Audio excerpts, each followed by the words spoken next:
What's going on? Welcome to the first ever PrimeTime Preview hosted by PrimeTime Productions. What's up? What's up? What's up? How's it going, Tommy? Dude, Thank you I am for joining me. dude, no problem, man.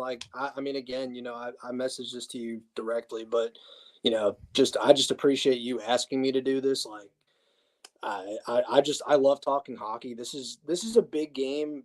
To some people, it may not seem like a big game, but to Bruins fans, this is a fairly big game in terms of Mhm. a depth perspective. We're out with some big boys.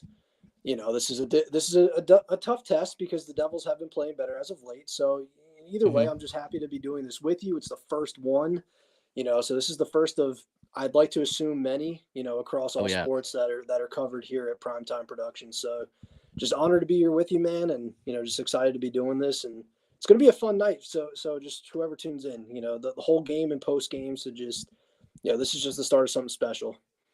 Yeah, no, 100. You couldn't have said it any better, Tommy. Thank you, because I'm still swallowing my food from dinner real quick because it was a Dude, hectic it's all day. good, But man. like you said, this has been in the work behind the scenes for a bit. We brought it. I brought it to the founders of Primetime, brought it to the network itself when we had our meeting the other day, and everyone gave it positive reviews, and we said, you know what, let's just dive right in and go full on with this thing. So here we are. We're going to be talking Bruins and Devils. Tommy's going to be with me through the pregame show. He's on a podcast, Drop the Mitts, that's also on Primetime Productions. So he'll have to be leaving a little early to record that, which we understand. We're just happy to have him here at all because he's kind of our Devils liaison, if you will. He's got all the inside knowledge. So when I needed somebody to come on, you were the first that I was going to ask, brother. So I'm glad that we could do Yeah. this together. Like you said, it's going to be first of many people that are here that are like hockey, but also want to would like to see us do something with other sports in this. That's 100% on the table, and that will be happening. So make sure you keep your eyes peeled for these things. They're going to be regular. They're going to be on a regular basis, and let's dive into it, dude. Heck yeah, dude. All right. So, do you got any Devil stats for me here? Because I know most of the people in here will be Bruins fans, and we know most of everything going on, right? So I'm gonna let you kick off with a little bit of Devil stuff while I do some behind the scenes stuff here. So it kind of depends, like, what you really want to look at here. Like, if you just want to go at the basic record, their record isn't exactly the hottest. As it currently stands, let's look at the Devils standings. They are 14-11-1. They are 11th in the East, 6th in the Metro. The margin for error in the Metro is very minimal right now because every team is pretty much kind of neck and neck in a sense. Like, the gap for points is not so large. Yeah, where They did the definitely Islanders come from, eh? Sorry to cut you they off real quick, no, but you're holy good. They, crap. they they decided to figure out how to score goals. I don't know where that came from, but they finally did it. But their power play is dynamite. They're a very strong 5-on-5 team. They have piss poor goaltending, and they've battled injuries. Everyone's kind of healthy now, which is really good for them. And that is kind of what makes this a very intriguing matchup because they are healthy. And the healthy bodies that they have been back into the lineup have been a major factor. So if you want, Brett, we can kind of get into like what you think are keys to the game. I have a few things kind of laid out if you want to go through that. Yep, Um, 100%. we can do this from both angles too. Like, what's a key for the Bruins? What's a key for New Jersey? And we'll just battle out. Like, so for the Bruins, like, what do you think is the biggest hurdle entering tonight's game? Well, can I say injuries? Yeah, yeah, You dude, know what I mean, 100%, right? like You're right. 100%, 100%. It seems like it's injury season for the Bruins right now, and that to me, there's two dog days of the season. There's like this 25 games in just after Yeah. Thanksgiving, right before Mhm. Christmas. The bad teams are like, oh man, we're gonna be bad. The good teams are like, all right, how do we stay up in the standings? And then there's another one almost like what 2-3 weeks before the playoffs where it's like, let's just get to the playoffs already, right? So it kind of feels like the Bruins, and it's like the Devils kind of hit theirs a little earlier. They had injury troubles before, like you just mentioned, and the guys that have come back have really helped the line out a lot. But yeah, it just seems like it's injury season for the Bruins right now. Like Chucky's having a tough time staying healthy. You lose Zaka, who has been performing like a number one center this year, which Mhm. has just been it's funny. It's a little crossover, but he won't be in the lineup. Boquist will. I don't know if he'll be playing tonight, but he is It's traveling to New Jersey. I saw the practice lines yesterday. It didn't look like he was actually in Mhm. the like 4-line fold, but he's I guess he's the extra per se.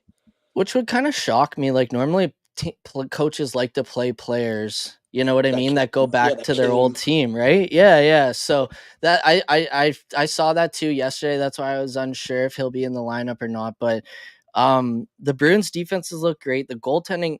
What else can you Yeah, say about the goaltending, right? It's the best duo in the league, hands down, yeah. no questions asked, back to back years. And it just kind of feels like scoring, which we knew was going to be a trouble coming into this season, is finally peeking its head out. You know, like Hmm. we're not getting the lucky bounces we were getting in October and November. You're starting to see a little bit of sluggish play. The rookies are kind of hitting a wall a little bit with Hmm. Beecher and Patra, even Lauko. You know, like Yep. he's definitely hit a little bit of a wall here. So it's going to be very interesting to see, like, to be honest, the lines that they put out for yesterday were very, very intriguing to me. Like Geeky, I that agree. top line of Geeky, JD, and Pasta. Love that line for it doesn't look like Bovequist is in. All right, thank you, Sharon. Um, yeah, thank you. This is why we got the chat. This is why we got all Yeah, this here we going go. here. Oh wait, let's So get Ian Kennedy's you're got the lines actually up. so you're actually hitting all my points that I actually had in my article, believe it or not, like Yeah. without like really meaning to. And I mean, it's kind of funny. I actually like them, and I feel like they're methodic. And what I mean Yeah. by that is like the Marchand line with Coyle and DeBrusque.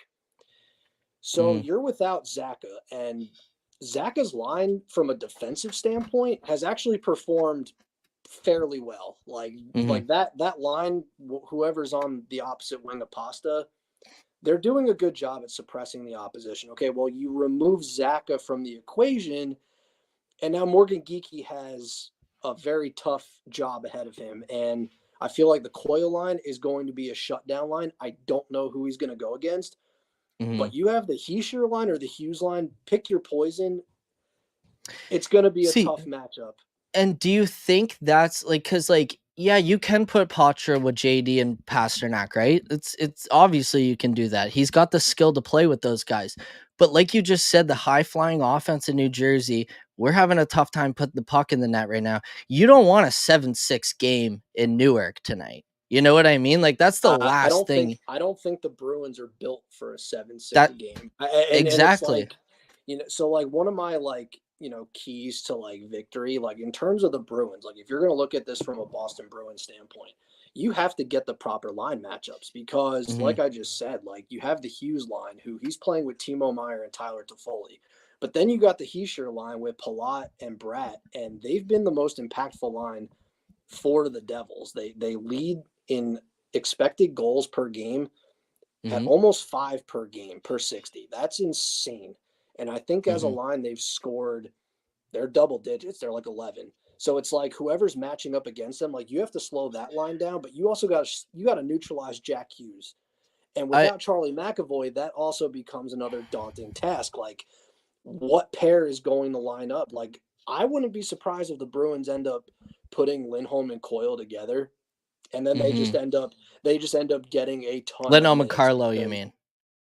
yeah, did I who did I say? You said Lindholm and Coyle. You're thinking about Oh when we get yeah. Calgary's Lindholm. No, I'm just kidding. Okay. No, you know what? I don't want to speak that into existence. Yeah, I'm out on that too. Don't worry. Don't I worry. it's not I'm it's trolling. not even that. It's like the contract is going to be like albatross, and he's not Absolutely. and like he's a good player, but he's not worth like The if you're 9 to gonna 10 shoot for million he if you're wants. gonna shoot for the stars, just go get William Nylander or find a way to Hmm. pluck Pedersen from Vancouver. I don't know, Oh yeah. but don't give Lindholm that kind of money. But that's just Like kind of he where I'm at. Yeah, and I was just gonna say it does look like Lindholm and Carlo are together. And you've Okay, got and that's been like arguably the best shutdown pair for the most part, it, and they're going to be heavily relied on in this game. I mean, it's going to be neutralizing the Devils' offensive weapons and just getting those Mhm. matchups and maybe giving Matthew Poitras just a little bit of not a breather, but maybe go against like the third line, which is Dawson Mercer, Alexander Holtz, and Eric Holla. Like Mhm. that's a little bit better than trying to shut down Jack Hughes, who arguably can skate circles around. No offense, every Bruins centerman that is in the Oh, lineup. kid, yeah, It's just and he's a weapon this year, absolute weapon, and to be honest, I really like that the idea of putting JVR and Pacha together. It I do hasn't too. really been done yet, but he's a vet. He's been like one of our better all around players throughout the whole year consistently. You know what I mean? Like obviously you've Hmm. got your superstars and Pasternak and Marchand, blah. That's not what Yep. I'm talking about, right? I'm talking Yep. about the guys like the Heinens, the Pachas, the JDs, like James Van Riemsdyk has been very good, and you're kind of seeing a little bit of chemistry towards the end of that Coyotes game with Patra and Heinen. So, excuse me, I really like that line, to be honest, and I wouldn't be shocked if they got a goal tonight and like really, Yep. I know us analytic nerds, but they would be more on the positive side on the game, right? Yep. I agree. I, Yeah. I think I think it's good too to have like just I don't know what the deal is, and I'm sure you guys on the Only Bruins. I'm sure Two Pet Stack and the other Bruins podcasts that are with Primetime have kind of gone into and just discussed like this whole situation with Patra, but having a veteran there on his line like JVR, who's I mean he's been there, he's done it, and just Hmm. maybe having that kind of mentorship and even too he's been okay defensively, so it's like having that with Patra just kind of ease him in. Yeah. It's not bad if you're just trying to help the kid out. And how great, like I know we kind of skipped over him there for a little bit, but how great has Heinen been, man? What a Dude. PTO sign. He stuck around all year, waited Hmm. for his chance, got his chance, and he just hasn't looked back. He went from the fourth line to the third line. He's played second line minutes at times. You know what I mean? Like he's been Yep. the soldier that you need. He kind of different skill set, but he kind of reminds me of the Taylor Hall this year. You know what I Yeah. mean? Yep. I mean, Heinen just is who he is, and and I've seen on Twitter like Sup, some Ace? I forgot who it was. What's up, Ace? How you doing, buddy? I forgot who it was on Twitter. They looked at me and they're like, Heinen is a waste of space. He's the 13th forward PTO, and I'm like, okay, just tell me you don't understand the game without telling me you don't understand the game. Like Mhm. Heinen is who he is. I hated the trade for Nick Ritchie when it happened because Heinen just does the little things. He Yep. does the things that people don't give a shit about 9 times out of 10. He wins puck Mhm. battles. He goes to he's good on the Great forecheck. on He the goes into wall. the corners. He's great along the boards. Yeah. He's good defensively, and he's okay to chip in. He's got more 5-on-5 points than Tyler Bertuzzi. Let's just really be honest here. Like, Yeah. and he's just done exactly what you've asked him to do. And I think that's a line that could be a real X factor in this game. Mhm. And And that that's that's the thing too, like, you're gonna need these forwards to really pick it up tonight because one of your pairings is Grizzly Mitchell. And I don't know how much I love that pairing at all, to be honest. Analytically, it's probably our worst pairing ana- right now, right? analytically, that's gotta suck. Yeah. Low Rye at least has Shattenkirk, who Mhm. can bail him out. Because like I think I did like the stock article like the one week, and I just like went through and I looked at the defense, and it's truly amazing how Shattenkirk and Forbert played together, and just how polar opposite in terms of impact they were. Like, Yeah. No. and it's just absolutely like nuts how Y like how polar opposite, and you just gotta hope that's not with Mitchell and Grizzly. I'm very curious to see who matches up against who in this game. Like watching these pairs now that we're kind of talking about it. Mhm. Especially not having last change for the Bruins Yeah, and I seeing, mean last and last change having, like, really. yeah, what I was gonna injury riddled team not having last change, that's the last thing you want, right? Like, Oh yeah, we're lucky this isn't the playoffs right now, that's all I'll say. and I think like But, with the last change, I think it kind of comes into like these forwards. They're really gonna have mhm, to do a really good job because New Jersey might end up getting the mismatches that they want, and I think like for the offense, like they need to cook. They mhm, need to really possess the puck. They really need to attack. They can't come out sluggish like they did against Buffalo, or else this is going to be a very long game. and And New Jersey, despite having the shittiest goaltending, they're a very good like team defense kind of team. Like at 5-on-5, they have the fifth fewest shot attempts, seventh fewest unblocked attempts. They do a good job of getting in lanes. They're very good at suppressing the opposition. They have the 10th fewest expected goals, and they don't allow very many shots to get through. I think they have the fifth fewest shots on goal. So Hmm. if you're the Bruins and you want to win this game, you need to have a very strong 5-on-5 game, and you really need to get pucks on net. And it sounds so cliche, but you really need to capitalize on the chances you have because you might not get that many. 100%. And correct me if I'm wrong, but you'd have to say McAvoy and Dougie Hamilton being out of the lineup kind of cancel each other out defensively, right? I know Dougie Hamilton isn't the greatest of it. Is he still injured? So Dougie Hamilton is out indefinitely with a torn Okay. pectoral, but Okay.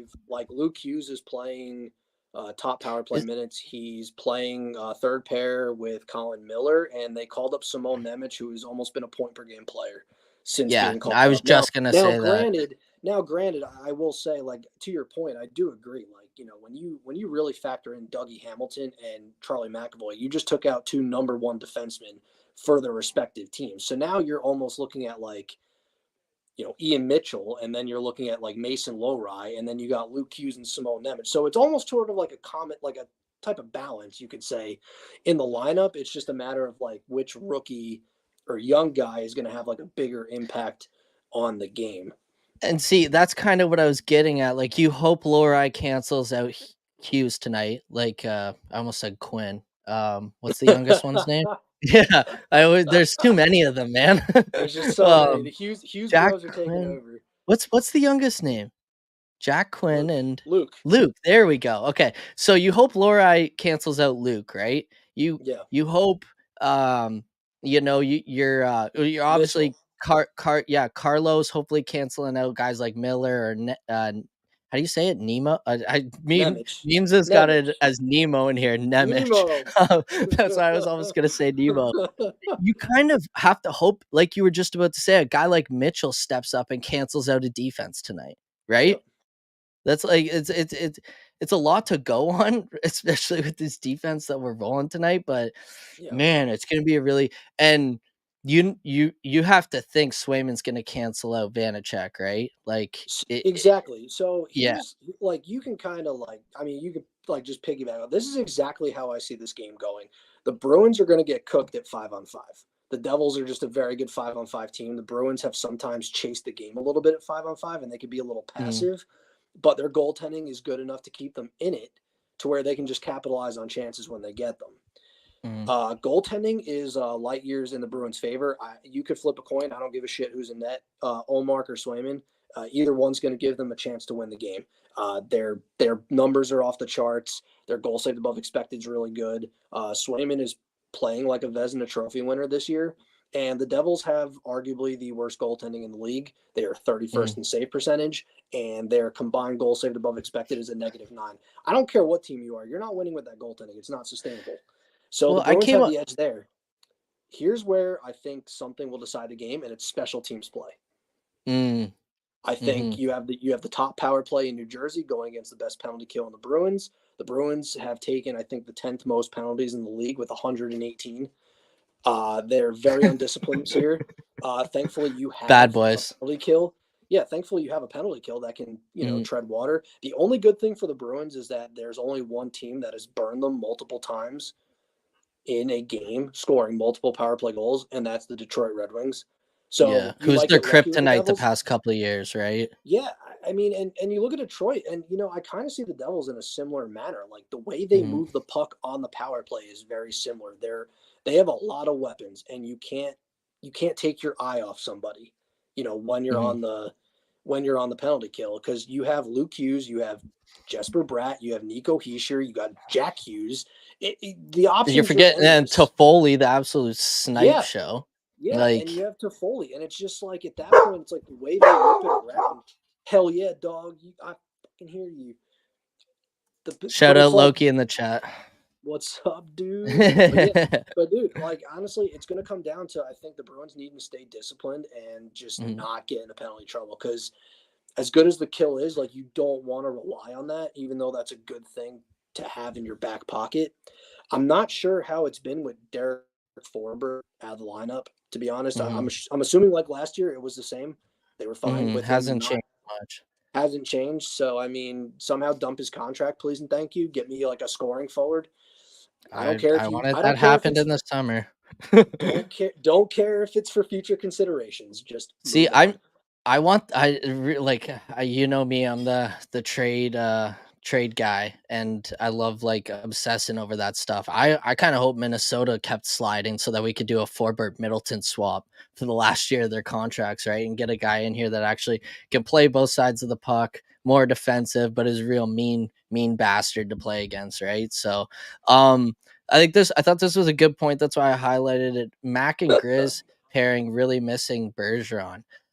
There's a lot of players missing Bergeron. I think we can admit that, Yeah. right?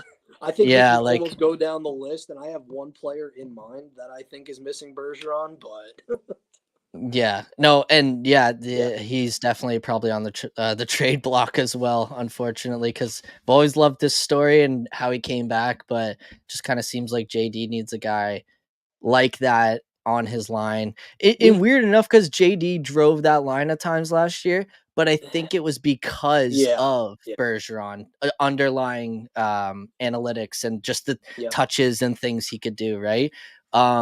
This one's interesting from Ace. Devils can't play in their own zone. What do you what do you think about that? I mean, what's his angle? Five, like Ace, are you What talking about five it? on Like, five or yeah, we're talking 5-on-5 because they're one of the better defensive teams in the league. They just have shit goaltending. okay?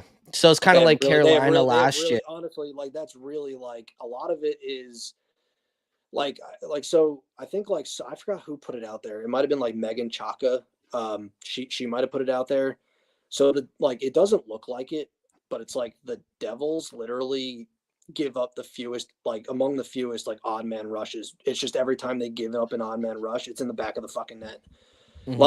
They just have really shit goaltending, and you know what? And to Ace's point, he is correct. Like there's a lot of times the Devils do have like defensive breakdowns, and that's normal. Every team is going to have them. It's just when the Devils have a defensive breakdown, the puck's in the back of the fucking net. That's just how it goes because they have no goaltending. Like if the Bruins have a defensive breakdown, you at least can count on Swayman and Olmark to literally make the save. So to Yeah. Ace's point, I do agree with what he's saying. Like in a sense, like like if you just watch the game, like there's no analytics, you're just watching it. Yeah, a defensive miscue, the puck's in the back of the net 100% of the time. Hmm. That's just a given, and that's just the state of the goaltending because they're actually now looking at John Gibson. Hmm. Well, which makes That's sense like from him too. He's from the area, is he not? Like, or sorry, Pennsylvania, I think, but close to the area. I could be wrong about that. Somebody will fact check me in the chat, I'm sure. but yeah, yeah, no, I yeah, mean like they need a goalie. It's simple as that. well, They need a you were saying at the beginning of the year before Hellebuck signed his extension, that would have been the perfect guy, right? Like when it I would came have on your because podcast. Hellebuck is a good goalie. I mean, he's still a Yeah. good goalie. He's playing really well in Winnipeg. It's just, Fitzgerald didn't want to pay the capital to land him and pay the contract, which I sort of don't blame you. Hmm. You know, No, yeah, and I was he shocked does. that. Ace has a very good point. Okay, So go no, off. he's got a very good point. Like Oh, he okay. said like just in general, and that Mhm. he is 100% right. The Devils play a very open system, and they are a very good transition team. Sometimes when you play that open and you get a little too far up in the play, the teams can capitalize. He is 100% right. Well, and that's it. I can't argue that. I'm all for the analytics, but at the same time, the eye test really serves its purpose, and he's not wrong with that at all. They And do excel in transition, but they get burned. one thing I've noticed this year that keeps getting documented, especially by like sports media personalities, is man on man, if you're not ready to play that night, can really expose your Yeah. defense. And a Oh lot yeah. of teams play man on man now, right? It's mostly Mhm. it's the most used defensive system in the game right now because when you're on, it's great. You can Yeah. jump the rush, transition games Yep. change, right? Yep. Like you can get behind the defense. You saw it happen. You saw it with Bedard the other night, last night. I know it was in the neutral zone, but like he got behind Yep. Bouchard because they were playing man on man, and he just towed the blue line, boom, in on a breakaway or Yep. mini breakaway, I guess you could call it. So, thanks for putting that in there, Ace. Yeah, I mean, See if we got some I news here. love centers are a big component to the B system, which I think is why they have issues. Okay, you know what, Sharon, you know what, that is a great point. Like centers are a big component to the B system, and I forgot who put it out there, but like you had like two centers that could drive lines. Mhm. Yeah. I think Coyle can drive a line. Like I think he's very Mhm. capable of driving his own line, and I think like his line mates follow suit. I Zaka I think is like in between. Patra, Yeah. you don't expect it. He's 19. He's still learning. And I do agree. Like not just having those centers is it's such an important position, man. Like it really is. And I think Mhm. like it is what it is this season for the Bruins. Like I think we all knew that, and the guys are Mhm. really relishing the opportunity. But those two guys that the two players that she mentioned, like obviously not just Bergeron, but Nosek. Yeah. Like Well, and it's the like I way that said no, go sorry. ahead, man. No, you're It's good. like I said too about Beecher. He's kind of hit a wall. It looked like he was gonna fill right into Noshik's shoes, sorry, which he essentially has at times, right? Like he's pulled his weight, he's done very well, but there's also been like he's kind of been off the past 5 games or so, right? Like ever since that dad's trip, he was really on fire, playing both sides of the puck. Got 2 goals in back to back or goal in back to back games, and now you're just Yeah, kind of seeing like that rookie wall where you hit right before Christmas. You've seen players like in the past with DeBrusque, Heinen, like you could go through rookies throughout yeah, time of the Bruins, right? And this yep, happens, but it I've never been the biggest no sick guy, but it definitely you're missing his veteran presence. And it's funny because they're yep. gonna see him tonight, right? No, he's out indefinitely. Ankle. Wow.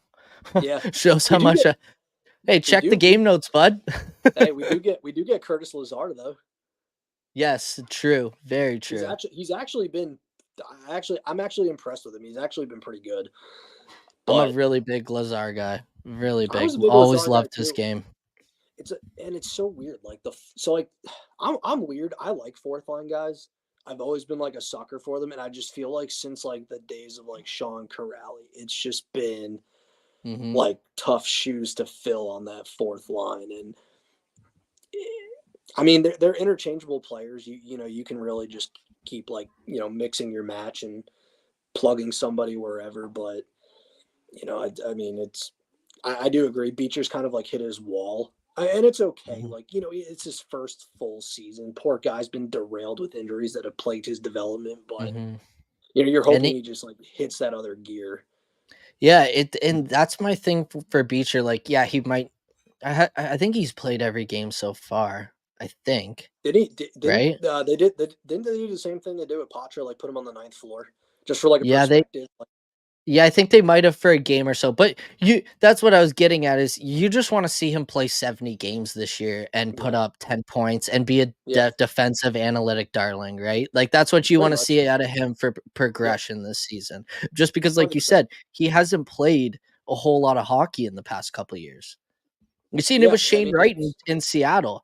Him taking COVID off has really that hindered his situ development. Yeah, dude, that situation is so weird over there. Like, I don't even like. Is he still like? I mean, I know this obviously has nothing to do with the Bruins and Devils, but like, is he even like in the lineup, or is he in Coachella? He's in Coachella, and I think they're doing the whole, like, let him cook down there type thing like we're doing with I don't Lysell, blame like him, yeah, I think he's got, he's close to a point per game player down there right now, so they're kinda just leaving it where it is because Seattle's kind of in shambles right now as it is.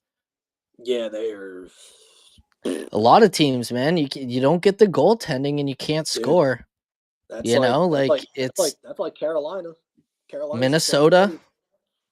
Minnesota's goaltending. Well, I mean, plus that whole like financial situation is just a nightmare for Mhm. them. But Imagine they had that 14,000,000 to work with. That dude, team would they'd be a cup they would have. contender easily. Oh yeah, I mean they have the talent. Their talent was just underperforming, and their goaltending was shit. And why are the So we got a Bruins going to question. cover? Why are the So Bruins going to cover -1.5 tonight? Go yeah, ahead. So I actually have a bet in. I have Bruins money line, Bruins to win in regulation, and Bruins puck line. Just because I think it's a night where one of your goalies steals you a game. And I Yep. wouldn't be shocked if Swayman goes absolutely sicko mode tonight. You know what I That's mean? that's what I was actually about to say. I was like, I have a feeling this Yeah. game is literally the Devils are gonna outplay the Bruins at 5-on-5. The Bruins are gonna get the saves they need. They're gonna capitalize on the chances because VTech is fairly inconsistent, even though he's Mhm. played better as of late. It's still not great. I mean, his last two starts, he's got a 879 save percentage and a Yeah. 353 goals against average. That's not good. Mhm. But yeah, so I could definitely agree. They're gonna get the goaltending. They're gonna capitalize when they can, and they're going to steal a hockey game and win 3-2. Yeah. You think 3-2? Yeah, I mean, Yeah. I think depending on like obviously I mean this is all bold predictions. I think like if the Bruins Mm. get into penalty trouble and they just find a way to capitalize on a man advantage, then find a way 5-2 B's meat man. I fucking hear you, baby. Let's go. It's funny because I'm with Meat Man on this one too. That's what I think the final score is. I don't know why. I just have this I feeling like Coyle or JVR or Frederick or one of these middle six guys are just gonna pop off tonight and Swayman's. I think it's one of those nights Swayman lets in the first goal and then just sicko mode for the rest or first shot, sorry, and then so sicko mode the rest of the game type thing. so I only think it's a low scoring game only because like I feel like both teams have had the same amount of rest. Like the Devils traveled back from Edmonton the other night, and then the Bruins just wrapped up their schedule, and they both have had the same amount of days off. And I think that it's not going to be like a sluggish start, but I feel like the legs might not be feeding the wolf so early. So I Hmm. just think it's going to be like a low scoring type of game, like a 3-2. Like I will say with Marty, you never know. I think the Bruins maybe let in two, but then VTech just shits the bed and lets everything in Hmm. because he's very capable of letting in a soft goal, and that's like part of the problem. Ooh, Ace What? thinks that New Jersey will put up at least three on Boston. Hmm. I mean, Which is you know what? interesting. It is interesting, and I think it goes back to you saying too the injury thing. Hmm. Being without a No. McAvoy, being without a Zaka, like how does Geeky do on the top line? Like he hasn't played top. Has he even played top line minutes since he's been in Boston? No, I think last game against Arizona, he got some shifts with Marchand.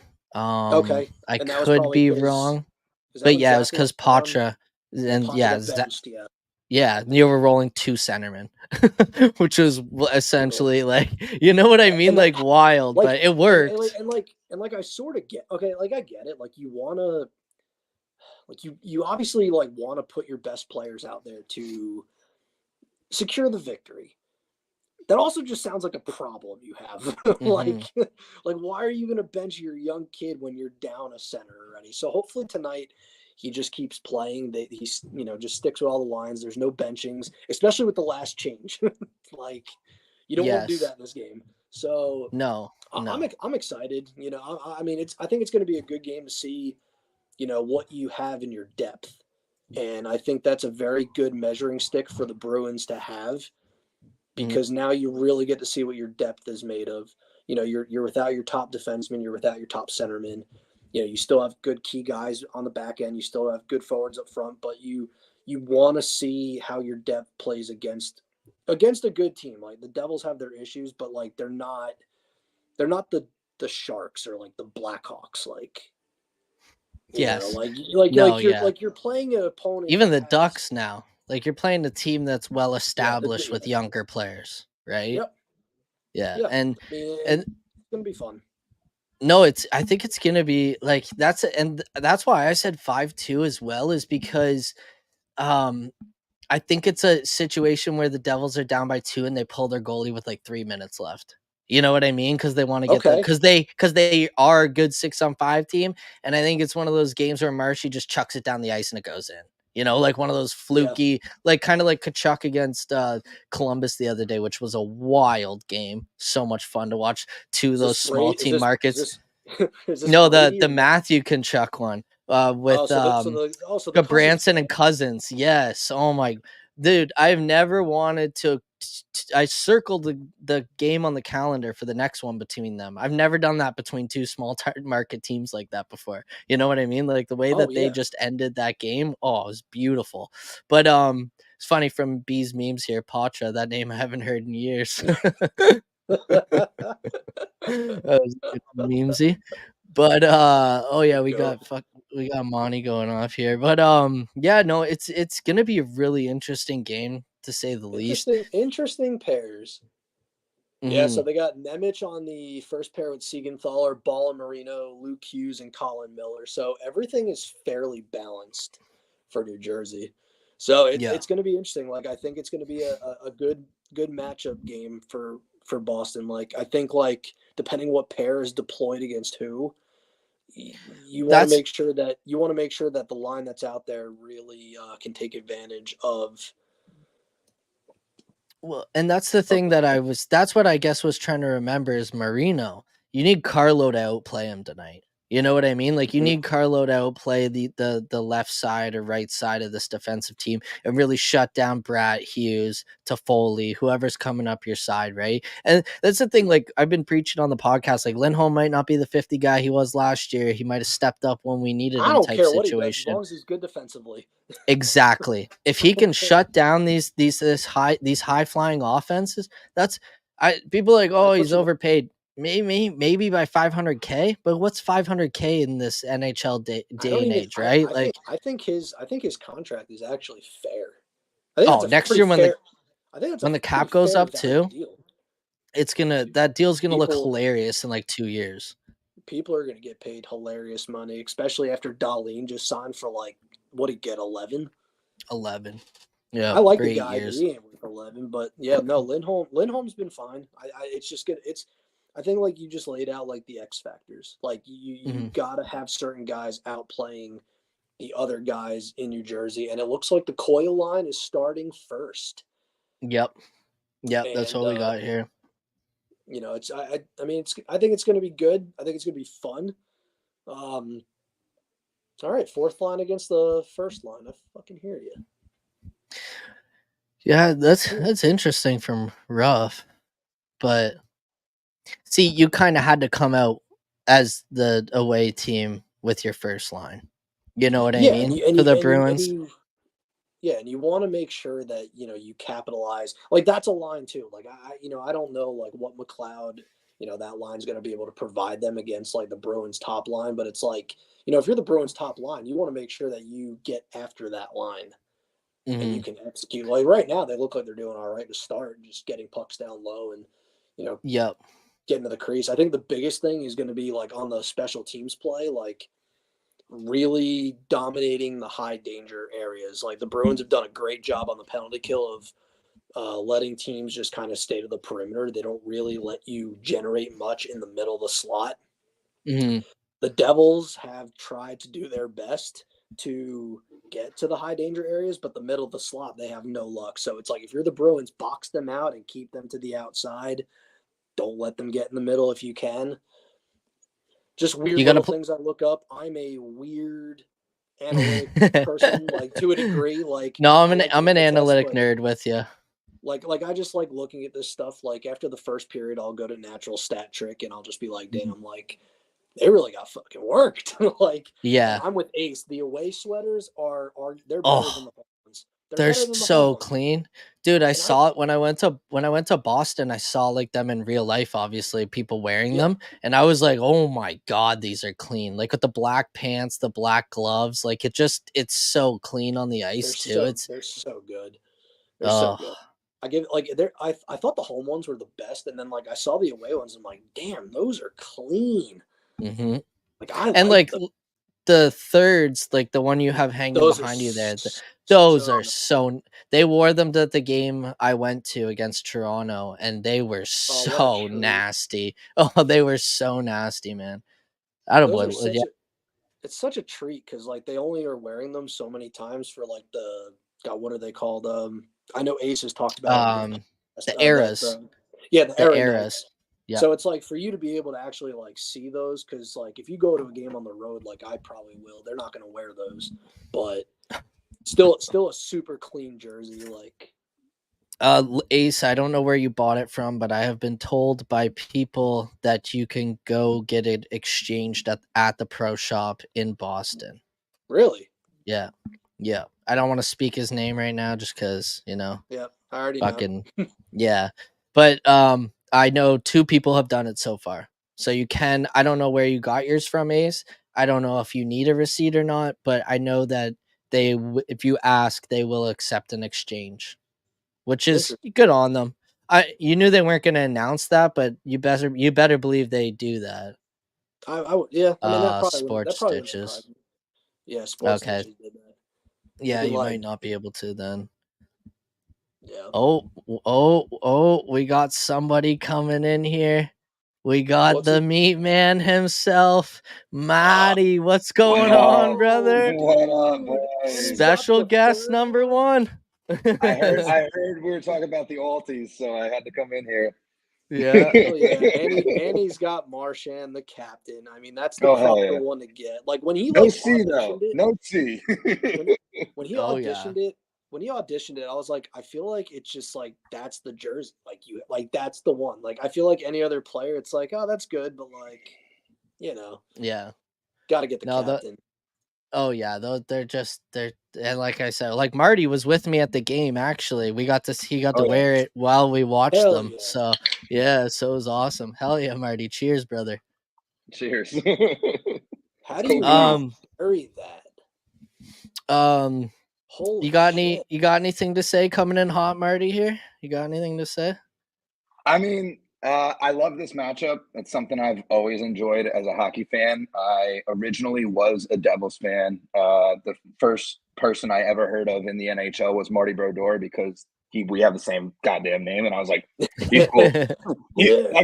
That guy's dope. And then I found out he's like the GOAT goalie, and I was like, all right, like I'm Yeah. gonna ride the Devil team, red and black, love this.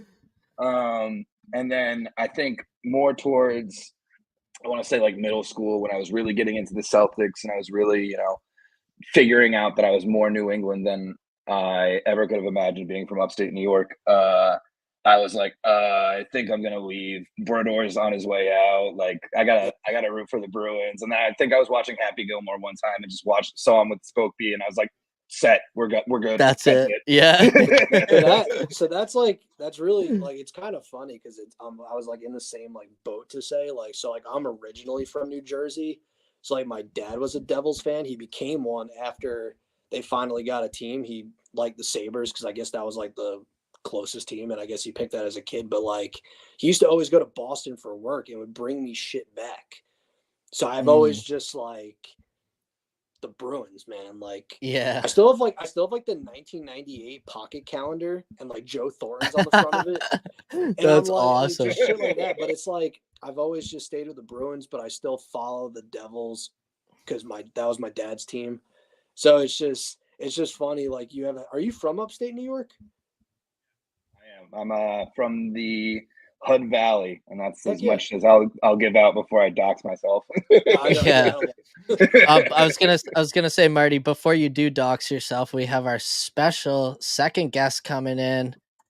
Ace, what's up, brother? What's up? Yeah, what up, What bud? up, gents? How's it going, man? How's it going? Oh, dude, watching a decent start to this Bees game. Boys are Yeah. Yeah, moving they're the puck flying. around, generating chances up front. It's good. Yeah. On goal. Definitely doing the opposite of what I said.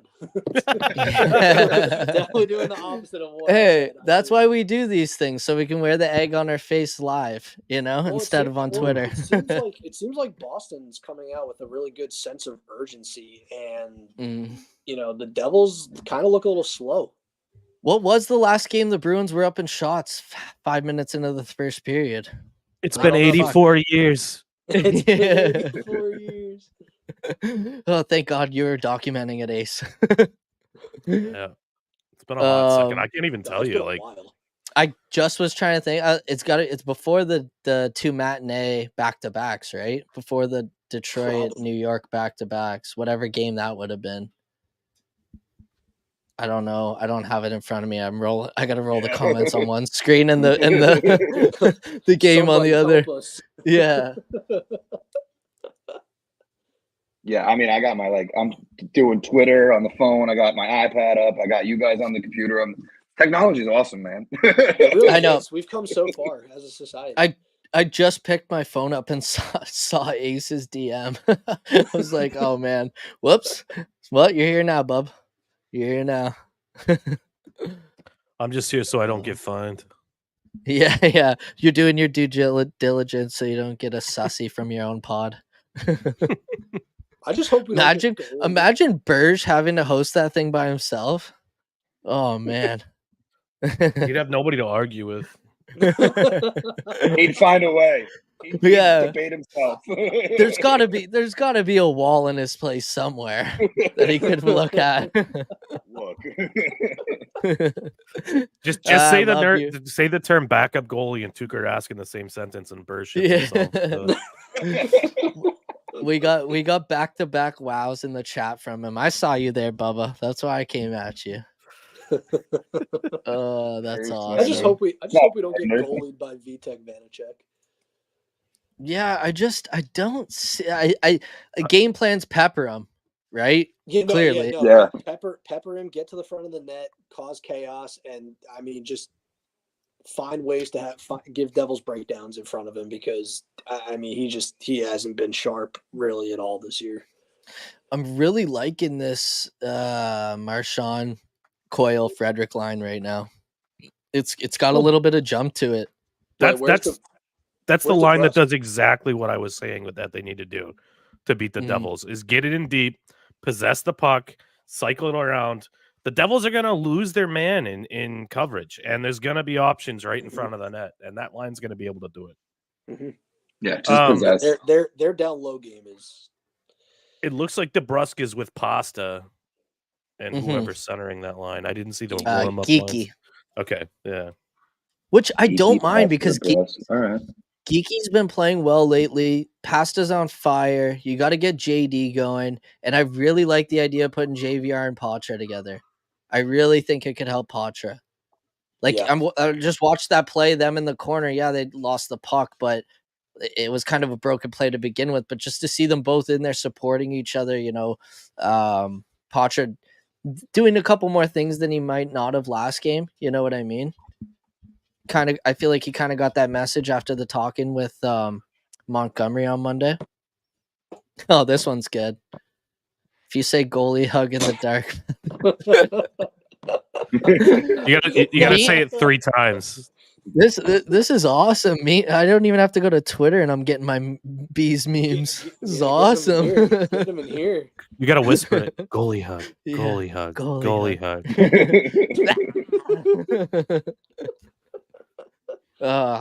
Love you, Bergie. Bergie. You do that too much, Mark Allred will show up too. Oh God. Oh Jesus. With the psycho news. Kink, kink, kink, kink, kink.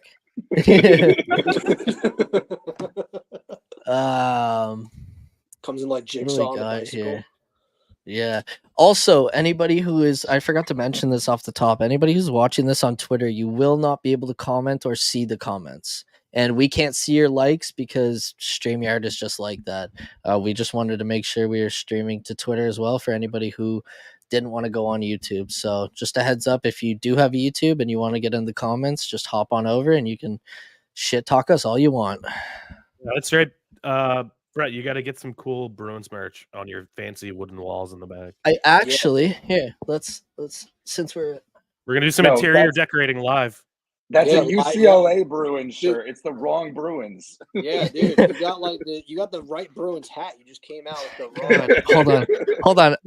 You guys carry this. I gotta mute myself. I somehow rolled over my microphone cord and now I'm inside of my office chair. So I will be 1 second because my mic will not move. New Jersey to the power play. Oh, that's good. Yeah, Brett, you got to keep up with Ace's Bruins wall over here.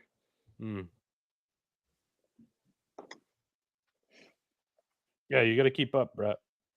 All right, we're back. Holy shit! Yeah. Hey, yo, look at this shit. I copied you at the fucking wood thing, though. I know. Yeah. So I got. And then I got a couple of these like old school NHL things to hang. Oh, with, like, little pins. Yeah, there's Eastern Conference and Western Conference, and then I gotta put this guy up behind me at some point. Fucking Bruins ticket, baby. Nice. bought in the pro shop years Yeah, ago. I don't think you Years. can. I don't think you can get in a game with that though. Are you sure? I was gonna bring should- it to Boston with me next time. Try and scan Don't- it under one of those readers. Don't tell me Play that. it off. Play it off like you literally thought it was. You walk in. Pull it What out the of fuck do you mean I can't get into a Yeah. game with this? That would be the I most paid $5K for this. yeah. The most Canadian thing ever is me shoving up with that tucked into my pants underneath my sweater. Like, God. Sir, are you okay? It's a growth. Yeah, are you okay? No, well, no, I'm just Canadian actually. Sorry, are you okay? Oh man, I gotta so many. My phone's just lighting up with congrats. This is awesome. Thanks, guys. Appreciate everybody that's given out the kind words and that showed up so far. We're gonna have a good night Oh, yeah. tonight. Let's hopefully we get a Bruins dub. Tommy was unreal in the pregame, gracing us with some Devils content. I know you got to hop off soon. I'm preloading everyone for the expectation of that, but Hey, yeah, it's all about the game now, man. It's all about yeah, the game now. we're in. Well, it's like I haven't done like a live stream watch party like this in a long time. Like the last Dude, time I did a live stream was So- the free agent one. So Yep. the other night when you brought this to the chat, like I was about to ask, like as like a fan, it was funny to see the content. Like, so like I don't know, like is anybody a baseball fan to some degree? Go Yankees. All right, Yeah, cool. yeah, All right, Marty's so a you're- huge so baseball you're- fan. so you're- no, seriously. So you're a Yankees fan. Okay. Did you follow like Barstool for baseball like 2018, like before the pandemic? Yeah, they're like So yeah. like In the before times. So like the short before porch times. guys, the short porch guys, like all the Yankees fans at Barstool, did a live watch party for the whatever game it was that Altuve knocked one off of Chapman to go to the World Series. Yep. Like to this day, and they had the one Red Sox guy in the back just going ape shit. It was the funniest thing though, because it's like you have a bunch of miserable Yankees fans on the floor with their hearts broken, and then the Red Sox fan in the back just just literally letting them have it. And I'm like, it's just content that it's just raw material. It's not. It creates itself. It's all for fun. It creates itself. And Organic, baby. yeah, I mean that's the best way to put it, and I think like this is like a good fun way to like just have raw content. Like if you're just watching this front net scrum and someone scores and you just get pissed, I mean it's stuff you can't get back, you know. Like it's all in fun, man. So One of the best clips on my Twitch Oh, yeah. channel is when I'm playing net and somebody just scores on me and I just yeet my controller completely inadvertently. I was so mad and I just threw the controller. Oh, those we got to get back out of those Twitch streams, Well- dude. Oh my god, it's been way too. That's what like where this came from is they're like, all right, we're kind of not doing the Twitch stream, so let's try this out and then bring people to this, then bring them back into the Twitch streams, you know, get other things going here. So this is just like we talked about the other night behind closed doors. This is just the beginning of many hangouts, live streams, gambling there's lots in the works behind the doors at PTP right now, especially in the new year. It's going to be really pumping out, so make sure you guys keep your eyes peeled for all that, because we got great people over at PTP. Everyone here is on the if everyone wants to plug their show real quick. Oh my god. Sure. Mason Yeah. Mora, you're driving me fucking nuts. oh Sorry. my, what Yeah. the fuck were you doing? That's tough. All right, luck. now I know I'm ahead of you, Tommy, so I got to be careful what I do. No, you're good. You're good. I'm not far behind. Yeah, I neither don't am want to I. spoil. Like right as you, but sorry, right as you said AC, that, go I saw first. him like fumble it at the blue line. I joined last.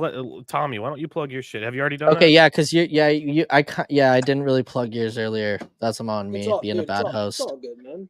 It's all good. So I'm Tommy. I'm one half of Drop the Mitts podcast. It's just a all around NHL podcast for coverage, and yeah, that should be fun today. A lot of wild stuff has happened around the league. So, you know, I just listened to yours the other. You know, you guys really went in on the officiating stuff, and you guys were so spot on with that. I mean, it was a fun segment. You know, Well, but it's just ties shit like into that what that's going on. Sharon's talking about in the chat right now. Sharon Dietz says officiating needs a serious review across the league. It's I been agree. atrocious this It year. does. I agree. It's super It's been inconsistent. brutal. And But you guys are dealing with that in the NHL too? NBA is NBA is bad this year. NBA is bad. But NHL is no better. There's just the inconsistencies. Like, I mean, in Two-Pad Stack, if you guys haven't listened, please do. They outline the different scenarios where, all of it was inconsistently called and just really hammering the officiating. And they're not wrong. Yeah, and the other thing that we talked about, and once again, appreciate that, Tommy. I'm Ace. I'm the host of the Two-Pad Stack Pod, Primetime Sports Productions podcast here. My co-host is in the chat, Eric Burgess. We're two beer league goalies that like to talk a little Bruins hockey, throw in some other New England sports and pop culture stuff. So check us out. But we were talking about the inconsistent officiating. Burge doesn't like it. Burge is old school. He doesn't like talking badly about officials, which I get it. He gives me shit every time I complain about the refs. But I was talking about how there's like inconsistency in which they're actually calling the penalties, and it's resulting in old school players like Eric Goodbranson, who gets boarded from behind, which should be a 5-minute penalty, but because it's not called, he's like, you know what? If you're not going to officiate this game, I'm going to fucking officiate this game, and I'm going to beat the shit out of the guy that just did this to me, because what you're doing, Stripes, is not enough. And it's really alien to what we're seeing currently today in the NHL. Nobody really plays the game that way anymore. So it's got a big reaction throughout the league. And I think he only got 1 game suspension for that, which in a vacuum, if you just take his action of what he did, it absolutely deserved probably 5 games. But I think that the NHL Department of Player Safety is acknowledging the fact that the refs dropped the ball pretty significantly. And that's why you only got 1 game. Yeah, Cousins got nothing for the hit, which is nuts. He saw numbers wild. Yeah. What do you guys think about Perron's 6 games?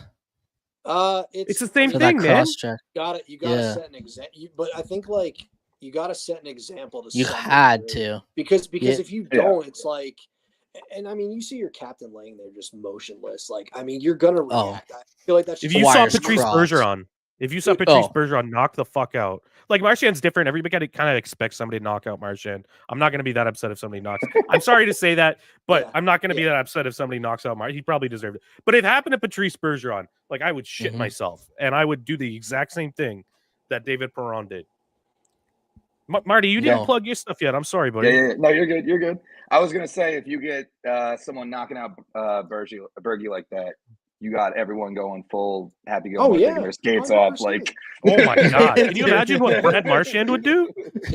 Marchand would go to jail for what he would do. Suspended. Dude, Brad Marchand would go full Viet Cong. Be the first guy to take his skate off in a hockey game. Yeah, exactly. I mean, it's just. Oh, I love it. I love it, baby. This D pair of Lohrei and Shattenkirk scares the shit out of me. It's weird. You think it would kind of work, but it's just there's no defense being played. You know what I mean? From zero the defense. Whoa. Yeah, I know. And it's like, hey guys, what are we doing here? He's just skating circles around everybody. It's like that GIF of the security guard that he just like puts his hands near everybody going into the arena, but doesn't actually touch them. That's this defense. Oh, nice pass. Morgan Geeky, puck distributor. Man, I'm not hating it. I'm not hating that line, to be honest. It looks good to start. I think Geeky's game, his two-way game and his physicality really kind of opens up the ice for a player like David Pastrnak. And he's a great passer. Geeky's gonna go to the net. He's gonna cause chaos, and when chaos happens, that's when Pasta just kind of sneaks into those soft areas of the ice and can just make a goal that looks like it. Exactly, like it looks like it's not even something that takes any effort, and boom, it's in their net. Yeah. Meanwhile, it's one of the craziest angles you ever saw, but he saw it and he's just like, "Yep, like this going in." Exactly. Yeah. Exactly. Yeah, Marty, do you want to plug your pod real quick? Well, we got a dead second here. Marty the Meat Man. Y'all probably have heard of me or seen me. If not, what up? I am one half of the Cross Court Coverage podcast at NBA Cross Court on Twitter, X, whatever. We cover Celtics mostly. We do talk about the whole NBA. It's me and Grace at G-Robs G-Robs _ Boston or G_Robs Boston. Whatever. You can find the search button. It's easy if to you're do. Bruins fan, Bruins fan, you probably know Grace. She's out in the community doing good things. Yeah. Yep. But we got a pod over there. Talk about basketball. Talk about, the same kind of stuff that you guys are apparently dealing with officiating. And, we have a good old time. It's a good back and forth. We don't agree on everything. And I think that's what makes it work well. Because if I was just saying yes or she was just saying yes the whole time, then what are we doing? Yeah. Some really good fun takes about like the in-season tournament, the jerseys and courts that came with that, just LeBron claiming himself the GOAT, sorry, like just a lot of different stuff, but it's a great program, and it's also over there. They're the lone basketball podcast right now on PrimeTime Productions, so they've been pulling most of the weight. Yeah, they're pulling a lot of the weight league-wide and doing a great fucking job of it. Did they just get away with too many men? 100% they did. It's funny because me and Tommy are at the same. I just saw a tweet from somebody, John McElligott at 16 Johnny Mac, and he makes a good point. There's a lot of physicality missing from this blue line, I think. Yep. These defensemen rarely finish their checks. If your name isn't Charlie McAvoy, you're not throwing a hit around. Like Derek Forbort Carlo's gotten better. Carlo's That's gotten true. better. Carlo too. But he's kind of switched his style since all the concussions, though. His is more closing the gap hitting, right, Ace? Yeah, it's not like he's not. like step up hitting, opposed to like really, or not step up hitting, driving into the boards hitting. Whereas like McAvoy's, he'll truck you and he doesn't care who you are. Dude, it was too many men. To kill six. Yep, there's 6 dudes on the ice. Hell yeah. So like as it currently stands, like I mean, I don't know what the stats will be after this game, but basically Carlo leads defensemen in hits with 29, Forbort with 29, McAvoy 27, and then the next one is at 12 with Shattenkirk. So yeah, I Ace has a very good point. Like, Lindholm with 8, Grizzly with 12, Lowry with 5, and Mitchell has 1. Way to go, Ian. Wait, Lowry has 1 or Mitchell has 1? Mitchell has 1. Lowry has 5. Did you know, because you're a nerd just like me, Tommy, did you know that Mitchell's analytic wins over, what's it called again? I'm blanking. Wins above replacement? Yeah, is 0. Where do you get I have the card. I'll send it to you later. Oh, you have the player card? I have the screenshot for it. So and what you're saying is he's ass. The worst analytic player we have probably ever laced up. Yeah. Who, That's Ian what I'm Mitchell? saying. Yeah, Ian Mitchell, yeah. And he was a throw-in for Taylor Hall. Yeah. No, what do you mean? He was the franchise piece coming back in return. Yeah. Oh, you played under Monty, huh? Here you go.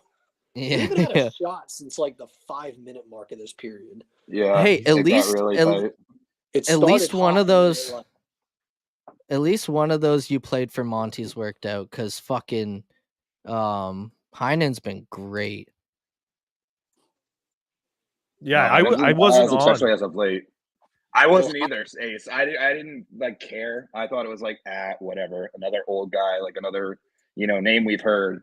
But a pleasantly surprised. I'm not gonna be mad. Yeah, a bring back. Yeah, I've always liked Heinen though. Like even 2018, like I mean, just did the right things. I understand.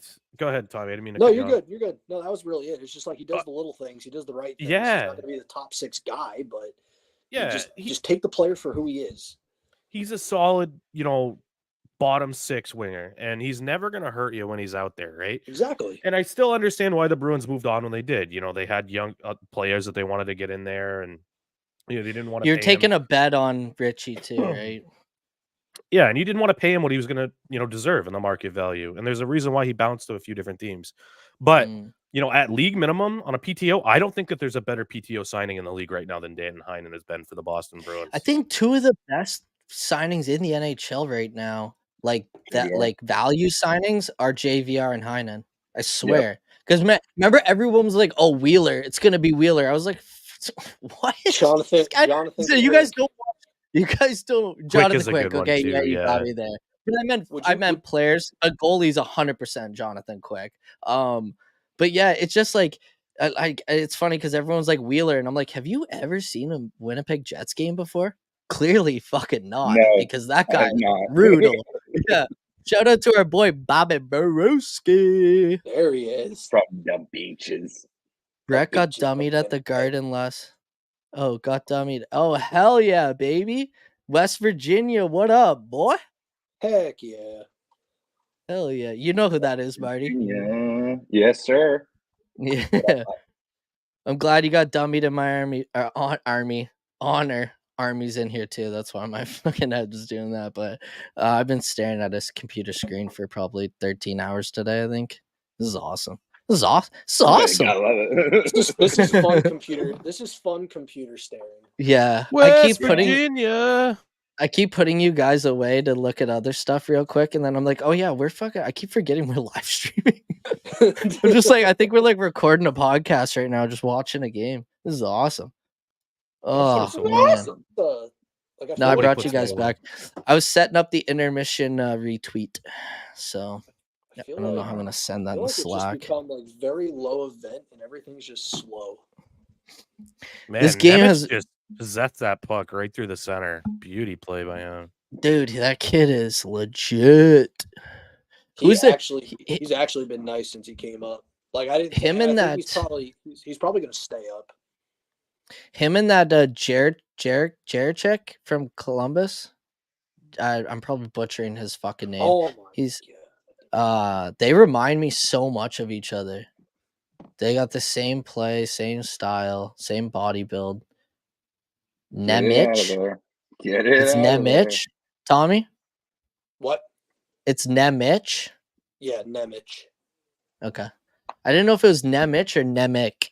Have the game's last 5 shots on goal. This last minute and a half that I've been watching has been the slowest minute and a half of hockey. I feel like it's been very low event. It's just a very Outside of low the first couple of minutes, yeah. I was gonna It's say, so funny too. Me and Yeah. Tommy are like, this is high flying offense, huge transition game. Psych. Well, New Jersey was a no-show until they had that power play, and then they Mm. started to get it going. And Yeah, look the at Bruins- Sway just the Bruins started hot, and then the Devils got a power play and basically just controlled the period. And the see Bruins are that. Ooh, I know I'm a little bit behind you, but that pass from Patra over to Pasternak was sick. And Was I nice. think And then the backhand pass back for the 1T on the blue line. yeah, that Ooh, that was was close. sick. oh, Geeky has already moved off that line though. Interesting enough. oh. For anyone Morgan keeping Geeky, track. let's fucking go. Oh, Oh, man, fuck. What a Hell shitty yeah. rebound to Called give that. up fucking Vanacek. Let's go, baby. It's shit like that that is Jeez. like why the Devils are in the Oh, predicament Geeky. they're in. But open it up. it literally was in his glove when he fucking dropped it. But Open Man, it that up. would be a great guy to have on your pod to talk about that goal one day. Ooh, more. Oh, that was so bad. I mean, maybe hypothetically. hypothetically. Talk about that goal you just scored. Okay, so hello, that sir. Lori keep in there did a lot for that play. Fucking in his glove and he dropped it. That's hilariously bad. Ton of awareness by JVR there too, Yeah, because he has that Dude. puck in the slot. A lot of players that aren't veterans are going to panic. They're Yep. going to shoot that puck Oh. instantaneously. JVR recognizes that he has time and space, and he tries to pick his shot. And because Vanacek can't handle that puck Oh. cleanly, the rebound It pops just- out, Yep. and And Geeky that's- does what you're supposed to do. But Yep. this is Go what to the- me and go you to the talked net. about on your podcast at the beginning of the season, Ace. Geeky needs to be this guy, and I'm glad post injury he's really pushing. His limits, I guess, because he kind of Yeah. was looking like a fourth liner for the first half, like first I guess quarter of the season. Broski's, And I it gotta takes roll 'cause time. I got a Oh yeah, quick yeah, call. yeah. No, you're Thank good, you. man. No, this Thank is you for fun, coming man. in, Tommy. We'll Yeah, be we need to doing do this these again. again. Yeah. Maybe 100%. we'll get Davey Baby on one of these. Tell him we missed him. Yeah, let's do it. Later, Hell Tommy. yeah, brother. See you, dude. Hey, Tommy. Thanks for coming in. Of course, man. That was Tommy of Drop the Mitts podcast with Chris Davis. They're actually doing a giveaway, right, boys? They're doing a giveaway, I think, right now on Twitter, The which is Swayman awesome. plaque picture thing. Yeah, signed Okay. Swayman one. Yeah. Yeah, Awesome. yeah. My tie, I'm trying to baby. get My tie. my tie Tom. See, we I'm trying to talked get- about this. Heinen and JVR together. Sorry, Marty. Sorry. No.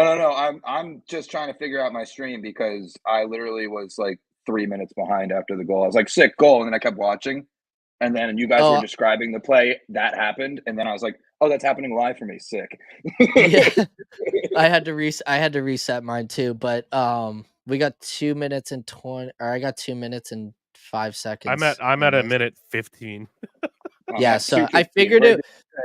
Yeah. So we're right in the middle here. Ace, just keep your excitement to yourself until everyone can yell out. All right. Wait for the class. Make sure you bring enough for everybody in the class, Ace. I'm gonna sit in the front row with my hand up every fucking time. But like Sharon said here, Heinen and JVR, man. I had a feeling that was gonna look nice together tonight. I don't know why. I mean, they've just been on another level since they got to the Bruins this year. Like JVR is such an ox. He's a beaut, an absolute beaut. Pride of University of New Hampshire, baby. Yeah. Oh, he's a UNH boy? I didn't know that. Oh yeah. I think the way the Bees play takes a while for others to pick up, especially centers and D. That's a really good point because I said the same thing on the last Only Bruins podcast about Shattenkirk. It's nice to see him finally get shades. And he's not this flight of foot as he used to. He's not as strong maybe on his feet as he used to be. Doesn't have the lungs, but damn, does he still have that mind, the passing, the playmaking. You saw him go hard to the net on that goal from Pasta. Was it New York Ace, I think? I can't remember what game. But you know what game I'm talking about? Yeah. Pasta hit him with that little, and he hit the backhand. It was like 50 Shades of Tampa Shattenkirk out there. So it's a really good point. Even Zacca last year, it took him till January to figure out the system.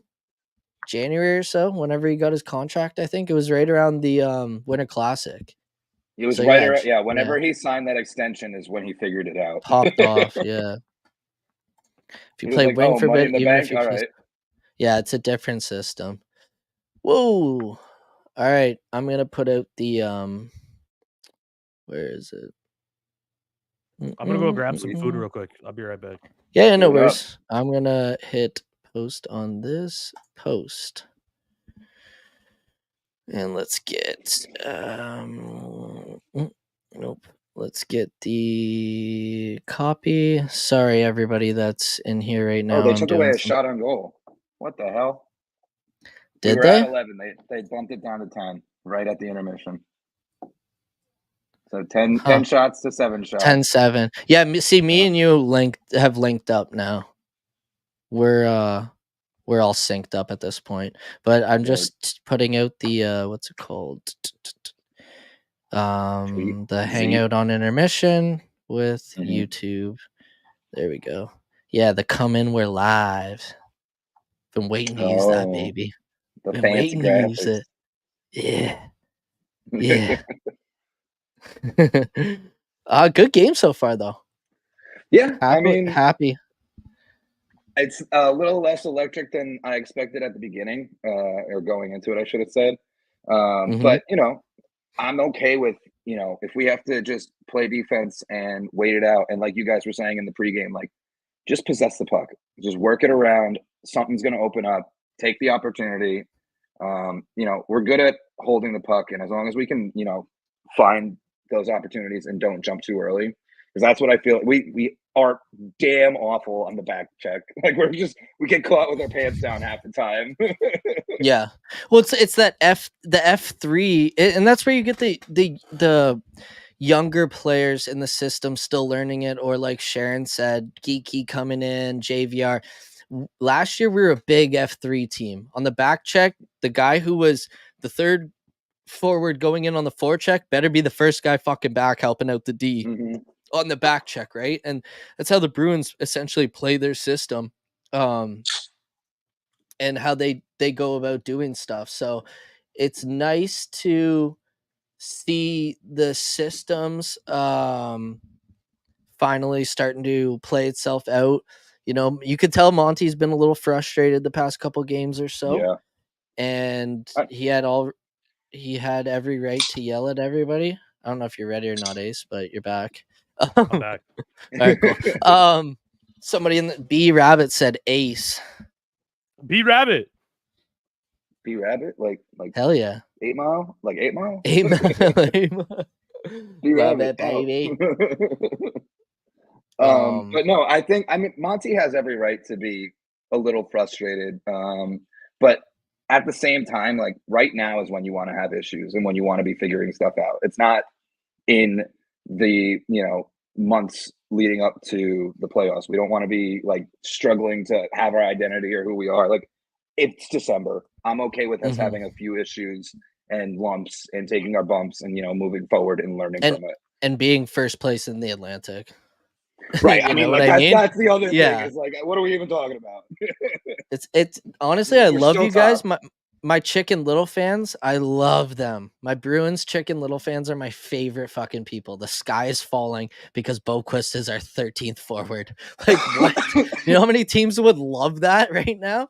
You know what I mean? Like, it's crazy to think. But that's why the Bruins fan base is one of the best in the world, because, we wear our heart on our sleeves and we ride or die with our... Yeah, it's Boston sports, right? I really loved Monty's explanation, and you guys may have touched on this while I was gone, but like, Boquist played for New Jersey, and obviously New Jersey decided he was the odd man out.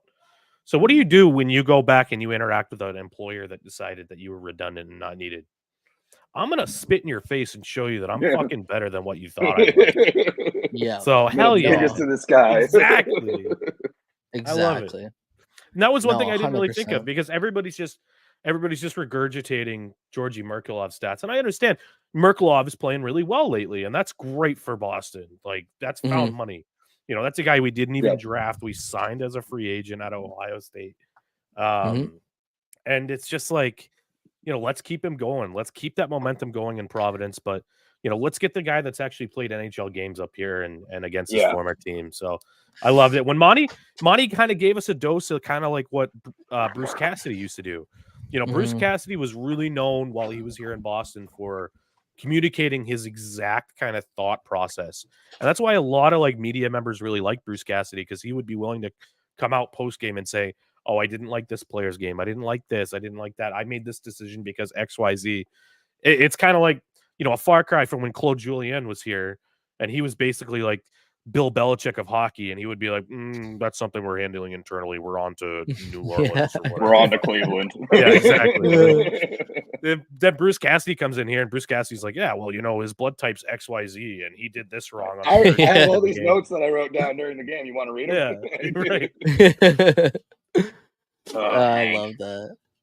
That's like, I had people today, someone today in one of my comments, they were like, it's so annoying. We got to keep Jake DeBrusk and Bruce Cassidy got a Stanley Cup. I was like, that wasn't the trade-off. Like, nope. I don't know why you think that because Bruce Cassidy got the opportunity to go to one of the better built teams in the NHL that was cutthroat and getting Jack Eichel, like name players, Mark Stone, you know what I mean? Like, that was a very calculated decision. And the second we got rid of Bruce Cassidy, Mark Stone called Bergeron and said, is Bruce Cassidy the coach? He said, if you guys hire Bruce Cassidy, you will win the Stanley Cup. They won the Stanley Cup. You know what I mean? Yep. It's like a lot of people could have seen that coming, and we did not trade Bruce Cassidy at a Stanley Cup for Jake DeBrusk. I don't think Bruce Cassidy was ever winning a cup here. And like, let's be real. Yeah, Cassidy won the cup and he walked away from the Bruins and like whatever. We won. Like, I know that this doesn't exist anymore, but we won the most games ever. Period. The I end. know. Like, that's what we did last year. I know we didn't Yeah. get the cup. I know we were a first round exit. I know it sucked, but like, let's not forget what we did do. Like, We're the we're greatest. good. Monty's good. To be honest, like when you really look at it, and I didn't look at it a bit like this until like me and you started hanging out and talking, Marty, about like super teams in the NBA and like why they're constructed the way they're. We had a fucking NBA super team last year. Like, what are we talking? Taylor Hall was on your third line. What the fuck are we Yeah. talking about? Or who was your seventh defenseman? Grizzlick or four? You know what I mean? Like, it's like Right. the team was like built. You had one of the best goalie seasons of all time. I always say this: Allmark lost -2 games last year. Like Allmark lost. It went too well last year. Yes, and you know, now being on the other side of it, now, I really enjoyed last year, and I would way rather have won the cup, but I wouldn't have traded last year for Absolutely. anything. Yeah, Yeah, like I said especially the same thing. Bergeron. Like Bergeron, he didn't go out on top. He went out as one of the greatest seasons of all time, captaining one of the greatest seasons of all time. Yeah. Like, like he did go out on top. do you know how many things have to go right to win the Stanley Cup in this league? Like, do you know what I mean? Like, Vegas said that, like, even Jack Eichel, I forget what interview it was on. He was like, we could have played another round. Like, we were so lucky that we didn't get any injuries. We weren't tired. Like, the most injury they had was what? The goalie got hurt, and then Aiden Hill came in and stood on his fucking head. So it's like, so it's like, it's just the things that have to go right for you to win the Stanley Cup in this league. Like, you could even go back to 2011. We should not have won that Stanley Cup, but everything went right. Like, there's no way. You go back to when the Blues won, like we should have won that cup, but that's just how the cookie crumbled. Like that, Binnington stood on his head in that series, and you're like gonna send me into a depression spiral. I mean, Marty, Marty, I bring you on here. You're a guest on the show. What are you doing at Ace? No, and it's true, man. Like it takes so much to win in this league, and Florida proved it last year. You just got to get in. You got to get in and hope that your goalie's hot and you don't die at some point. Bees were an 8 seed in 2011. Yep. Yeah. They were an 8 seed, just like Florida was. They wouldn't have won that cup if Burroughs didn't bite Bergeron. I swear to God. Oh yeah. You know, or what? Oh, yeah. You know what I mean? Like that changed everything. Like, and then what's his face that hit on Horton too? That will off. And fucking Marchand said it on the new show, What Chaos. He was like, dude, like my job was to bully the Sedins after that. After they came after Bergeron, my job was to bully the Sedins, and that's what I did, and that's why we won the cup. And it's things like that, like not every team is built like Vegas and can fucking win 8-2 in the final game of the Stanley Cup fucking finals. Yeah. You know what I mean? Like that shit. You could even go back to like the Tampa series is like, or even Colorado. What Colorado won against Tampa, right? Yeah, because Tampa won 3 years in a row. Yeah. Yep. And even Colorado had struggles towards the end of that series, and they were blowing through the league that year. Yeah, and to go back to my point though, like things went. Yeah, they're very good in the league. They're very good. Yeah, I think that's what you're talking about, Sarah. Right? They're just really, they've got a recent. They're so hot right now. Yeah, so hot right so now. Hot Those right goalies. But like Jim Montgomery never had to coach last year. No, like, I know that's loose to say and like probably not 100% accurate, but that was a well-oiled machine and it was like a fully self-sustaining ecosystem of a hockey club. Like, I think that it really helped Monty in his first year with the Bruins to have such a well-oiled, well-tuned machine with a built-in coaching captain for him to get back into coaching and everything. I think it was a perfect situation because I think he leaned more last year on the core group of guys. Brad, Bergie, Pasta, Kretsch. Krejci, can't forget Krejci. but he was leaning on those guys to, like, coach from within, coach on the ice kind of thing. And then he hit his stride. He definitely made mistakes in the playoffs, which were unfortunate, but like first year back, you got to get the rust off. Here we are. Yeah. We're back on top. Like, we're good.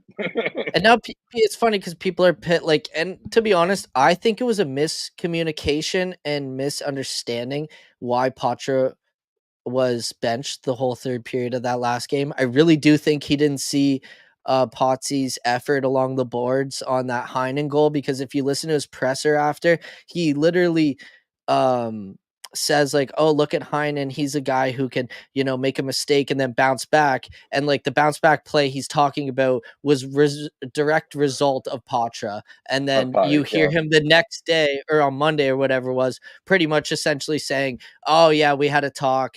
It was miscommunication. I told him to smile. You're in the NHL. Every day's a good day, blah, blah, blah. Right. And that's where it's like you said, Marty, it's almost like last year he let the inmates run the asylum way too long. He should have stepped in a little bit earlier, right? Like there's a point where maybe Bergeron doesn't play till game 6 or 7. Maybe, you know what I mean? Like maybe you switch the goalies in game 3. It's their fucking birthday. Like, yeah, Clifton in the roster because it's his birthday, and now he's one of the worst analytic players in the league. Who the fuck saw that coming? But yeah, so that just kind of happens when you go to Buffalo, though. So and it just shows what a great system the Bruins have year in and year out, right? Like you see, I know it's a bad example, but Lindholm coming from the Ducks to Boston, like holy shit, his first year he got like a 25-point jump.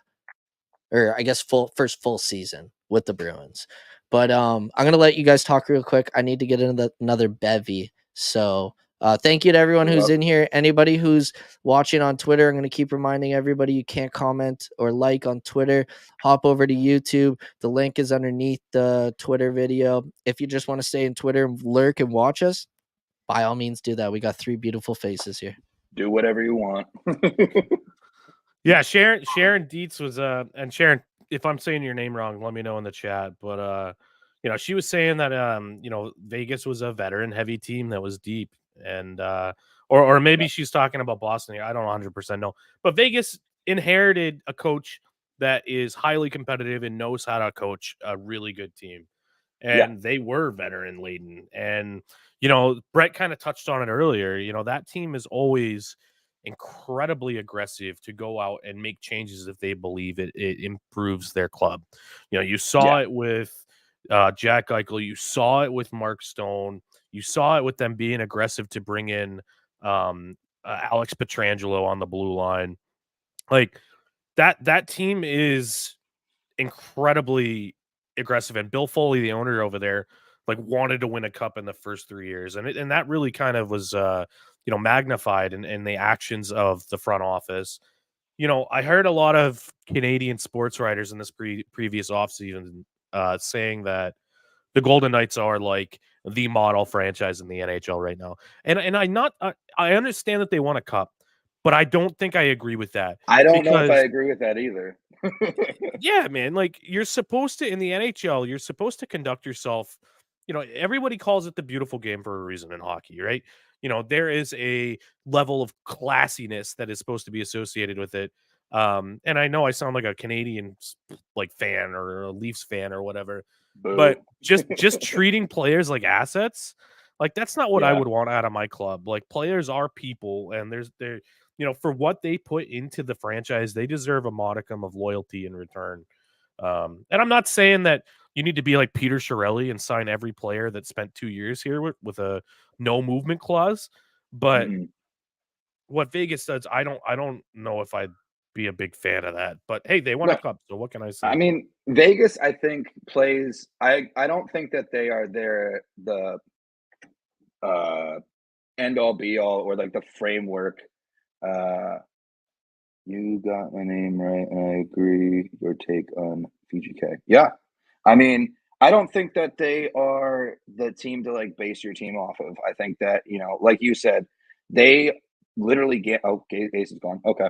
They gamble. They literally play the Vegas game of, we're going to move what we have to move. We're going to move anyone and everyone if we can get something 2 points on whatever metaphorical scale you want to look at.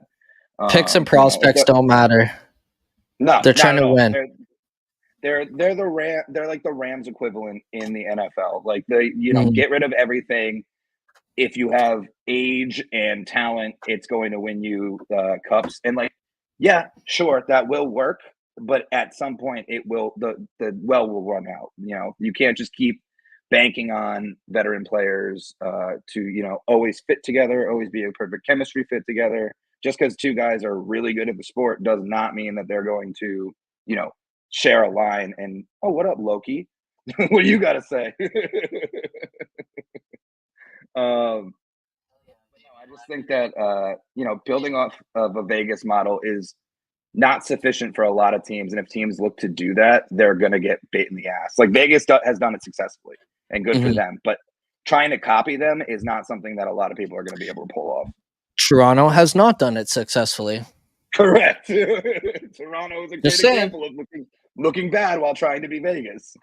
Like they give up picks and to get rid of contracts. Like they get rid of picks and prospects to get new players.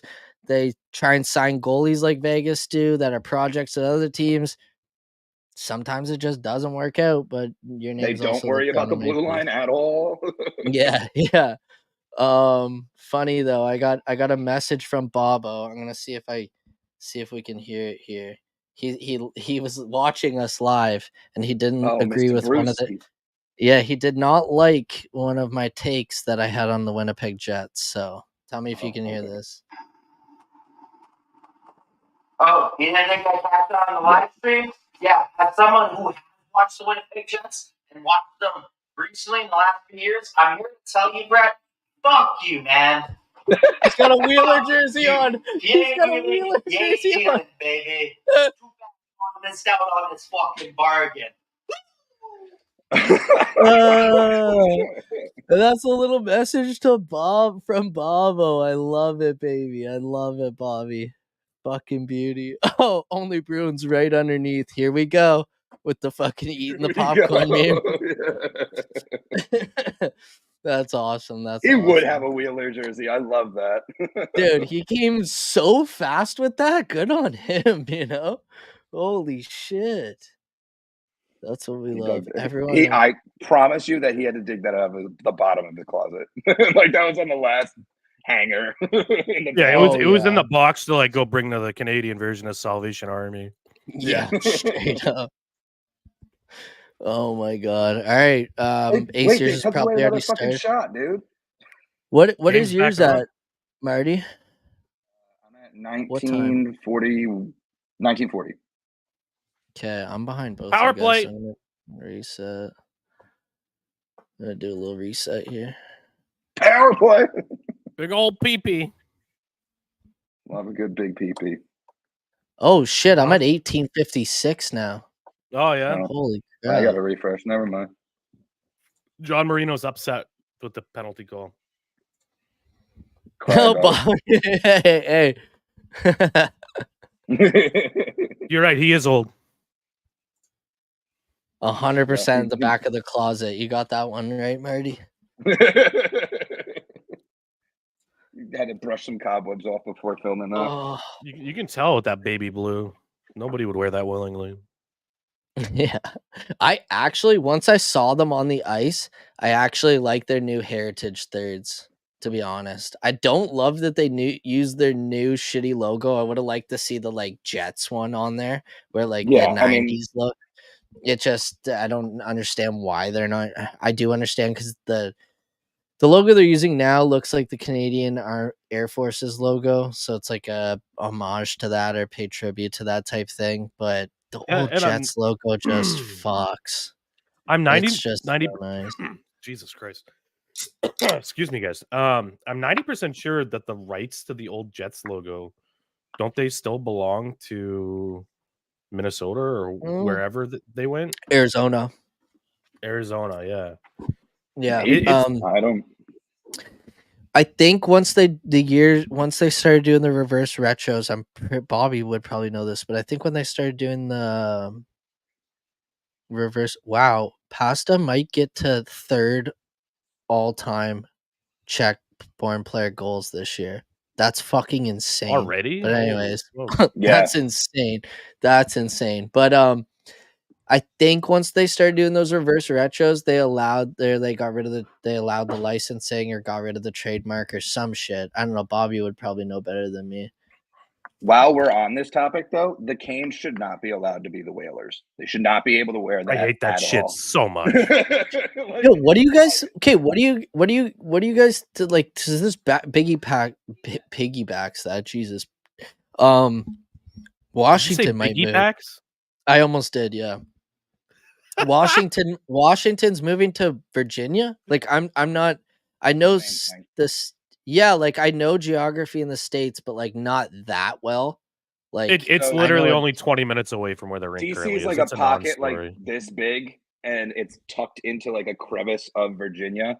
And like Arlington, Virginia is the neighboring city of Yeah. DC. They're gonna go right there. When Like, you they're fly not into going Reagan anywhere. Airport to go to DC, you're landing in Virginia.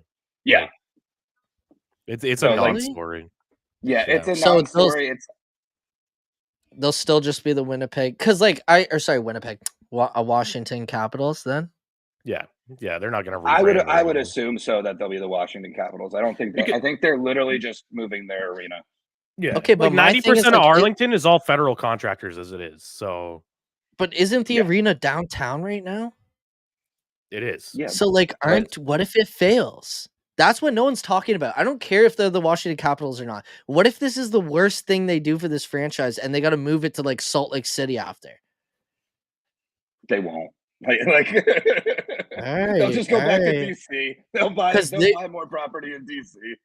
They were gonna Ace you like I think they were gonna move that team before they got Ovechkin. Like Ovechkin saved that franchise, didn't it? Essentially. It was more of a, I wouldn't say that from what I had heard. You may be right. I haven't heard anything along those lines. But I mean, just in general, like it was more of like a Crosby saving the Penguins type thing than Ovechkin saving the Capitals. The rivalry itself type thing. Yeah. Chris, West Virginia. Little fun fact: I played 2 games with John Marino. He was down with junior B with the South Shore Kings, and was an A, but coming back from injury and wanted to play with B for a bit. Huh? Interesting. There it is. He had 6 points in 2 games with us.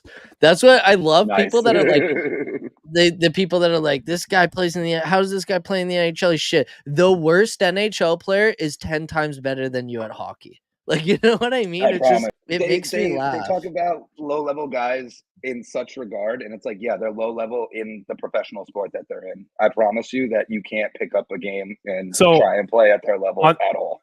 On that note, it's so funny, man. Like I played beer league with a former AHL goaltender, and he wasn't even playing in net. He was skating out, and he still was just dummying everyone else out there. I couldn't, like, if he had like 10 shots a game, I'd be lucky if I stopped 5. Like he was just that good.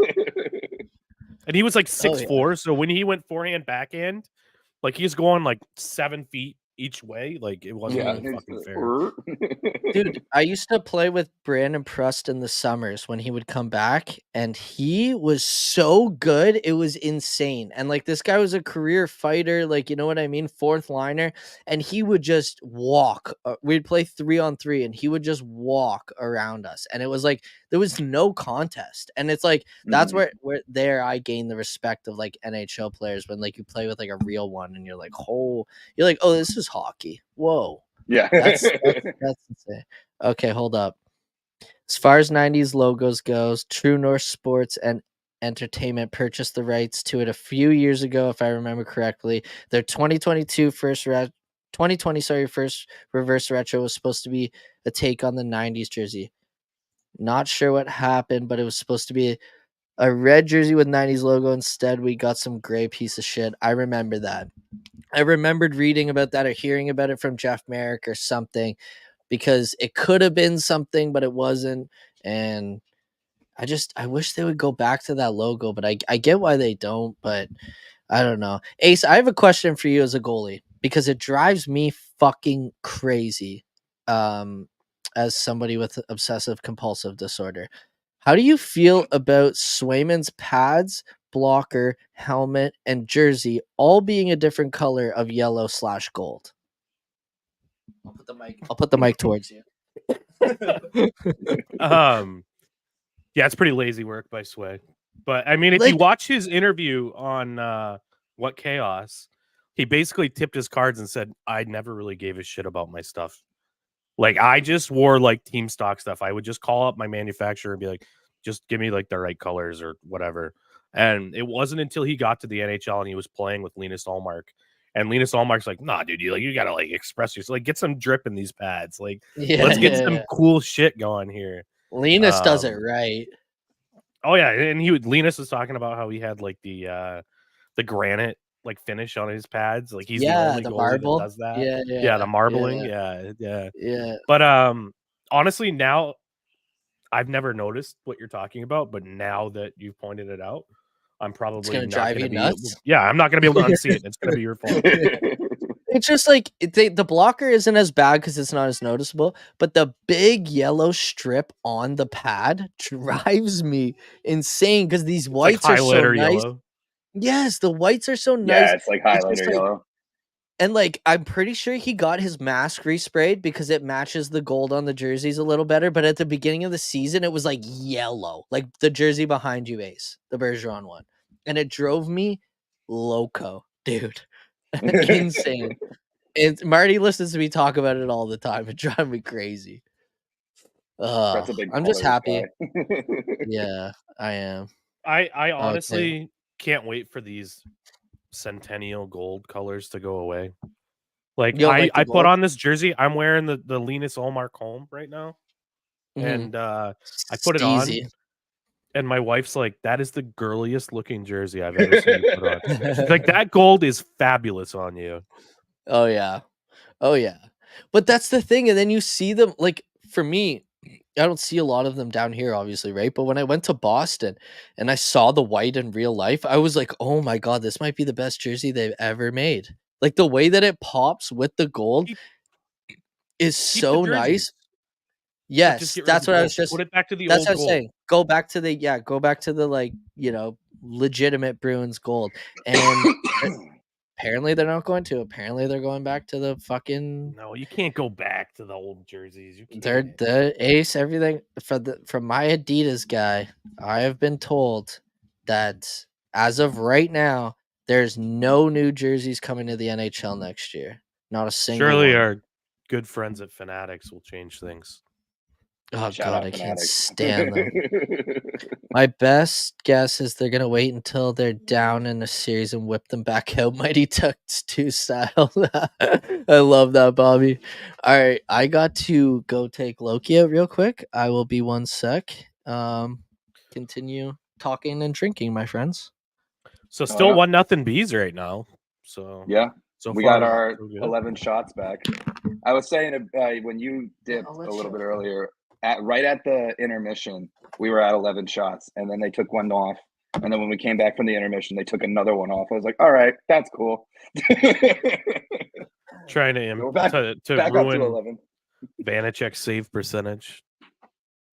Yeah, whatever. It's not going to be good at the end of this, I promise. Yeah, hopefully not. We got to get a few more in the. I mean, yeah, it's got to break up. It's got to break open. I mean, they're playing good hockey right now. Both teams are, Who's easy yawning at the dog? Oh my God, I should not yawn. It's too early to be yawning. I don't even know what time it is. 10 or no, I can't read. 8:44, not even close to 10. I had my clock in military time and I just saw 20 and I was like, that's 10. Nope. Like, yeah, that's good job. Math works that way. Well, we have a commercial break. Fun. I don't want to talk to Flo from Progressive. I've got an Old Navy commercial. Oh, does Old Navy make commercials? Oh, maybe it's not an Old Navy commercial. What is this? Oh, Kohl's. Never mind. Oh, Kohl's Cash. Not that this is a football pod, and not that we're on pod, but Kirk Cousins. I don't know if you know his shtick, but he's a big Kohl's guy. No, I don't know this. Oh, what? He's a huge Kohl's guy. Like literally brags about how much Kohl's cash he has. And he literally, like, 2 days ago, showed off that he has a chain now because they have, like, you know, Kirk Thuggy Cousins when he wears his 3 chains. They gave him a gold iced out Kohl's cash fucking green dollar bill bling. I was like, this is ridiculous. I saw some speculation that there could be like a Kirk Cousins to New England thing going on. God save us all. That's just a Band-Aid on the giant wound that the Patriots are dealing with.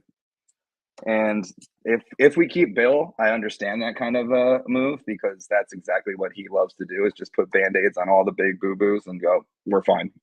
But I don't know. I think there needs to be a shakeup for the Patriots. I love Bill. He's the reason for – no, he's not. Tom Brady's the reason for 6 rings, but Bill Belichick has a hand in it. So it's weird to move on from him, but at the same time, like, sometimes the writing's on the wall. Sometimes you have to move on from a Bruce Cassidy. Sometimes you just have to say, time's up. We got to do something different. Yeah, I pissed off everybody on Twitter. Well, I can't say everybody. There was a lot of people that liked the tweet too. But, when Monty was benching Patra, as, you guys were talking about earlier, I pointed out, I was like, I didn't like it. It's just on the heels of, him being scratched for an entire game, as Monty cited, workload reasons, workload management. And Brett, you sure you're not a dad hearing you sit down like that? He's a dog dad. Yeah. I bet you, This like, guy's when you're going getting nuts, close though. to wrapping this thing up, you're gonna like slap your knees and be like, well, you're getting to be that time. Well, yeah. Well, everybody. Time to hit the dusty trail. Are you fucking kidding? I thought I brought my beer upstairs. I was like, I'm the biggest dumb ever, but I didn't. I don't even know what I was saying before you just sat down like an old man. Yeah, see, And yeah. Patra. Dad, hey, Dad. Hey, Dad. Hey. Tom's the reason for the last 3 rings. Bill's the reason for the last. For the I don't first know what 3. you guys are Okay. talking. Yeah, that's football. Bobby's right with that. Bill definitely created the early success with the, crazy defenses and everything. But then Brady just became the GOAT throughout his years and kind of was like, I will not lose at any cost. And, just turned it on. So, yes, the legacy of Bill Belichick is what it is. But at the same time, pack it up. If we can get picks for Bill Belichick, let's do it. Pack it up, pack it in. Did you just jump around me? Yeah, I was just gonna say, jump. Did you just jump around me? Man, it's been a weird neutral zone game. It's like both teams. I like this can't- line. Which Geeky one is it Pasta for and you? DeBrusque line. I do too, and I sang it in the pregame. I was like, I was shocked they You didn't put did. them I together. will shout you out. You did say that. Yeah. Oh my God, what a pass. I'm behind again. Holy shit. All right, Geeky. let me refresh my stream and hit the little boys' room. I'll be right back, guys. Yeah, no worries.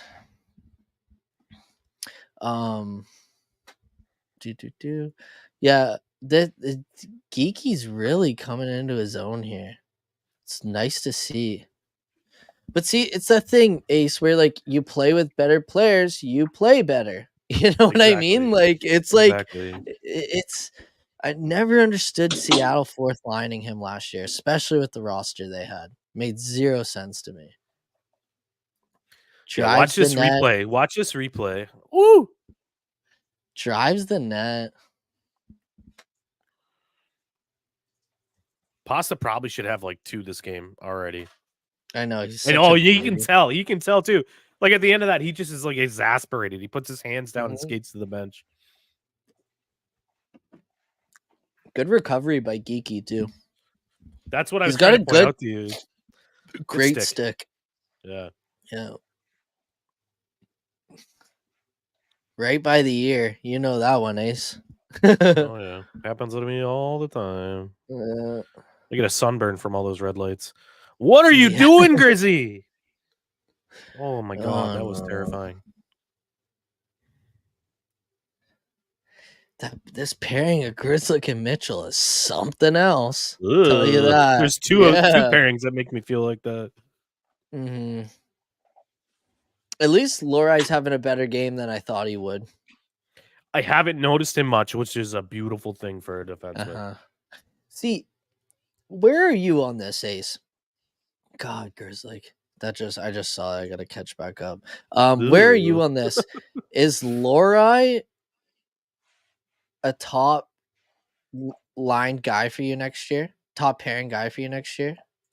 Depends on how this season finishes for me. Like, I just think it's a little yeah. You know what I mean? Like, defense take a little longer. He played forward 4 years ago. Like, you know what I mean? Like, it's like, and now he's playing defense in the best league in the world. Yeah. I just think you find him a steady Eddie and you put him on the third pairing with second power play minutes and you Grizzlick him. If you need a shift where you throw out McAvoy and Lorai, you do it. But you don't, you know what I mean? Like, you don't staple him on that top pairing, I don't think. I don't know. We'll see how this, like you said, see how it ends. I have to agree. Year. Like, not everybody's a Charlie McAvoy. Charlie McAvoy is a fucking unicorn, right? Mm-hmm. You know, that favorite kid in Minnesota. Yeah, literally looks the Bruins like threw McAvoy. him in the postseason because they had no choice, and he was playing top line minutes just like that, right next to Zdeno Chara. We can't expect Mason Lorai to be like that. He hasn't been a defenseman his whole life, so learning systemic defense is going to be harder for him because he was a forward for the majority of his hockey career. But in Louisiana. Did you know he's the first NHL player from Louisiana? We should talk about that 8 more times on the simulcast. I'm so glad I can't hear. Yeah. Now we are. How about him getting that goal disallowed against us earlier this season? Hell yeah. TNT's probably brought it up a couple times, but thank you. We should always agree with Brett. That's the first time I've disagreed with you, Sharon. Oh man.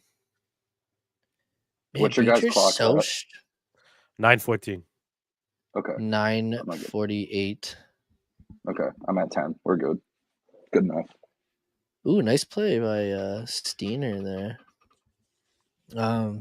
Again, shout out to everybody that's in with us.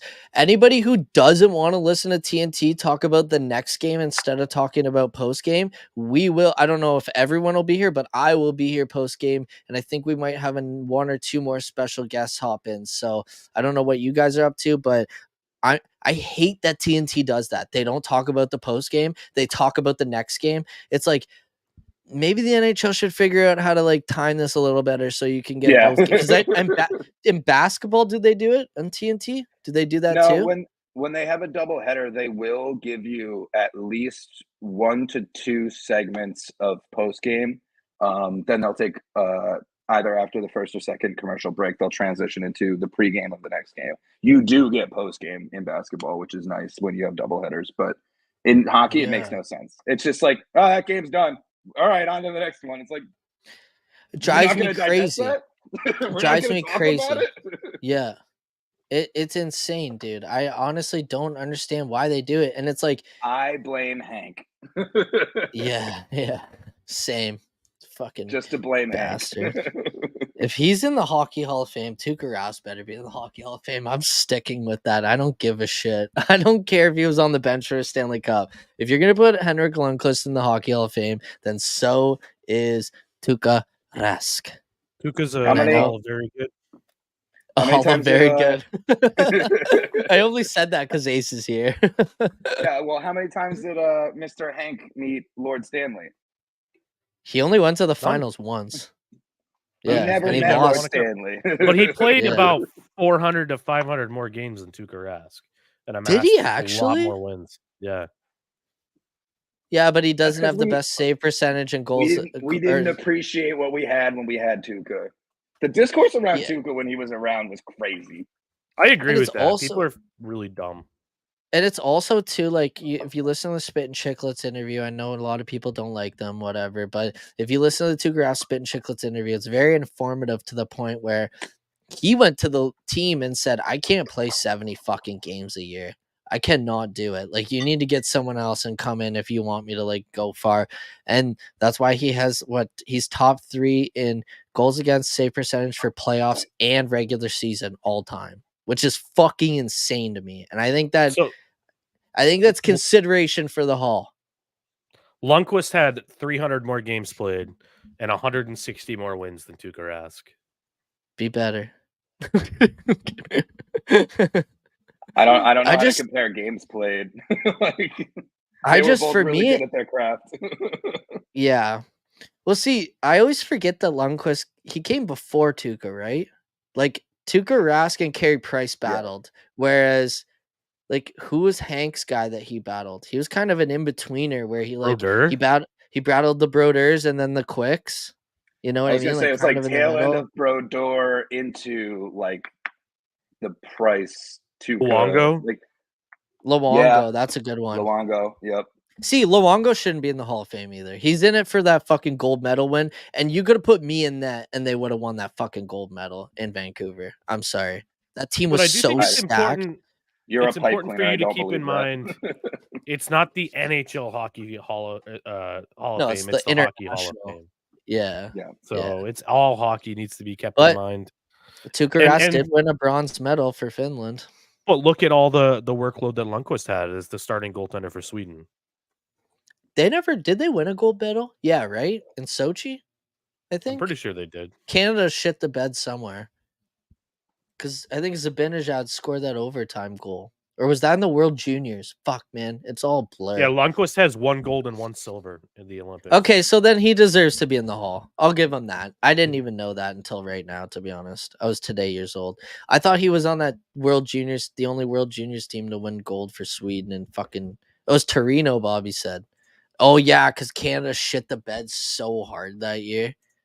That was the first year they brought in visors to international hockey play. And Canada had no idea what was going on. Can you imagine seeing NHL players with fucking fish bowls? You might speak it into existence in the next 5 years in international play. I wouldn't be shocked, man. I really wouldn't be. They're mandating them to wear neck guards going forward. What's your guys' take on the whole bastardized version of the hockey, the World Cup of hockey that the NHL wants to do with only 4 nations instead of brutal. It's awful, Pasta dude. won't be there. One of the most marketable guys in the game, and he's not going to be there. Are you fucking kidding me? That's a joke. You have to have a world team and an under 21 team. You have to. And honestly, I'm going to say something a little maybe, controversial here. The Russian hockey players are not the ones that are causing the conflict in Ukraine. There's no reason to punish these guys and not allow them to play at the highest level of hockey. I want best on best, and taking a shitty political stance to make a statement and not allow Russian players to play, it's stupid. And you're shooting yourselves in the foot here. Well, it's the thing too, like, so even worse, like, because international play, it means a lot, but like, you think about these kids that are getting drafted to the OHL or coming over at NCAA, they almost didn't let these like 16-year-old kids that have nothing to do with this shit, want to get out of their country to come play hockey somewhere else. They're telling them, nah, you can't come over here because your country sucks. What? Aren't we land of equal opportunity? Isn't that what fucking North America's about? Like, you know what I mean? Like, it's just like, it makes no sense to me. And see, Ace, I think the Russia thing about 4 teams is a cop-out. I think it's a fucking cop-out because they don't want to organize a legit tournament, and it's easier to have Finland play Sweden and Canada play US and have it on 2 sides. You make your money. You fucking have a finals on both sides or in the middle or whatever you want to do on the East Coast. On the ocean. Yeah. Well, in the Boston Harbor. Right. I had heard that those teams, the Finland and Sweden, they wouldn't even be playing over there. Everything would be right here in North America. Really? So the NHL so they even changed that. It's in NHL arenas. So the NHL gets the gate revenue. Mm-hmm. And that's all the NHL wants. They just want to be able to See, control everything and make money. well, on top of Bottom that, dollar. you're not gonna see. That was a great save by Sway. You're not gonna see NHL players at the Olympics again. You might not even see hockey at the Olympics this Olympics coming up because they don't have an arena built that can house the fan. That's the dumbest thing about the Olympics. Hockey brings in like some of the most fans. Like you tell Canada and US they're gonna play each other best on best in the Olympics, they'll go watch downhill skiing, they'll go watch the half pipe, they'll go watch fucking figure skating. You know what I mean? Like Dude, they I make it will a pregame trip. for curling. Like I will get Yeah. Oh, dude, shit to get in there and watch curling. Curling is electric, dude. If you've ever been drunk and bet on curling, it's the most electric thing you could ever fucking do in your life. I swear to God, if you have a Scott's Tournament Hearts comes up every like winter, I watch it, I get drunk, I sit on my couch and I gamble it, and it is fucking amazing. It's like gambling on Scott's like a fun dude to drink with. It's his tournament. Oh, Scott's. It's the Scott's Tournament Hearts. Like, what's it called? Is it like the Scott's like lawn brand? Is that what it is? Yeah. Yeah. Oh, I could just imagine like some guy like in a trailer park in Nova Scotia, like in Trailer Park Boys. I'm Scott, and this is my curling tournament. It's literally. It's probably how it started, man. It came to London once, and I got free tickets, and that's where I got like into curling. I was front row. It's just like fucking what's his face says in Talladega Nights. I'm front row, hammered drunk, right? And I'm just like yelling, watching curling like it's hockey, dude. And I'm like live betting it on my phone. It was the most electric thing I've ever done. Also, if you have a curling arena near you, go try it. It's really fun. It's like nobody lawn outside bowling. of Canada has a curling arena near them. It's fun to do. It is. I don't think we have.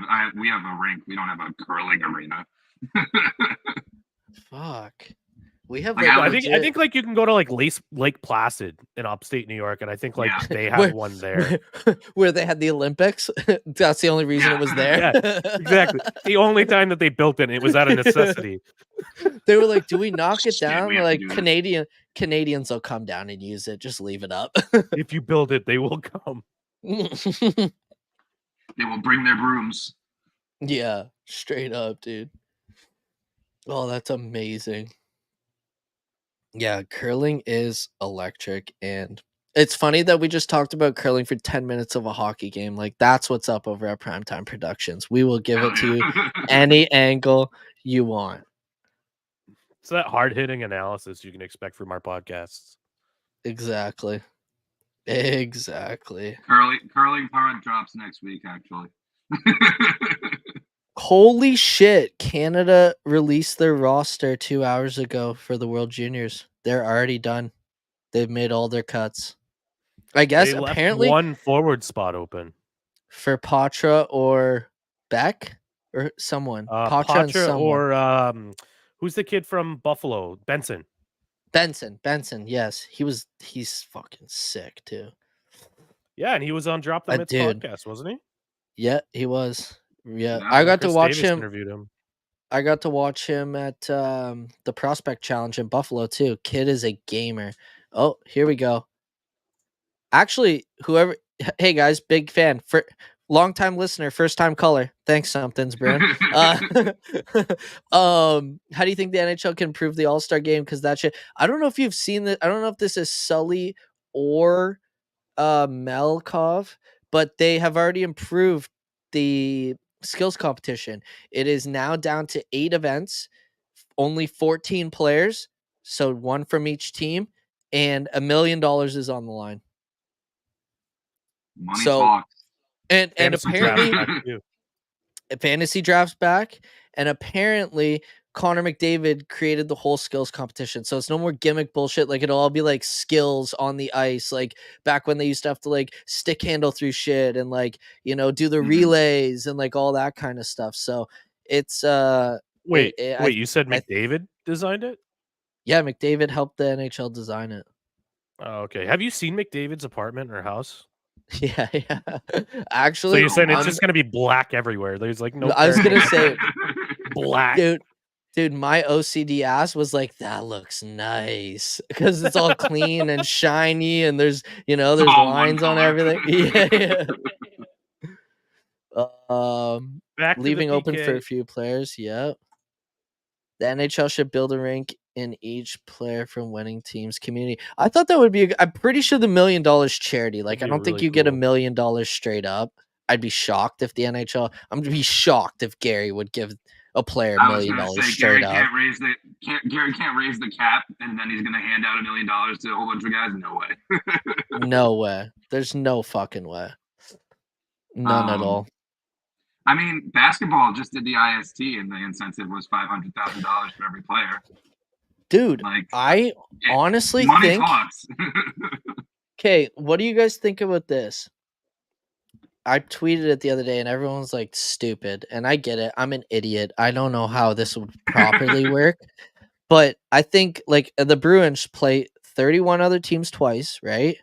And then the last remaining games you give to interdivisional games, and you do some sort of version of an in-season tournament. But it's not like an in-season tournament. It's whoever wins the division gets, like you said, $500,000 a player or whatever, right? So that not only are you playing to win your division for the playoffs, you're not playing for money. Instead, do you imagine the rivalries that would fucking spark up between teams like fucking Minnesota and St. Louis, or like, you know what I mean? Like, you'd get new rivalries. You'd get Boston and Montreal becoming huge again. Maybe you get a team that should be underachieving that comes out and wins the division. You know what I mean? Like, because the whole year they have some sort, and I just don't understand why the NHL doesn't, like, don't be gimmicky, but just like be smarter. You know what I mean? Like, you don't have to be gimmicky, but just like figure out a way. I don't fucking care to see Boston play Winnipeg, or sorry, not Winnipeg, the Islanders 3 times a year. I really don't fucking care. I'd way rather see them play the Leafs or Montreal or even Ottawa at that point. You know what I mean? Like, it's like, yeah, you will only see them play the Rangers 2 times a year, but like, I'd rather give that up to see them play Montreal or Toronto again, honestly. Yeah, I don't need to see the Columbus Blue Jackets 4 times a season. It's so stupid. No one does. Not even the people in Columbus. Not even Blue Jackets Yeah. fans watch 4 games a season. Don't see Bruins letting Patra go to World Junior. It's Sweden's this year. I agree. I think it's Sweden-US final. I don't know how the groups line up this year, but if it can be, it's going to be Sweden-US final, I think. I don't think Canada even sniffs the finals this year. Bees go on a 4-game West road trip. When it's over, can't imagine Bees want to be without him for 12 games. Makes sense. Oh, I'm just full of good ideas tonight. Let's go.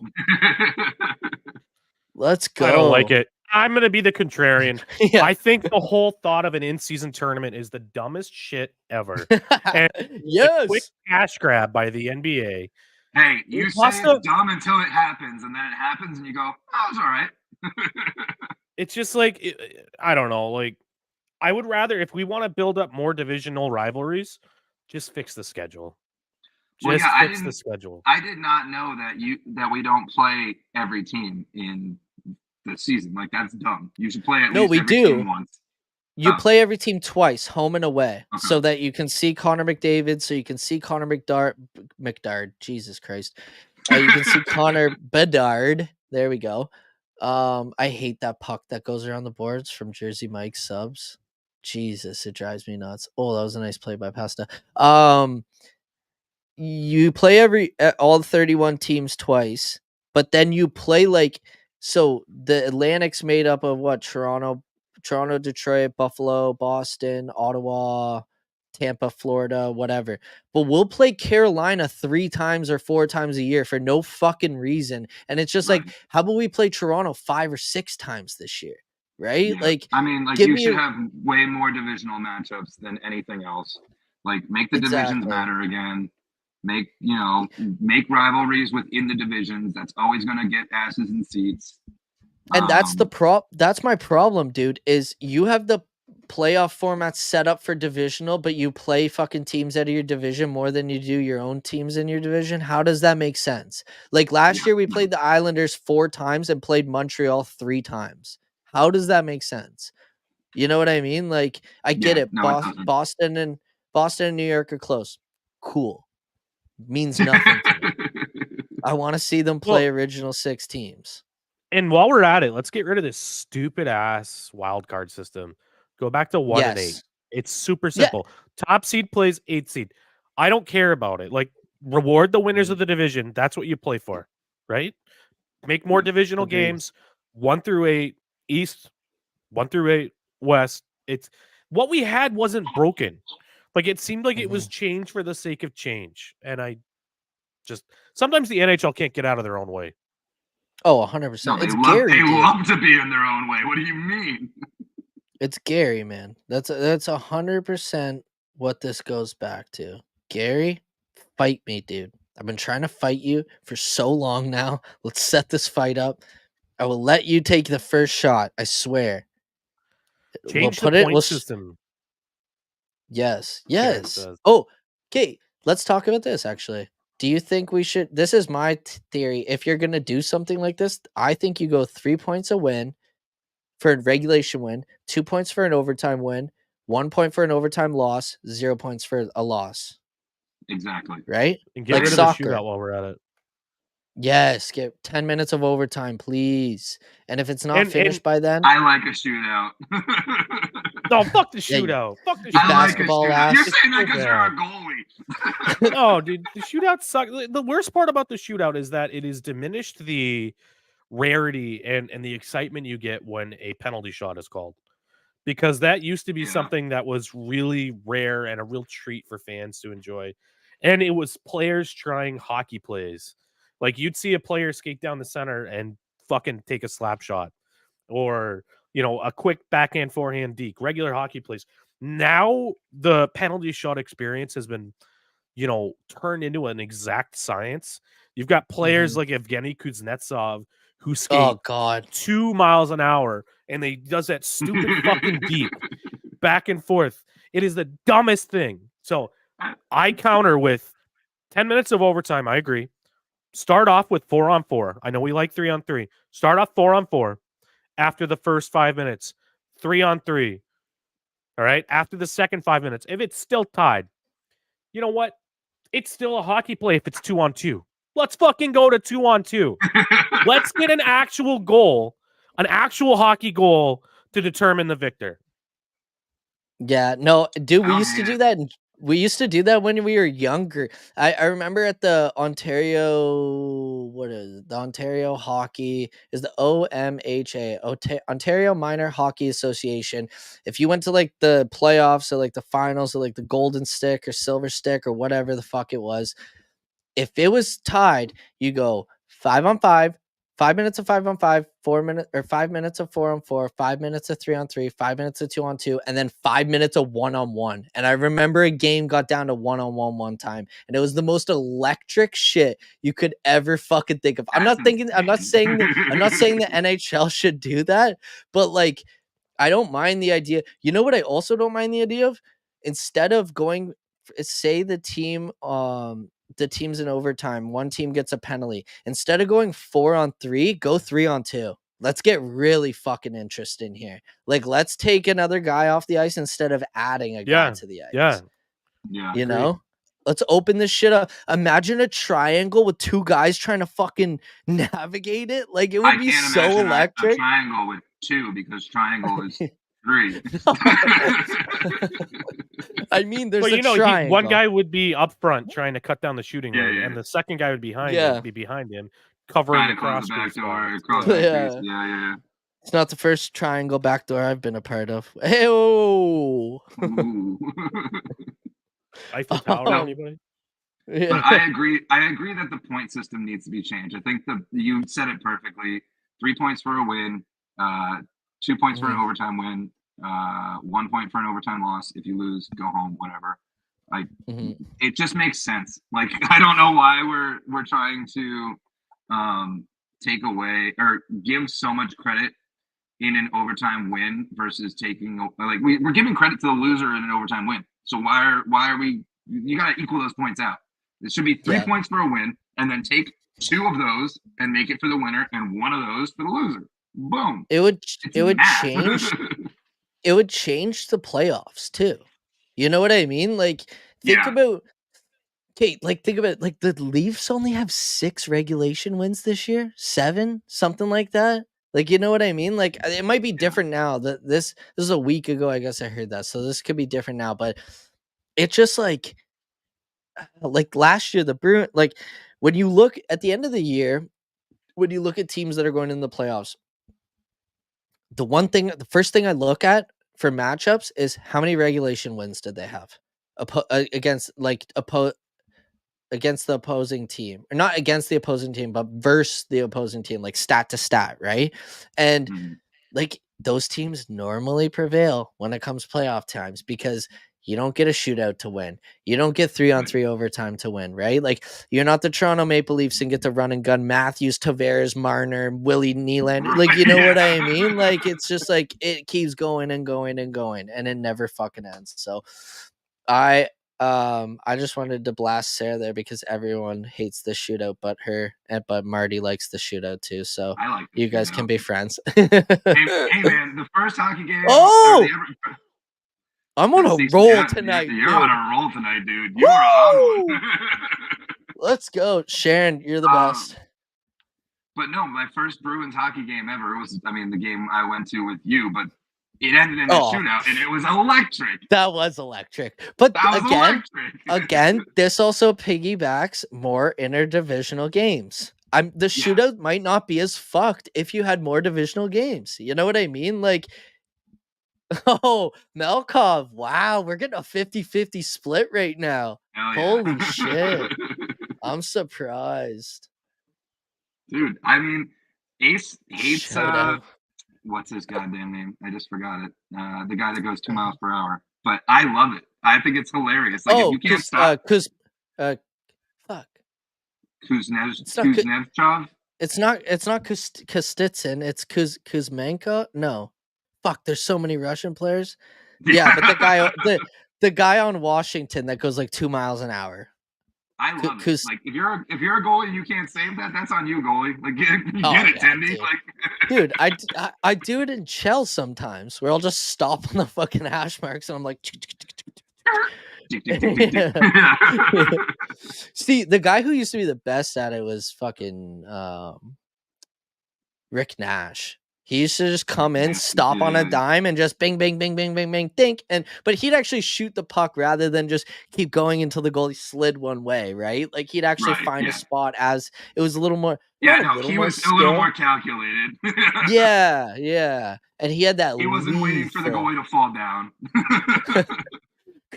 Kuzmenko Kuznetsov. It's Kuznetsov, the guy's name, but that's hilarious, Mel. Post a poll. The people decide. Fuck America. I'm getting out of here. America tweets. No, I'm just kidding. I'm kidding. I hope to be an American soon. No. No, man. This is fuck. I'm having so much fun doing this. This is awesome. This is awesome.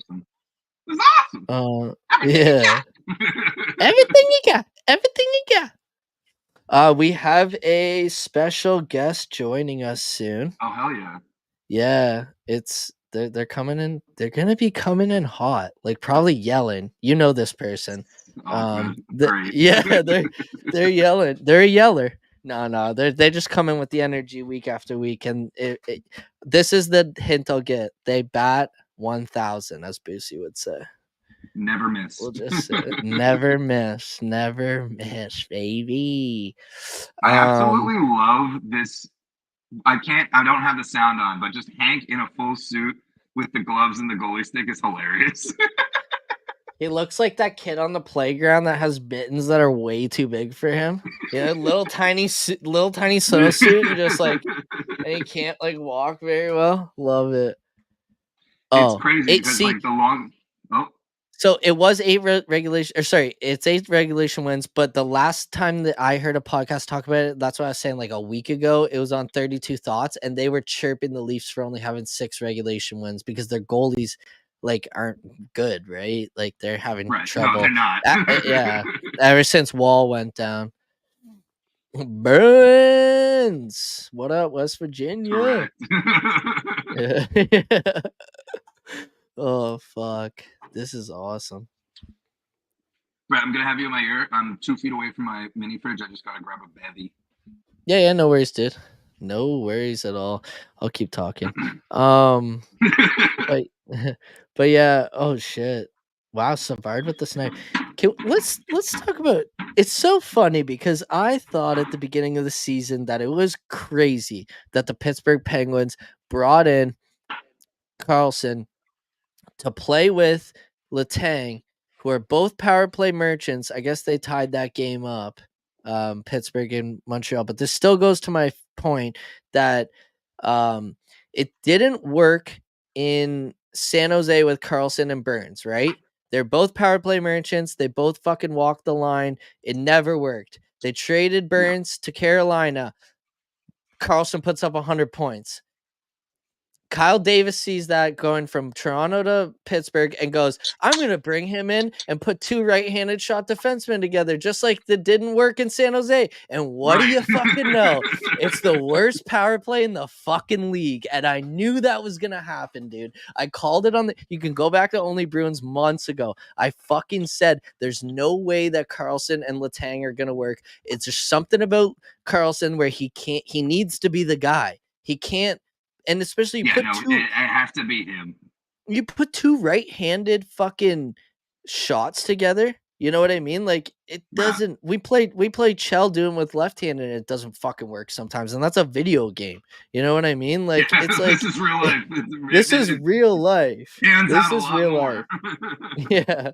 And you're paying Carlson checks notes $11 million a year, and you're paying Letang checks notes $8 million a year. Like, you gotta fucking, I don't know, man. What is up with Pitt? Exactly. It's the Carlson effect. He can't play with other. He needs to be the guy. He needs to be the fucking guy. Ace, are you ready to come back in? There we go. He doesn't play defense, and that's the only thing. 5-on-5, he's playing great this year.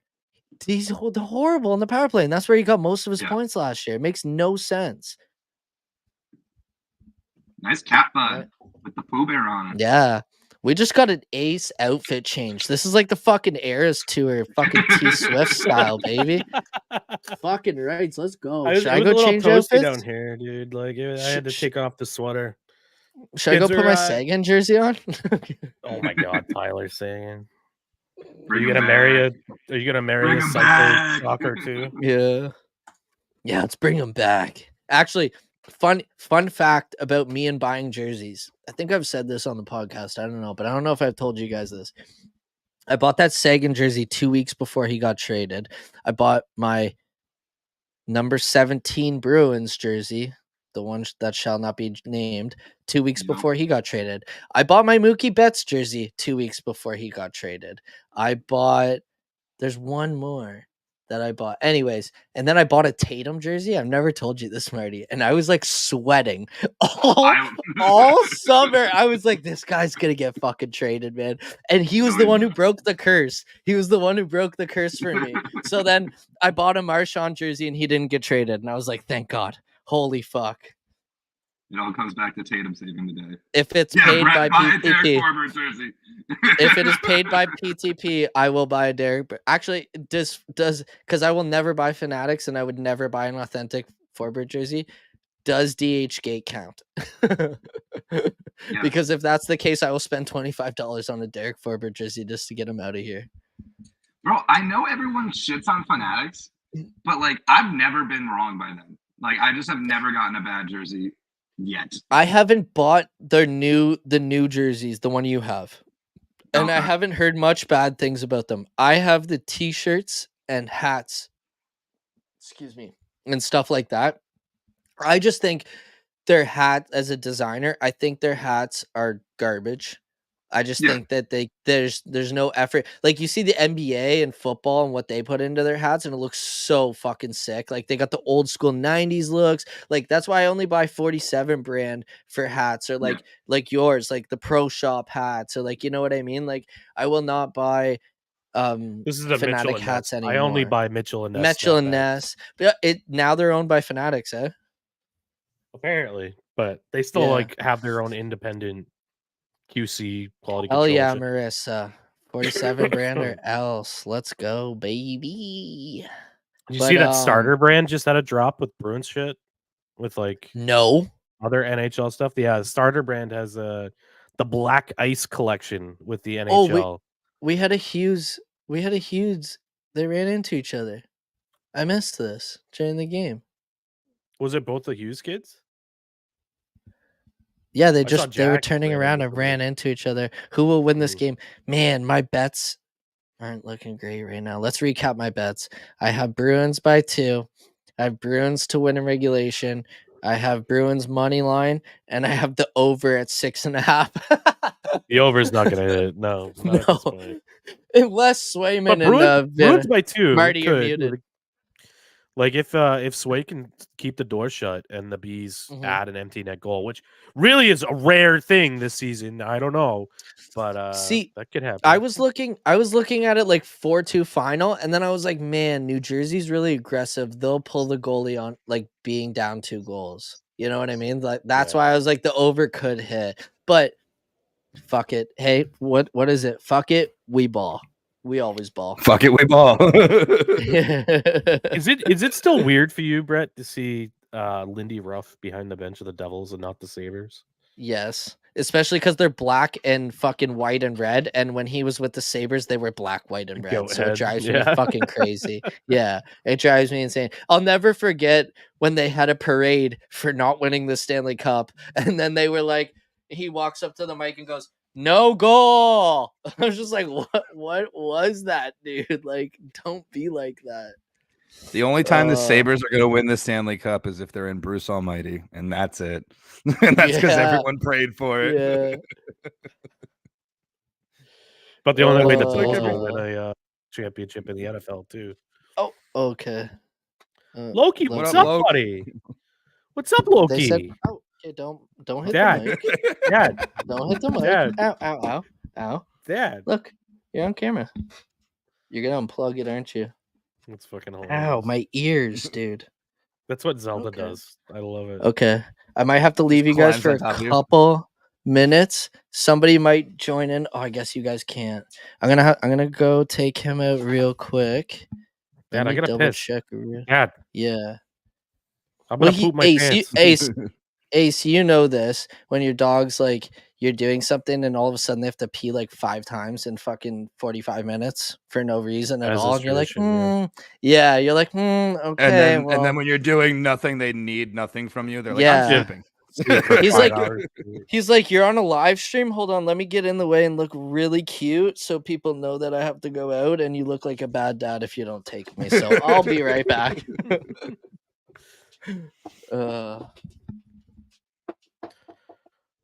Jägermeister.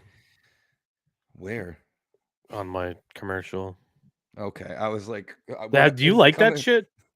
Not really. Me either. I mean, I'll do a Jaeger bomb if the round comes around. I'll do a Jaeger bomb, but I'm not happy about it. I'll do any bomb that gets put in front of me. Fair enough. Yeah. I'd never had it, and I saw the commercial. They love to advertise with the NHL. You know, shot, take the shot, and then they have a Jaeger bomb or whatever. Well, so it's like, oh, it's gotta be a cool drink. Their whole thing, it's not a cool drink. Their whole thing is like chilled on ice or like the iciest whatever, and they're like, oh, hockey's ice. We could just make this the thing. Right. It's like, it's a natural connection. Cool. Like your forced branding versus. Oh, I'm on the Jaeger commercial now. Okay. There you go. Gross. I'm even spoiling commercials for you, Marty. I gotta close out of all these X-rated advertisements because I'm not watching this through quote unquote legally. Contract. Oh my god. I am not watching is Brett it. Actually there? Like, look at him. No. He's frozen. He froze. My man hasn't moved. He's doing the what was it? The challenge. What the fuck did they call that shit? Black Beatles, the Frozen challenge? No, that's not what it was called. Mannequin challenge. When everyone would just like back when like Vine like was popping. Oh, I'm aging myself, Jesus. Back when Vibe was like the top social media. when everyone just sat still for like 6 seconds. It was like, oh, you're doing great, Brett. You're doing great. Yeah, you're very good at it, Brett. Oh, this is a rough start for the Bees. Oh, the E is out on Prudential Center. Y'all got to fix your light. That's hilarious. The Prudential Center. Prudential. Love it. If I see that one, there's like a TikTok. It's like they're the guy's like commenting from social media posts or like Google searches, and all these people are trying to like write the word pregnant, and they're like, oh God. one of them's like pregante, pregner. I remember that. Yeah, I remember that. Dude. It's so Yeah. The second you said pregante, I was like, holy shit. Like, combination lock just came undone. What happened when pregante? How many weeks with no period before you're pregnant? Dude, people just be quote unquote doing their best. All right, Bruins. Like, this is a bad start. Yeah, really rough start. They're chasing it. Reminds me of that one Anthony guy on TikTok. Can we talk about some of these misspelled signs and shit? Have you seen those? No, I have not. Oh my god. There's like they go into a bagel bakery, and the sign says instead of cream cheese, it's like cheam creams. Oh yeah. Just like blatant typos that people just haven't caught on to. Yeah. Brett's got his Canadian internet going. Yeah, oh god, I do not have a good feeling about this. We shall see. What is the opposite of boys are buzzing? Snoozing? Yeah, Boys there are it is. snoozing? Taking a goddamn nap? There it is. Yeah. Cool.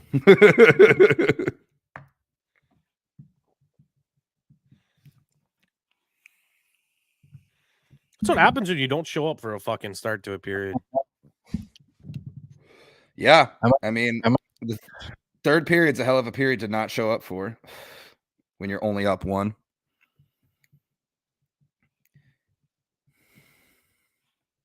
Was that a high stick by Hughes? All right, I don't know what's going on with my camera here. I might be out of camera for the rest of this. Can you guys hear me? I can hear you fine, yeah. Look, you kill your camera? No, I don't know what happened. It's asking me to restart my browser, and can't do that because I'm the one streaming. So this is going to be no. really You still can because you own the studio. Yeah, but won't it stop the stream? No, I don't think so. I mean, I could be wrong. I have no idea. Might. Good answering shift from the fourth line so far.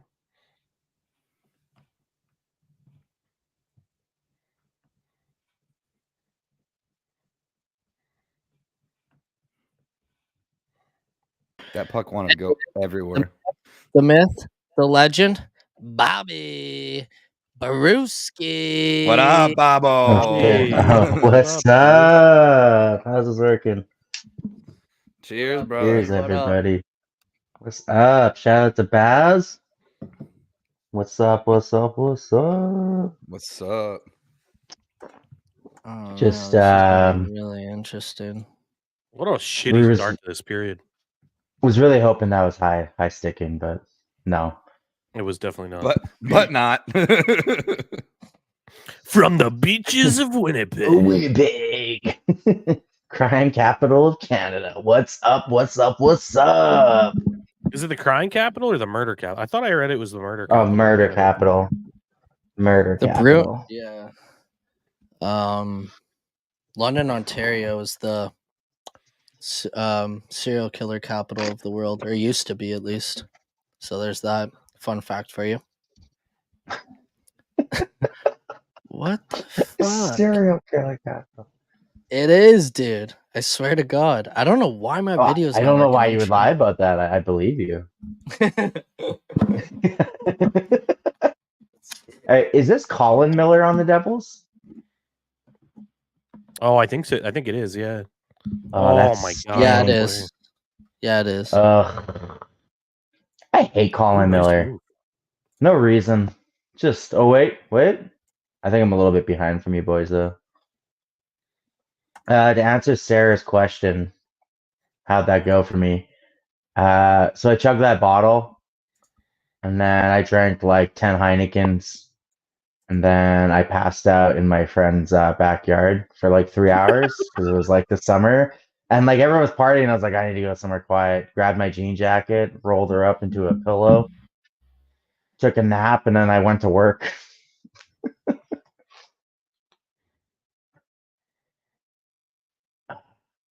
That's actually I don't know if fucking that's- hilarious. Sorry, I'm I trying don't to know if I was fucking get my video going here.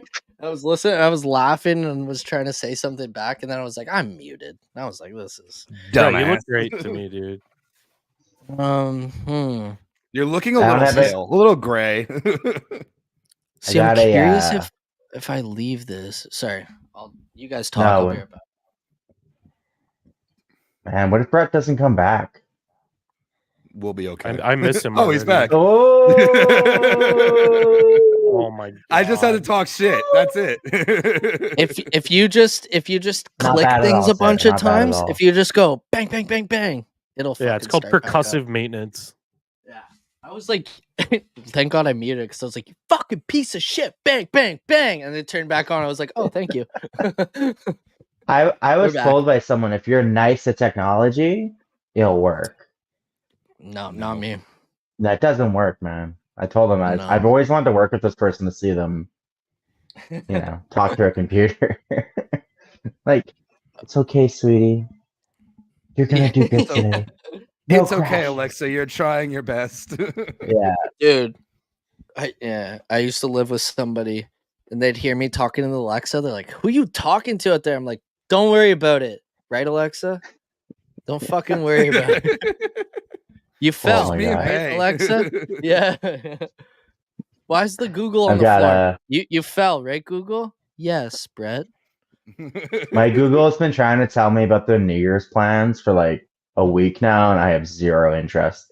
Like, I've been planning out my New Year's. Do you want to hear some fun facts? I'm like, not a chance. No. I'm like, hey, Google, play Anthrax at 7 a.m. Need to wake up. I need to get going. Bobby's Oh, been great. I've been me. Yeah, Oh, did you no, see I that, can't Bobby? read. That's Malkov. What a fucking legend. Here.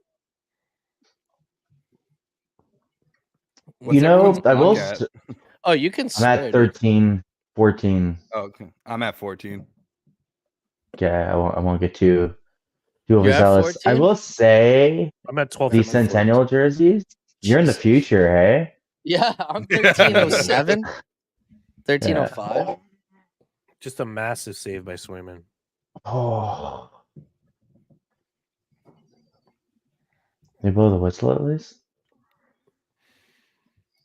I will say the Centennial jerseys, I do like them, come on. but Hey, some of the someone- map. What's that? No, continue. It's in the works, Chris. It's just the It's play in the that works, just Chris. happened. Yeah, you can't be It's just- diving into the net like that. No, not even that. Respond. Freddy's on the ice. Hey, hit someone in the head after putting the puck in You your neck go after me. the whistle. Yeah, you go me. Exactly. You want to shoot on Sway after the whistle? You go me.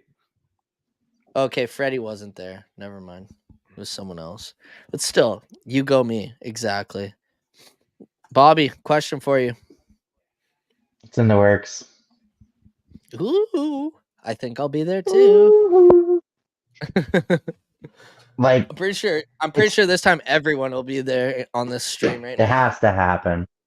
And if I go there and Heineken Silver, for whatever reason, sold out in Boston, I'm flying to the next city that has it. Dude, I'll bring a case from Connecticut just in case. That's my favorite Oh man, seeing the picture of Czechie flag, Boosie. I gotta. I'm bringing down some of our beer so you guys can try it. Yeah, I need to. I need to go up to your brewery. I didn't stay. Next time, I'm gonna try and stay the whole week. Hopefully, Boosie will That's what I'm have trying to do. an extra person in his house, so I'm just gonna have to find me and Baba will fucking get an Airbnb and stay together. I already downloaded Tinder Premium. I'm working the lines, man. Hey, my girlfriend's gonna kill me. This guy's fishing. This guy's fishing from Canada. They'll be West Virginia will be waiting for you. Oh, I'm jacked. I gotta get a check player then on this jersey. What I was gonna say.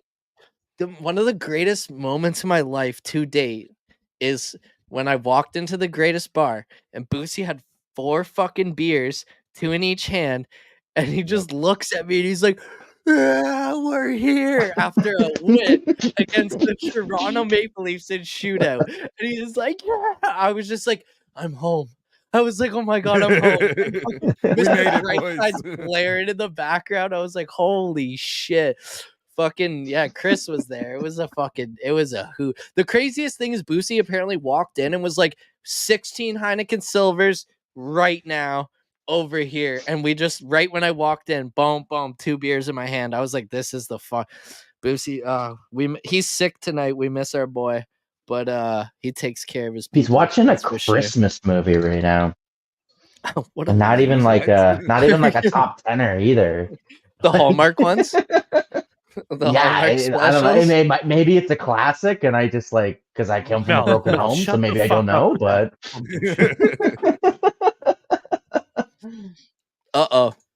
Mel coming in with a controversial take. No. Oh yeah, no. I'm a pumpkin guy through and through. No, I don't like pumpkin. I like pumpkin pie. Pumpkin pie's good, but I've got the Chuck 70s. Yeah. I cuff my jeans. I wear scarves. I'm all about the pumpkin spice, man. I wear scarves. That's the best part about you saying you're a pumpkin guy. I wear scarves with leather jackets, also. With leather jackets, yeah. Canadian tuxedo. Yeah. Jackets. That's me and Boosie had a full like 10 minutes about how we were talking about like. Even I'd like to think I'm a stylish guy and I could never pull off a leather jacket like Bobby does. There's no. I'll show you the ropes, baby. Oh God. You just have to wear it with no fear. You just got to wear it with no fear. True. Leather rocks. There are a lot of dudes who shouldn't be wearing leather.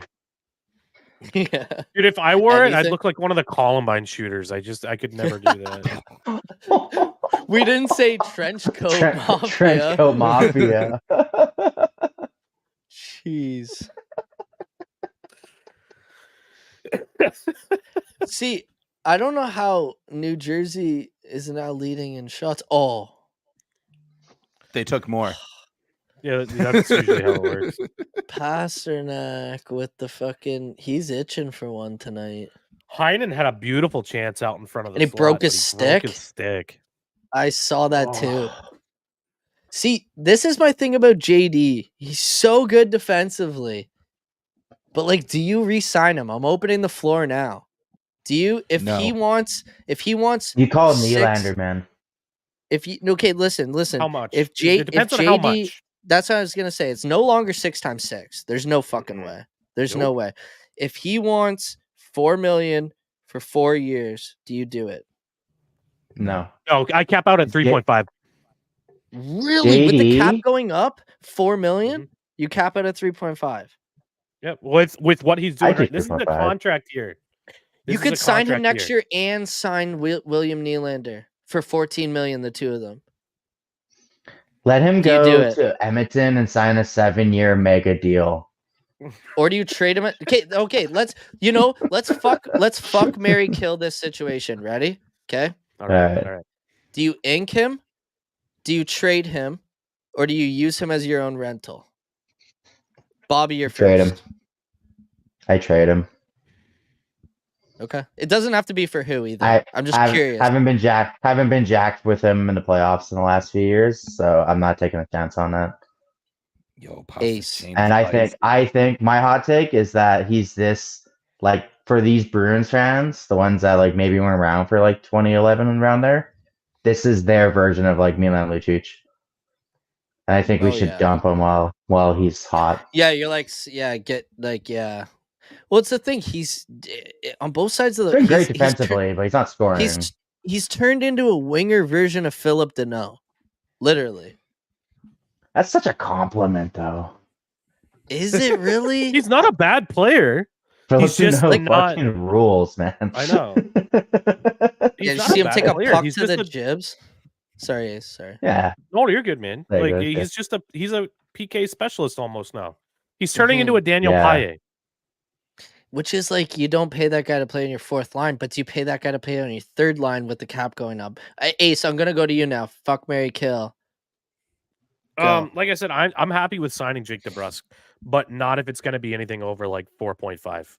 Like I can tolerate 4 over like a 4-year deal. If he wants any more than that, no, bye Felicia. Okay, but so what is buy to you? Trade at the deadline for an asset that can help you now or in the future, or do you use them as a rental yourself? This team is not going to trade anybody. They're not going to sell anybody at the deadline. So it's no, for a hockey him trade, or let him hockey walk. Hockey trade. Like, say you package him and Grizzlick for something. Him and Forbert. I don't think it would be wise to do a hockey trade either because his value's at its lowest it's ever been. Okay. So Marty, it's a sign or walk. Those are the only 2 options for me. Okay. I think you either package him or you let him walk. I kill the idea of signing him again. He succeeded last year, but like we said earlier in this stream, like we were a super team last year. If you didn't succeed last year, then you shouldn't have been on the goddamn roster. Like that's just how it was. And now in a year where we need guys to step up and, kind of take a leadership role or kind of take a goal scoring role, which is something we clearly in this game are struggling with. I don't know. I don't see Jake panning out. I like the guy. I like the talent. But it's not working. I think we have to move on from him, whether that's either, keeping him for the rest of the year and letting him walk or trading him for something better at the deadline. Like I agree with Ace. I don't think we're going to be big sellers. I think we're just going to kind of stay put and kind of wait out like the cap game. But I think if anything, you go get a guy like Jordan Eberle for like a third. And you see what happens there, because you're not going to re-sign him, or like you trade. People are going to hate me for saying this, but like you trade Merkulov and get Jordan Eberle and a fourth back or some shit. You know what I mean? Like, I don't love that trade either, but that's just the first thing that came to my head for prospects that have actually. We have 4. Well, if Zaboral gets picked up tomorrow, we'll have 5.7 in cap space with LTIR right now. It sounds like Forbert's been playing on one leg for a year, so I don't see him coming back till the playoffs. I'm serious with that. Yeah, so I don't know. I'm still on the train of trade Grizzlick and Merkulov for Hanifin because I don't think Lohrei is going to be ready next year. Yeah, you're going to have to add picks and stuff too, but I just mean like. But I don't want to add any picks right now. Same time, as Zadorov trade showed that the Flames they're not necessarily looking for the best deal. They don't want to retain money. That's their problem. That's their biggest problem, yeah. Yeah. They can barely build an arena. They can't retain money. You shitting me? Like they can't fix the sidewalk outside of that arena. I was gonna make a Western Canada joke, but it would not land. Sorry. If it's anything more than 4, hit the road, Jack. I agree. I agree 1,000%. Absolutely. See, this is my thing about JD too, is I don't think he's gonna bet on himself again. I think he's gonna want 4 to 6 years.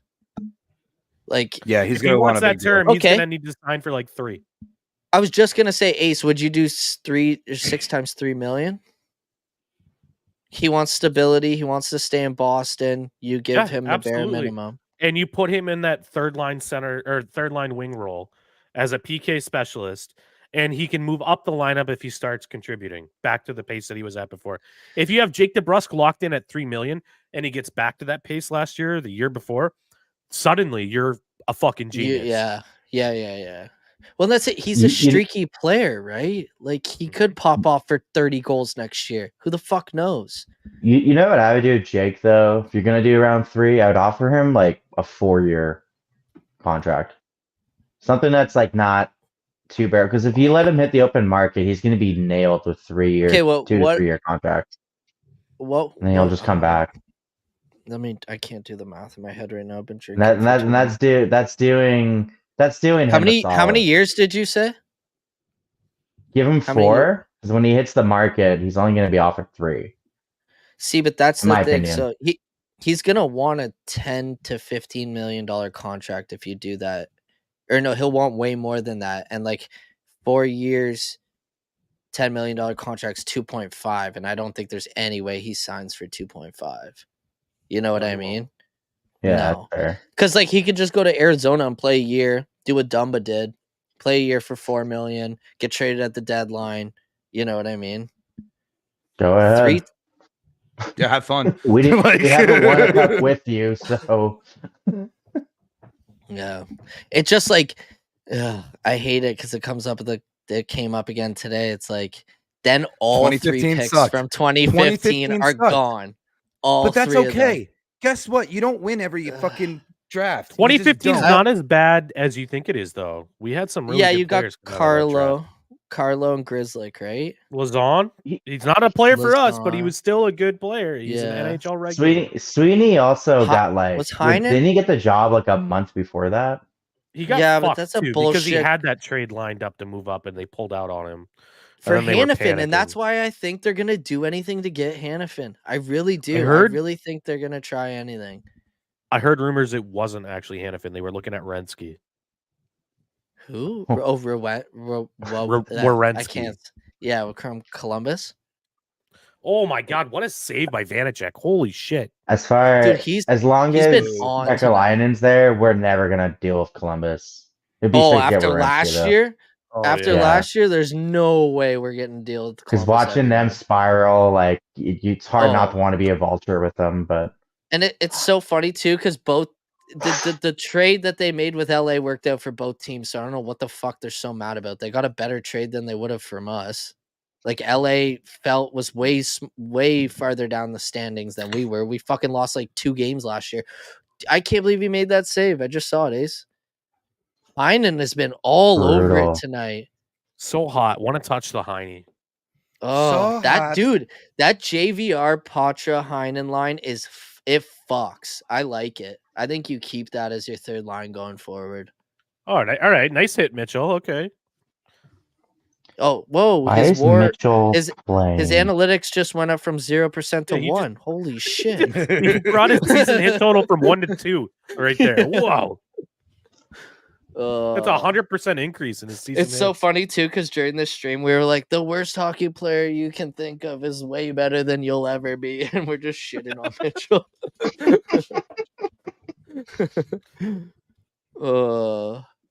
The Grizzlies played better this game, but also there's been times where I'm like, what are you doing? I think like when he fell over and let a 2-on-1 happen, but then recovered. I have to ask because it just seems silly to me, but like, why are we still holding on hope that Grizzlick is gonna I mean, like he's fine, but like there's no next level. There's no next level. No, it's literally because he was born in the Garden. That's my theory on that. They haven't got rid of him yet because he is. Are Boston. You kidding me? He is a Boston Bruin. I don't like the sound of it. Just no, it's all good. It was just a chicken wing. We had a chance off the rush, and our stick was held. Oh, classic. Crazy. They had that breakaway, and I was like, oh god, don't tell me to do the same play.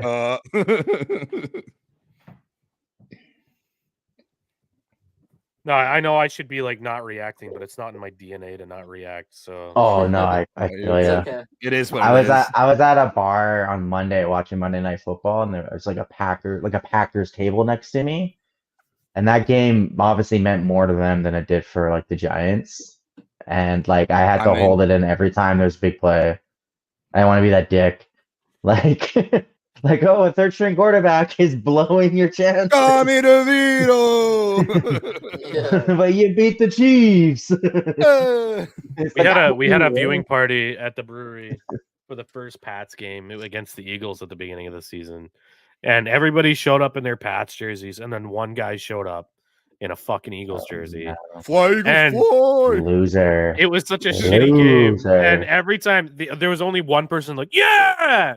It's like every time I hear that, I know something terrible happened. Like, Yeah. I'm just slinging beers over here. Nah, I'm a very like just under the table like. No, I'm fucking loud. I was gonna say I'm the loudest guy in the room, and whether I'm home or away. Come playoffs, different story. Like if I'm watching the Giants in public in the playoffs, that's I bring fireworks. You fucking name it. You've seen Last the year- Giants in the playoffs. Last year, yeah, it was awesome.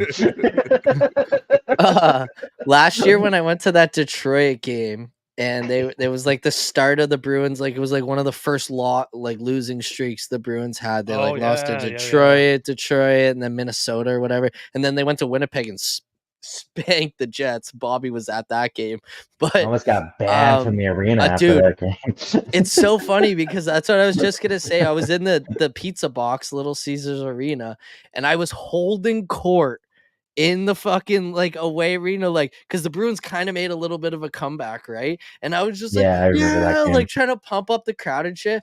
Man, just not the city to do that in. We'll just say that. Not the city to do that in. Yo, 313 goes hard. 313 goes hard Yeah. for Detroit.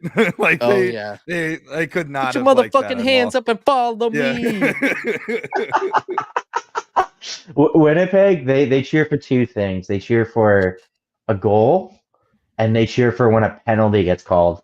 So every time there was like a missed call, I would stand up and be like, "You guys are supposed to cheer. What is this?" I thought you were gonna say they cheer for a guy beside me. What's that? I thought you were gonna say the they guy cheer for a beside me goal. hated me. Jesus Christ. Yeah, like, barely. Like they'll score and like the arena's like, yeah. I'm like, oh my god, I can't wait for you guys to get relocated. Like it's the Salt Lake most City's vanilla. way louder than you. It's so vanilla, dude. That's what I was gonna say. I was like, man, they cheer for goals and then world peace. Those are the two things that they cheer for in that world arena. peace. No, God, there's such a divide in Winnipeg right now. They could never handle world peace. They find a way to mess that up too. Dude, Yeah, doesn't he play in the NBA anyway? That's all. Yeah, world peace. Yeah. Was he on the good. in-season cup team? He was on that Lakers team. Yeah, he's the GOAT now with LeBron. Artest has been out of the league for a minute now. Artest, that's his name. I was going through my brain like, fuck, what? His real name is Meta World Peace now. Yeah, now. Yeah. I would love nothing more than for an NHL player to do something wild like that. World peace. Just for fanatics, all the jerseys that they would fuck up. I know. Ivan Provorov is going to go out there and rename himself Abolish Pride Night. Yeah, straight up. Get it? It's like a bald night or something. I got rid of Warmy jersey ovs. Yeah. Hey man, Goal scored by number 17, Second Amendment.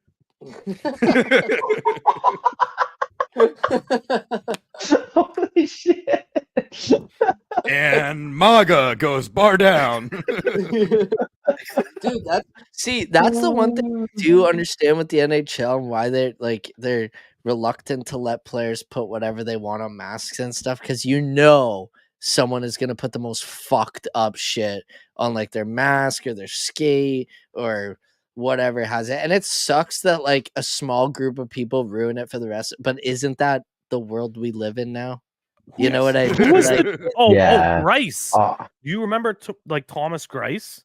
And apparently he used the same like font from like the Nazi SS symbol in his man, that needs to fuck up. Is that why he's not in the NHL anymore? Yeah, he got black labeled from the German hockey team and everything. Like, yeah. Oh my god. Well, that's what I was gonna say. German. That's a little bit of a softer spot. I don't know. That's yeah. you're flying a little too close to the sun. I mean, kids were like Bobby. 2 Jewish dudes from Brooklyn, so it's a little different. Yeah. Bobby, do you remember? I don't know if you would remember this, but there was a guy that used to play for the London Knights. Yes, drink. But his name was Fam. His name was Fam Poo, and on the back of his jersey it was spelled like Pu. Do you remember that guy? PU, yeah, I do. You remember that Wasn't guy? he Islanders prospect? Yes, he was. Pretty sure he's an Islanders prospect. Yeah. There was Cliff Poo too. Yeah, it was his brother. Yeah, there was 2 of Who them. who is that Poos. Islanders prospect that wore 66 again? It was like a Was few that years Josh ago. Ho-Tang? Yeah. Ho-Sang, What happened to yeah. that guy? He's playing in fucking China. I'm not even joking. He's playing for that new China team in the fucking KHL. You can wear any number when you go there, that's for sure. Oh yeah. We're 99, guys- you probably don't even Do you care. think do you I've never like really talked to anybody about this, but do you guys think that it was a calculated effort that Bedard chose number 98 to be between 99 and 97? Or do you think he just like chose the number 98 when he was a kid? Because he wore it when he was like young playing in Vancouver. Like, because he used to play for the junior Vancouver Canucks and they wore those rad fucking skate jerseys. And he had 98 on the back. I saw highlights recently. I was like, man, I wonder if his parents were like, be 98 because you're going to be the next one. Or if he was like, I want to be 98 because McDavid has 97 and Gretzky had 99. I feel like he talked Like, that's about my it Roman. with Breach That's my Roman and Empire. Merrick over the summer. Seriously. I can't remember though. Geeky They were is talking about having his a nice shoes year. and stuff. But I feel like Sorry, Bobby. I feel like his brother or something talked him into it. There's some kind of weird connection with it though. Yeah, Merrick would know. I have to go back and listen to Yeah. that interview. Oh, Geeky's a gamer, eh? Nebraska's got to sell this a little more, eh? See, this is what. So, do you guys go get a center this summer? I don't. No, I roll next year. I roll Nah. with Zaka. that was Pasta. last summer's mistake. Yeah, like this year I roll with Zaka, Pasta, Patra, and Geeky on the same line. And I go sign Nylander. Yeah, and I go sign 100%. 100%. There was already those photos that came out of Pasta sitting down with I him know, again. dude. Why they would didn't he know- want like? It looked like he was wearing this. Or no, sorry, Marty has the real one. The Centennial logo on a toque. If you look at that picture, he's Kinda wearing does a look white like toque, it, yeah. and it looks like he's wearing a Bruins Centennial logo on the front of it. I was gonna Did you see tweet that it out. Pasta was wearing the jacket with all the Bruins Yeah, swag that on thing's it? so Yeah. sick. Yeah. Yeah. I would. Hey man, can we wear- go out and look low key? Yeah, I got you. Don't worry. Yeah, Let me put yeah, on my yeah. swag jacket.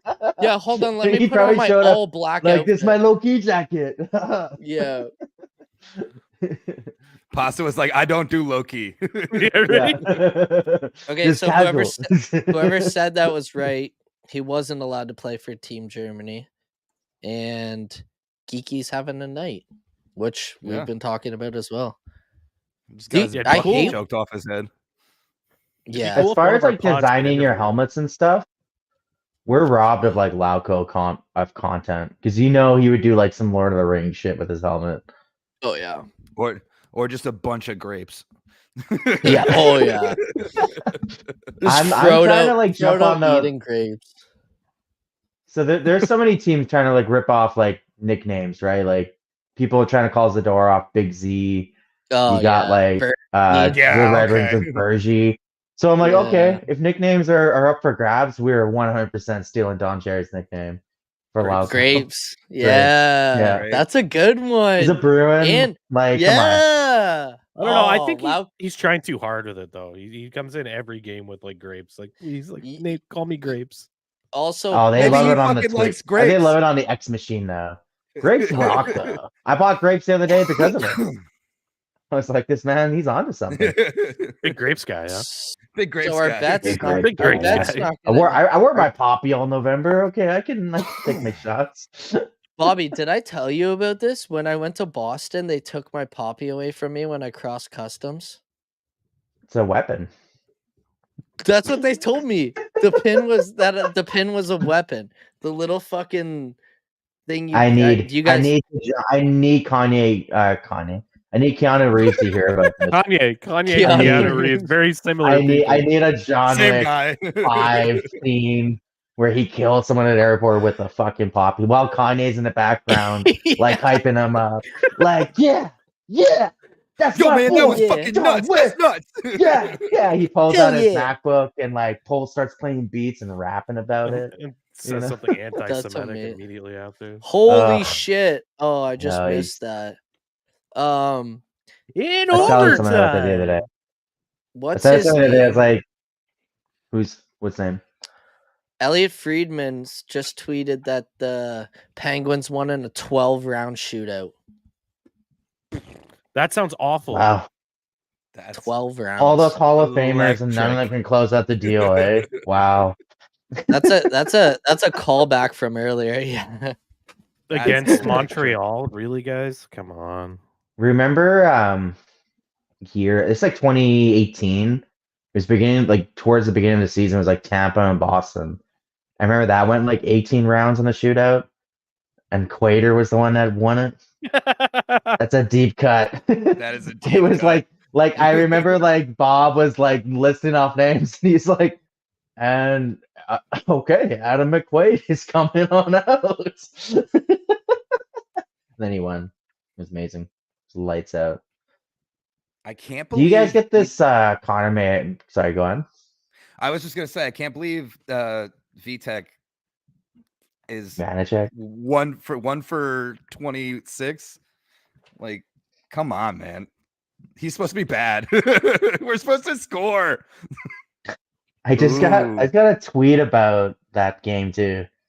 Like, was that game real? All that overtime? 12 line grinders? 12th line Like, grinders. I don't know what to say to that. Hopefully, they're not watching me just roasting them.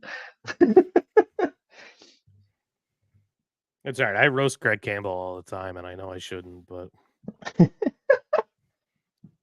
everybody's like, "Oh, Greg Campbell was such a pivotal member of the 2011 team," and I'm like, as somebody that watched every game that season, Greg Campbell was only good at one thing, actually two things: breaking his leg and losing fights. That's it. Losing fight. Hell He You yeah. was were best really known for when you broke your leg and stayed out there for too long and you couldn't get a line change. That's what He- you're known for. Yeah, but dude, it bought like especially even after going to Boston, like as an adult and spending time there, it's the blue collar mentality. You know what I mean? Like you stayed out there, you did what you had to do. He Like did his yeah, job. he was in a lot of punch in the face contests that he lost. 100%. John Beecher. Definitely. John Beecher starting definitely. overtime. John Beecher. Dude, wow. you do know his face-off percentage is is like insane. 60%. He won the right? draw. He won the draw. Yeah. Dude, he's Unreal. a nut. Am I live? Di- It's Oh shit, I'm behind you. Yeah. I'm gonna reload here. So I know it's OT, but I need to get this off my chest because I heard this the other day. So we all know about the Kevin Bieksa like fraudulent details about them rehearsing their Stanley Cup handoffs, right? And then he had like a huge explosion about that. Yeah. Did you hear what Merrick said about him, or Elliot said about him the other day? Wait. Dude, yeah. Say that again? So you remember when like Chara came out and was like, "Oh, Okay, like yeah, the yeah. Vancouver Canucks rehearse," and then Bieksa like had an absolute meltdown on live television. So I can't remember if his 32 thoughts are on the Merrick show because that's all I listen to up here in Canada. Is Elliot said that that was close. That after their taping on Saturday night, that Bieksa took off his socks, smelt them, thought, and then put them back on, and then left. What? And I'm like, and he's like, Merrick, like, is that weird? And he's like, I don't know if he's just going back to the hotel room, not weird. I'm like, this is the guy that we accused of. Oh, he 100% rehearsed those Stanley Cup handoffs if he's sniffing his own socks. See, I think it was like someone else. Weird. Someone else said it recently. I think it was the Black Aces, and he doesn't want to admit that. I think the Black Aces were on the ice and they were skating. Yeah, you know what I mean? Because he would never admit. Why would you throw your teammates under the bus, right? but I definitely don't think the actual He team did did it. stick up for Kessler all those years, so yeah, I could see him doing that. Yeah, exactly. But I definitely think that at some point somebody was skating around the Bruins ice and they were doing the whole. We're gonna get a fucking shootout because we've been chirping them all night, aren't we? I love it. It's fucking horse shit. But anyways, Big Dave Swayman, let's fucking go. I definitely think that somebody was skating around the garden pretending. Coyle is literally in daddy daycare right now. Oh! I just saw that Patra pass to Lorai. Holy shit. Oh, Lorai's so big, he just needs to get stronger. Yeah. He's yeah, giant. I'm with you on Dude, that. I can't I'm believe sorry. Potty's playing though. This is so Whoa! impressive. I'm sorry, but Jack Hughes is so sick. I don't care. I mean, Jack yes. Hughes is Jack so Hughes? sick. Oh my god, yeah. Yeah. The way he doesn't skate. He doesn't stride. Like, he just glides around the ice 100 miles an hour. It makes no fucking sense. Like, Are watching the him. Devils gonna Hail Mary and hire Craig Berube and fire Lindy Ruff? Oh, There it is. Game over. Oh no. Ah, I don't get to Guess see who it scored yet. it? Jack just for Hughes. Brat. Jack Hughes. Nice. A point is a point. Oof. I'm gonna have to watch it late. Give me a sec. I'm catching up. Oh, maybe it wasn't Hughes. I thought it was. No, it was Oh, it's definitely Hughes. Brat. No, it's No, he passes It off. was to Brat. Hughes. Oh no, it was was it Hughes. Brat? He sniped that. Okay. No, it was Hughes. He sniped Yeah. that. All right, well, fuck. We kind of. Six God. hole below the glove. I reverse jinxed us. I didn't think that was fucking possible, but It was supposed to Well, go to on a the bright shootout, Brett. side, I think last December we beat them in overtime, and look what happened to us. So I don't know. Maybe it's an opposite season. yeah, I'm with Bobby.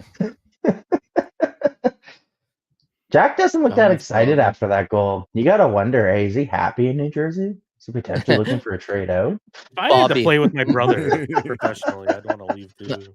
My column. His My brother column. and what's his name there? Eric Holla. I'm sure he's a blast in the locker room. Yeah. Tyler Toffoli's sick though. I got all the time in the world for Tyler Toffoli though. Yeah, I love Tyler Toffoli. He's a good dude. He plays both ends of the night, or both ends of the night, both ends of the ice. There we go, Brett. Get it out. Get it out, Dude. kid. Get it out. Literally sounds like you were talking about like a night at the bar. Fucking good guy to go to the bar with, man. Both ends of the night. Like he's the guy exchanging t-shirts after.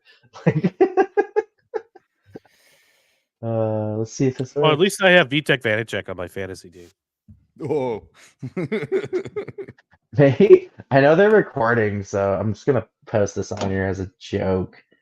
I was so bored at work today. I was like, I'm gonna try to trade for Nathan McKinnon, and I need everybody in the live stream to convince Sully that this is a good trade.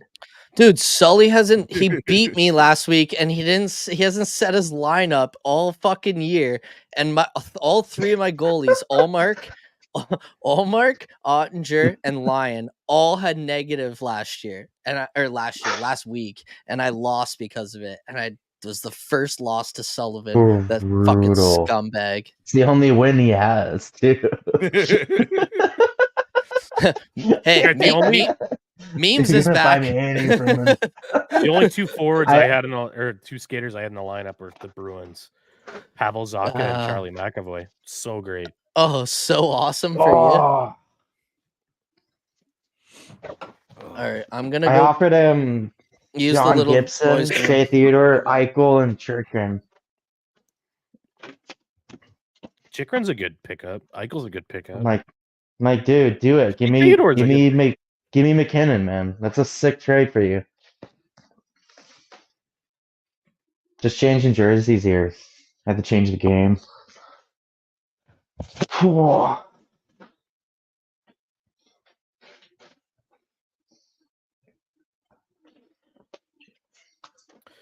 I have a feeling he just doesn't look at his fantasy team though, so I'll never know. Everybody disappeared. I'm the only one on camera now. Coming back, don't worry. New game, New Jersey, you know how it is. There you go. You get the Whatever matching starts. Tukes too, huh? Nah, it's got my Carhartt.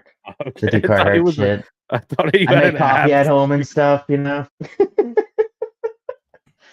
Make coffee. Really into like Oxbow and shit. You know how it is. Carhartt shit. Every time I go to Love our Tractor great fire. Supply, I'm like, oh wow, that's a lot of overalls. Yeah. That's a lot of overalls. Dude, the overalls were huge in Winnipeg this summer. Every motherfucker had overalls. Everywhere I looked, it was like overalls and checkered Vans. And someone be like, "You ever heard of Mac DeMarco, man?" It's like, Oh my god. Get me out of here. Yeah, I have. Noise canceling function on. Oh, it looks like a lot of Bruins fans are complaining about officiating again. You can't blame DeBrusque. You can't Hey, blame look at DeBrusque, the look at the game score. You want to guess who the worst Bruin was tonight, according to Ian Hockey Mitchell. Stat Card? Well done, you hit it. Yeah! Nail on the head. Well done. Let's Ian go. Mitchell was the worst Bruin. All right, here's a tougher one. Who was the second worst Bruin tonight? Brad Marchand. Also, I'll give you a hint. Also a defenseman. Oh. Shatty. No. Shatty good one? Shattenkirk actually Grzelcyk? was Kevin Shattenkirk was the second most effective Bruin on the ice today. Okay. I You mean, that's didn't fair. notice I him. didn't notice him at all. At Yeah. all. Didn't He notice got a him. lot of points for offensive generation. Was it We Grizz? talked about him earlier. It was Matt Grzelcyk. Okay. Yep. Great. Yep. So Yeah. let's Yeah, I package thought Ian so. Mitchell, Matt Grzelcyk, and Jake DeBrusque. There you go. Who else don't we All right. want? Zaboral.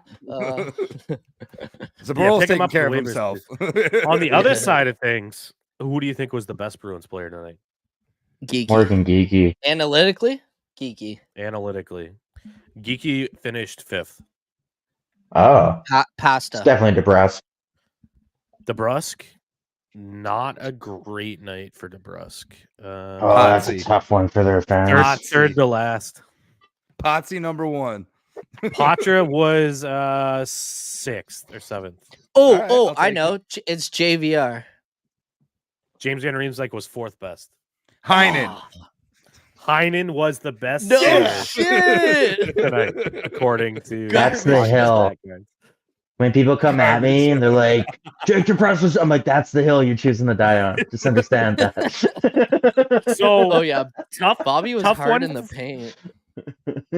Tough game for Mason Lohrei detractors. He had a hell of a game according to possession numbers out there. So No, I Lohrei? mean we Good- said good it to while see the from game was him. going on. Lohrei, we didn't notice Yeah. Lohrei at all. Like that. That's what Mhm. you want from a defender. He's playing his game. He's doing his job. Yeah. yeah. Do you think when he went back down, his dad or someone was like, maybe model your game after Carlo?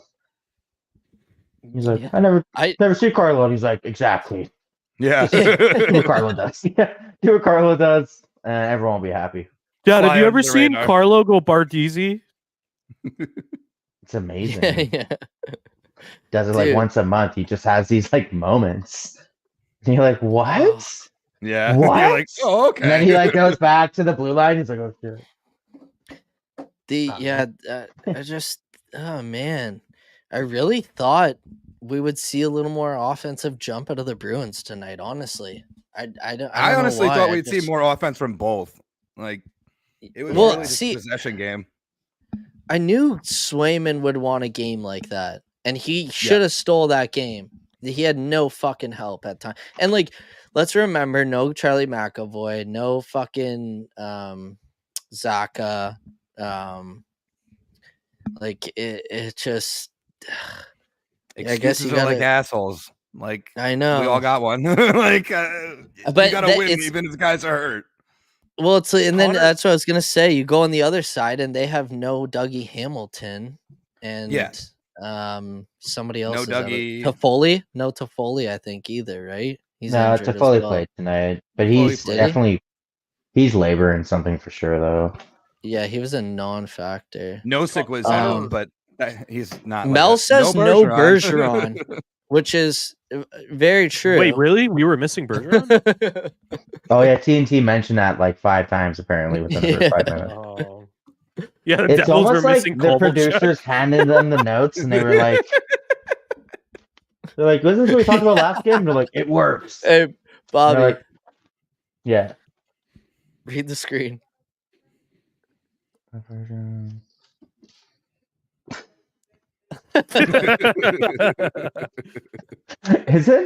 Didn't they finally pay off that contract last year too? Or are they still paying him?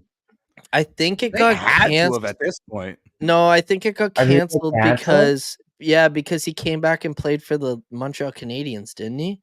Or somebody? Right. The Dude. Kings, and then he got traded to the Canadiens, and he got traded to the Caps, and then we eliminated them in 5.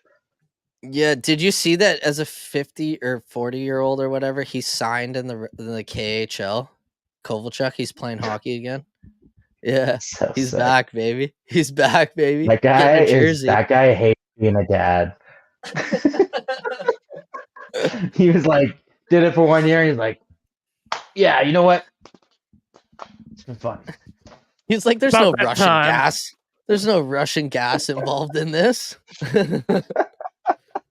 Yeah, Connor Ryan put out a tweet and he's like, felt like tonight's loss was a scenario plenty of fans envisioned going into this season.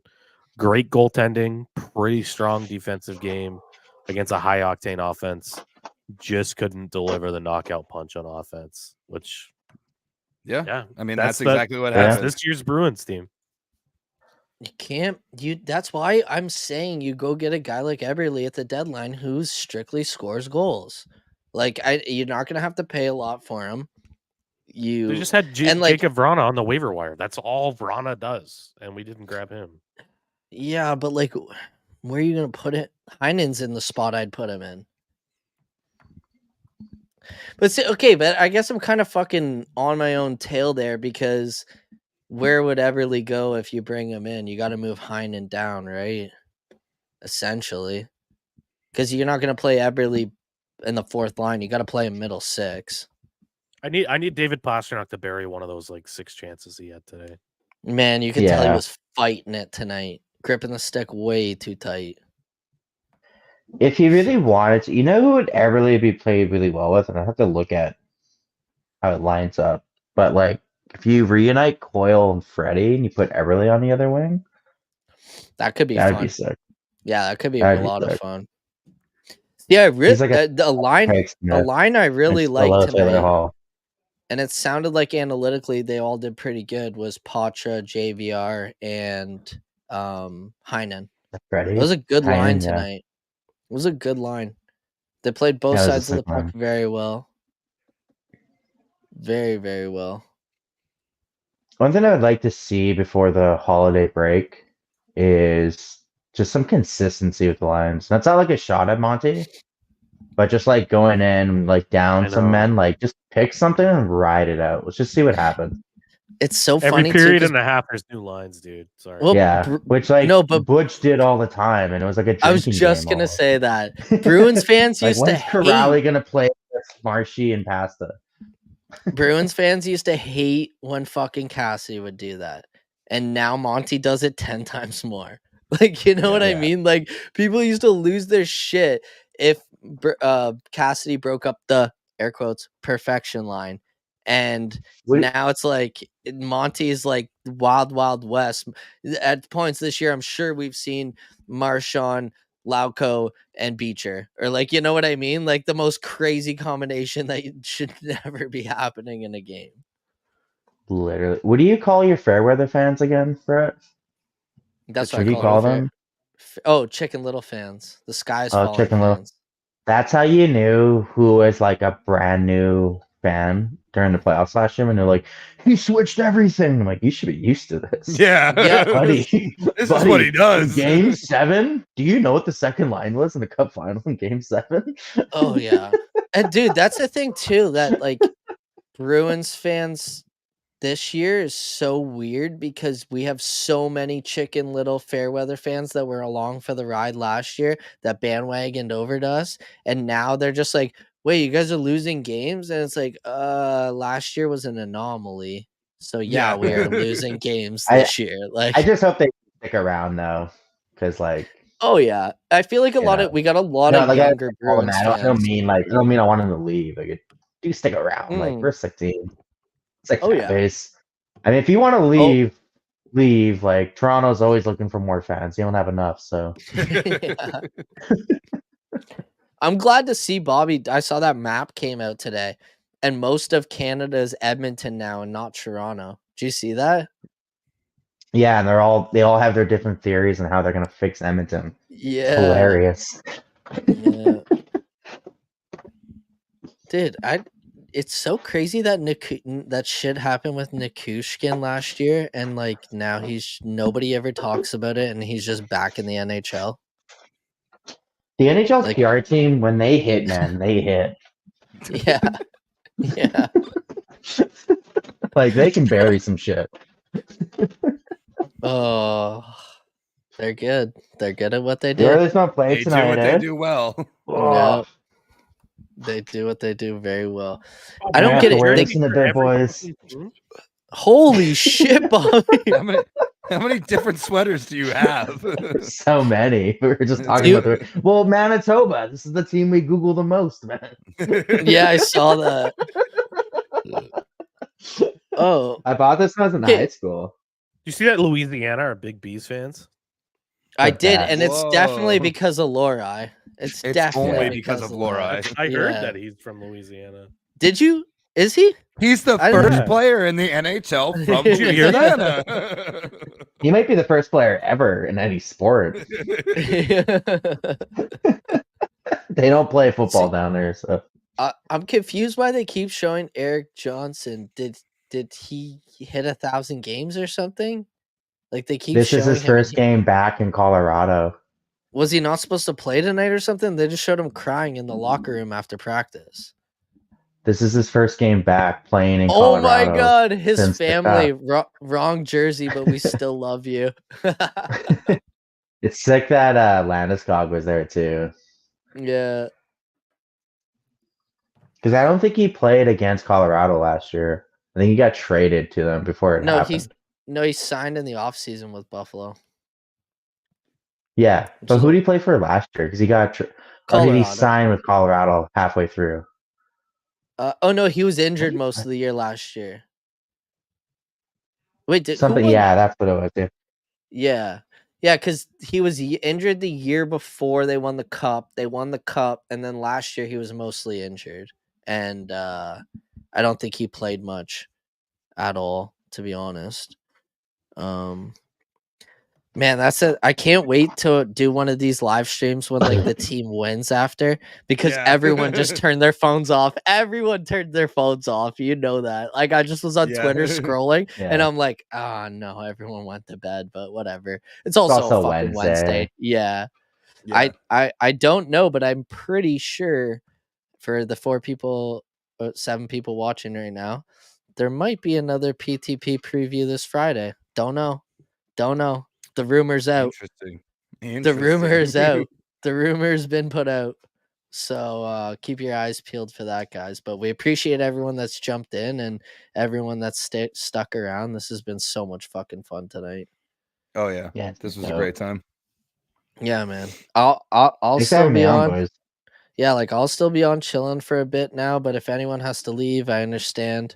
It's fucking. I don't have an early morning in the morning, so I'm lucky. So I'm gonna stick around and chill. But yeah, I still have a couple beers to finish here. Mama didn't raise no bitch. Well, there's like 7 people on. What does dump your mama mean? Someone said that to me today, and I honestly don't know what it means. Hey, who's gonna be on it? Oh, we'll see. We'll see who's gonna be on it. I'm gonna talk some football here for a minute. Go ahead, Giants. Yo, I'll be quiet. Marty likes football. I love football. Especially for the Pats fans on here, because this is gonna hit home. So for like a month, right? Like the Giants season was done. It didn't matter. I was like, whatever. Correct. Let's just have fun. Got Tommy DeVito. He's the Italian stallion. I was like, this is fun. So going into the game on Monday, like I'm looking at the standings. Every Giants fan's looking at the standings because you're like, oh, well, how do we line up in the draft? We're not eliminated from the playoffs. I see that the Eagles drop, and I'm like, wait. Because the Cowboys beat us twice. Well, they mopped the floor with us twice, just to say. I'm not Twice. Yeah. If we beat the Eagles at least once, we break the tiebreak, or the tiebreaker for the division goes to Dallas. If them and the Eagles, and the Eagles don't get the bye. And if we miraculously run the table, we play the Eagles in the first round. So the Eagles, for like 3 months, were like, Christmas is going to be sick. We're going to roll through the Giants. It's not going to matter. And now they're like, oh, that game has a lot right on the line. There's some weight to that game. Yeah, and we haven't beaten them in that stupid stadium without a fucking without a roof. They always say it's the best fucking stadium of football. Get a roof at least. We can't afford one. Sure, Philly can. Millions of them buy a different quarterback jersey every 3 years. I'm sure they can get the revenue to fucking build a roof. Oh yeah. And but now I'm just like Jack, because I'm like, dude, we beat Eric Carr and what's left of the Saints, we can ruin Philly's playoff run. Oh yeah. So I'm living for it. I'm living, and for Tommy DeVito, the Italian stallion, Tommy Cutlets, to go into Philly to do what no quarterback has done since Eli. Did you see his fucking agent? Oh, I've got one hell of a story for you about this. Like, lights out. Like, they kick the field goal, they win it. I'm like pumping the fall, like, let's go, right? And then I post them on like my Instagram story, and Liv, like Trent Frederick on Twitter, hits me up and is like, I need your help. Is this the same person? Her boss is friends with Tommy DeVito's agent. She has a photo with him. What? Yeah, she's like, didn't believe his game was real, but I guess I was wrong. That's awesome. So I may one day, I don't know how close Liv, I don't know how the work situation, but I may just have to send Liv a DeVito jersey. I'm like, please make this happen. Yeah. This is going not even in the man cave down the road. This is going above the bed. Okay. Yeah. I'm conceiving children in front of the DeVito jersey. The signed Tommy DeVito jersey stays on. Yeah. Dad, what'd you do when you could see me? It was a lot of this, a lot of this, some of this, a some lot of this, those. little this. Dude, that guy's agent looks so swaggy. Oh my god. Oh, yeah, it's for so 1950. Yeah. They like it, it's the best. Like I wish the Patriots had something like fun this season to like jump on like that. Hold up, It made everything way better. Oh, real quick. I just got a DM from somebody that said Linus Ullmark was tweeting during the game. Do you think he'll get in trouble? We're gonna go back to football because someone else with football related's coming on. So we'll go back to football in a second. Yes, this is Twitter? PCP for you. But yeah, he's the Ice Bear. He was tweeting during the game. What did he tweet? He replied to a tweet. pic? Here. Okay, so never mind. Mel cleared it up. He replied to a tweet during the second intermission. Mel, can you send it to me? He's the backup goalie. I don't give a shit. Like, but someone asked me. There's no chance he's coming in. It was a 2-1 game. Like, what'd he say? Yeah.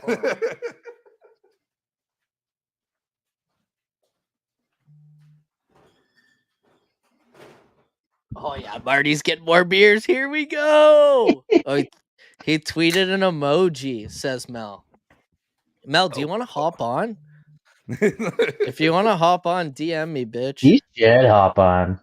I know. I'm trying to get Sully on, and he won't. Oh, it was literally a raised hand emoji. Okay. He deleted it. Oh no. Oh my. 100%. He probably did it. I bet you any money he did it, and DeBrusque was like, "Did you just do a tweet?" He's like, yeah. He's like, oh man, that good Brewski luck. guy sees it. Oh, it's gonna make all these trade accusations for you to end up in Winnipeg. Delete that shit. Okay, I have it. Oh, what was it replied to? What? Like The Connor Bedard asking, No, how do someone I sent it anyone to have an me. idea? Is this? Hold It's on, just a get hand rid of up. the ring cam. Hand up. Tweet has been deleted though, so he definitely gotten shit for it. Huh? Interesting. I don't give a shit. I don't. No, I Morgan, know no one shit. cares. I'm on a live stream right now. I Yeah. can't be doing the thought stuff. It was a Swedish hockey account, I believe. The entire tweet was in Swedish, and if you replied, a hand up emoji. Oh, dude, you have a pixel. Doesn't it translate that shit? I only got screenshots of the deleted tweet. I lied to all my Only got customers. screenshots. Gotta reply to my customers. Hey, Oh, when I man. told you the pixel translates shit, I lied. It does. All you have to do is hold it down and it'll be like translate from Russian, because most of the time I'm talking in Russian. Okay, we have another guest coming in. The man, the Hell yeah. myth. Just kidding. It's Ian. What up, brother? That's How's what it are you going, talking man? about, the man, the myth. That is a legend. What are you talking about? I didn't want to steal And your tagline. we're like brothers, dude. He's got Peyton, Yeah, I I got know. Eli. we started talking football, and I was going through my phone, and I was like, "Fuck!" Ian asked if he could come in. I was like, "Well, we're talking football now." I was like, "I'm gonna send out the bat signal and see if he's still up and wants to come on." Fuck yeah, you Oh come yeah, on. just got Also, home from work, just waiting for dinner to be done.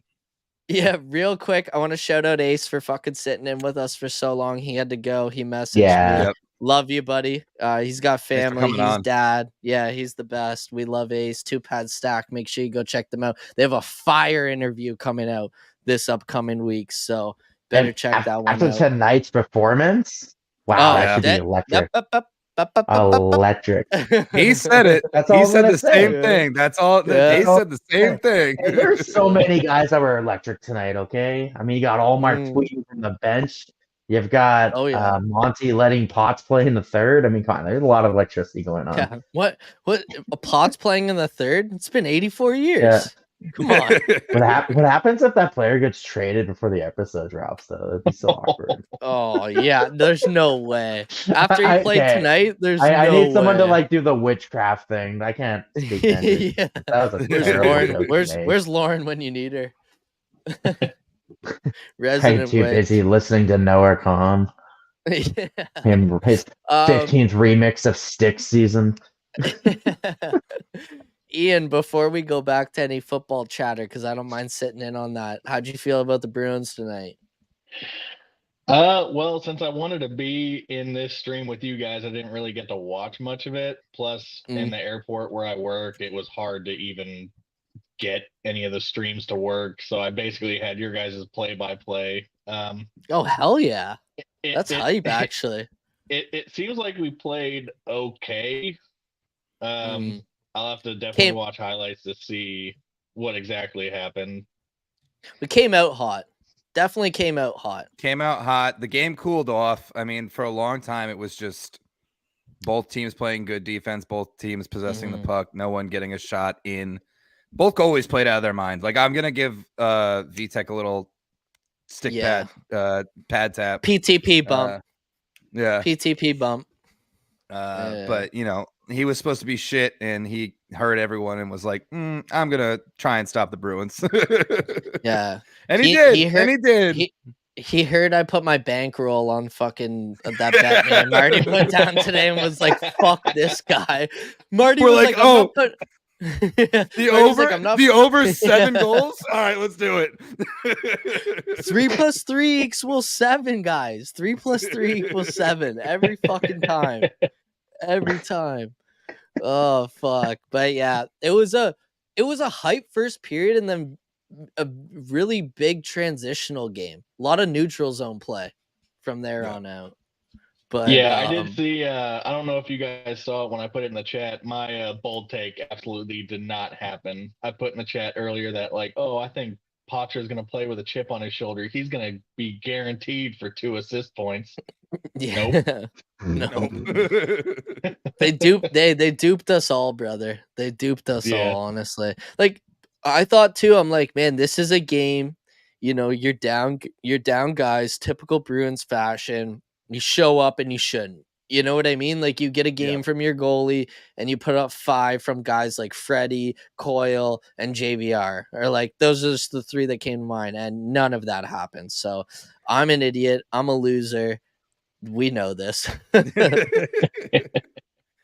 I mean, it was a good game, especially a lot of play in front of the net. Just nothing bounced in. Like that's it. Sometimes that's how the puck goes. That's just it's hockey. We move on to the next one. We got a point. Whatever. We move on. Yeah, that's the way I look at things early in the season. Like another thing I put in the chat is I definitely don't like the fair weather fans that are like, oh, woe is me with every single loss. I'm like, it's like we're not even 30 games into the season, and we split a point. And in first place in the Atlantic still. Yeah. So yeah, people like to forget that we're first. Like they're just like, oh my god, we lost. It's like still number 1 in like every measurable facet. Oh, we have a very interesting question that I would like to go around the table with. Should the Bees sign Kessel? If he's willing to have the number 17 so we can sell the rest of those jerseys, yeah. That's a very interesting take. That's a good take. Always thinking about money first, boys. I heard it's available. Yeah. See, this is my thing. Like, then where the question for me is signing a Kessel. Who do you play on the 4th line, Kessel or Heinen? Like, I've been liking Heinen's game. You know what I mean? Like, I don't know. Well, I don't know about putting Heinen. It makes you deeper and more of a cup contender, but fuck, he's been playing so good. But there's nothing wrong with having a good 4th line. Like, he's on a PTO. Yeah. Like, he's on a baby contract. Like, we can put anyone anywhere. And Monty's going to switch it up mid-game anyways, so who cares? Yes. Oh, God. With how the power play's been, like, I know, I just saw Nishishkin and I was like, speaking of the devil. Yeah. Nose is a little red there, though, eh? Yeah, but like you just said, Bobby, Kessel on the 2nd PP unit in the pasta spot. Like, yeah, like with what's going on with that PP, like if it's really like if it's like a low risk, high reward, like why not? We brought Milan Lucic back in the summer, like obviously pre him being a drunken idiot and a piece of shit. Like, why not? Yeah. I mean, it's literally the year of why not. We have a whole bunch of young fucking guys. We have a collection of ragtag old dudes. Like, just throw shit at the fans, see what sticks. And after last year, I'm down for whatever. It always has been a bridge year. As much as we're in first place, it's always been a bridge year. You know what I mean? Like this was never for sure. Yeah, this was never supposed to happen like this. Brad Marchand is our captain. All the analysts who actually make some money said that we were going to be like 8th. I will make him my Philly cheesesteak hot dog and send it to him every week. I will go out of the way. Look at this guy's natural transition coming in, Lauren. Hot. How many hot dogs would it take, though?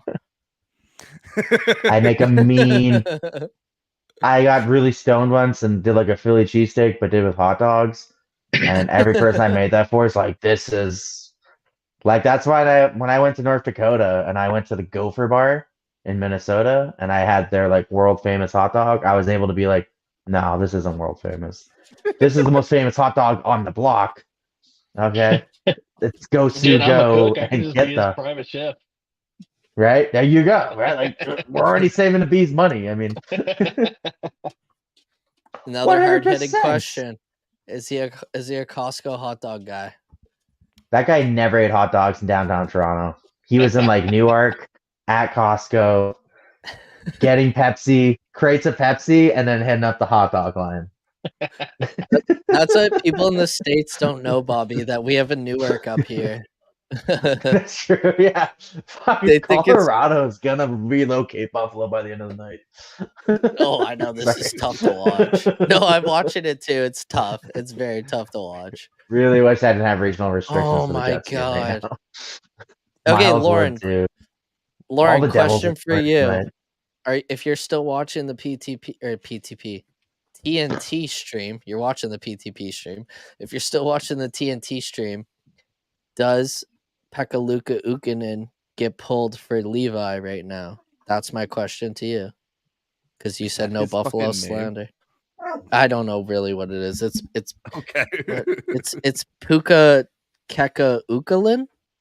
What is it, Bobby? I would have believed you. The Pekka goalie Luka. Oh God. Pekka Luka Ukkonen. Pekka Ukkonen. Is it something? Right? It's like that. Yeah. I'm pretty sure it's that.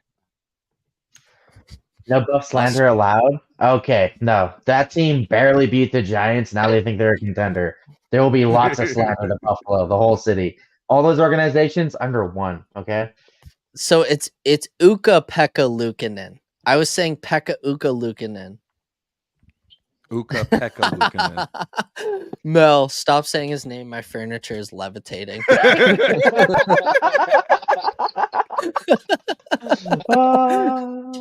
A tough night for the wow. kid. I pumped this kid's tires so hard over the summer to my brother, and he picked him up in fantasy. That was like his first goalie he picked. I was like, you don't do that. Like, we were drunk. Like, hey, Bob, Bob, you know my GMs, dude.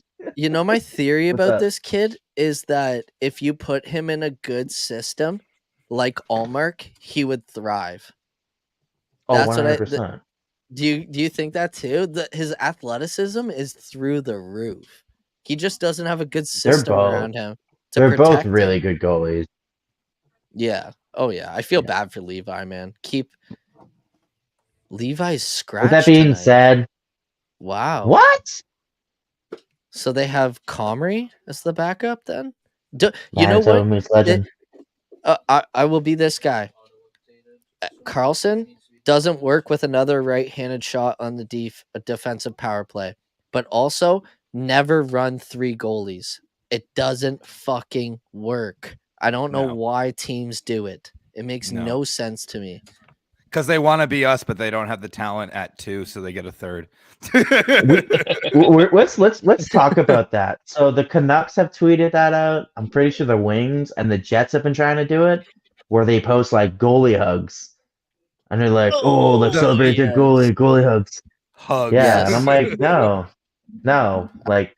There's no one of the theatrics goalies to won the hugs. Vezina. The other one's gonna win the Vezina. Like Yeah. you're not. It's not the same. Like it's like you know what it is. It's like our goalies are like Machine Gun Kelly and Pete Davidson, and every other goalie's like the Island Boys. They're trying to capitalize on being like tall and skinny, and it's just like not working. Like,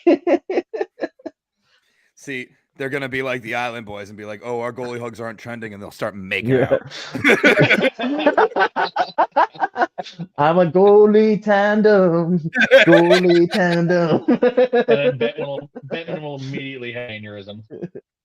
Yeah. Oh yeah, bro, they don't have talent anywhere. Still trying to fight Bettman. It's annoying. I know. I worked damn hard on that fight poster. Guy won't fucking fight me, dude. I've tried so hard. I've even emailed the NHL. Yeah. Fuck this guy. I wonder if like Barstool owns the rights to a fight with Bettman. That's why he didn't respond to you. Maybe. Like he's already a contract for Rough and Rowdy with like Sean Avery or something. Yeah. But Sean's like, I can't do it. I just got veneers in. I'm in the next Christopher Nolan movie. I can't fight Bettman. Like he totally talks himself out of it. Like, you know, if I catch Bettman parked in the bike lane, yeah, it's on. But like setting it up, no, not a chance. That was a good callback. Yeah, he probably is 5'4", but Lauren, you know that I punch down. That's part of my bit. I punch down all That's the time. Lauren's class, though. I don't know what she's doing talking to all these other dudes. She's going for Bettman. Go for the real power there. Man, he's got so much money. Like, you want to talk about security? Girls love security. He'll give you security like the Arizona Coyotes have security. You don't gotta worry about him going anywhere. It's so funny too because Bettman makes more than any GM or coach in the NHL, and nobody talks about it. Nobody at all. It's brutal. Yeah, he's done some things that are like decent for the show, but not as much as he's done bad. Bobby, as a And as a Canadian, Canadian, I was Yeah, I know just you're gonna about to say say this. As a Canadian, do you think that he's purposely made or It's- not let Canadian teams win the Stanley Cup? it's getting weird. After 30 Yeah. years, they're allowed to be like, it's a bit weird. It's a bit weird. It is. And the last Canadian team to win the cup was the year he took over. Montreal, 92. The year I was born. Dating 93. myself there. Penguins Was won it in 92. Yeah, whatever. Yeah. Whatever. I'm gonna jump in Yeah, here it's and I'm just not gonna say that whatever, Canadian okay? teams need to just get fucking better. Okay, let's not fucking blame Gary Bettman for how Man, bad Canada is at Vancouver. hockey. Vancouver has a chance this year.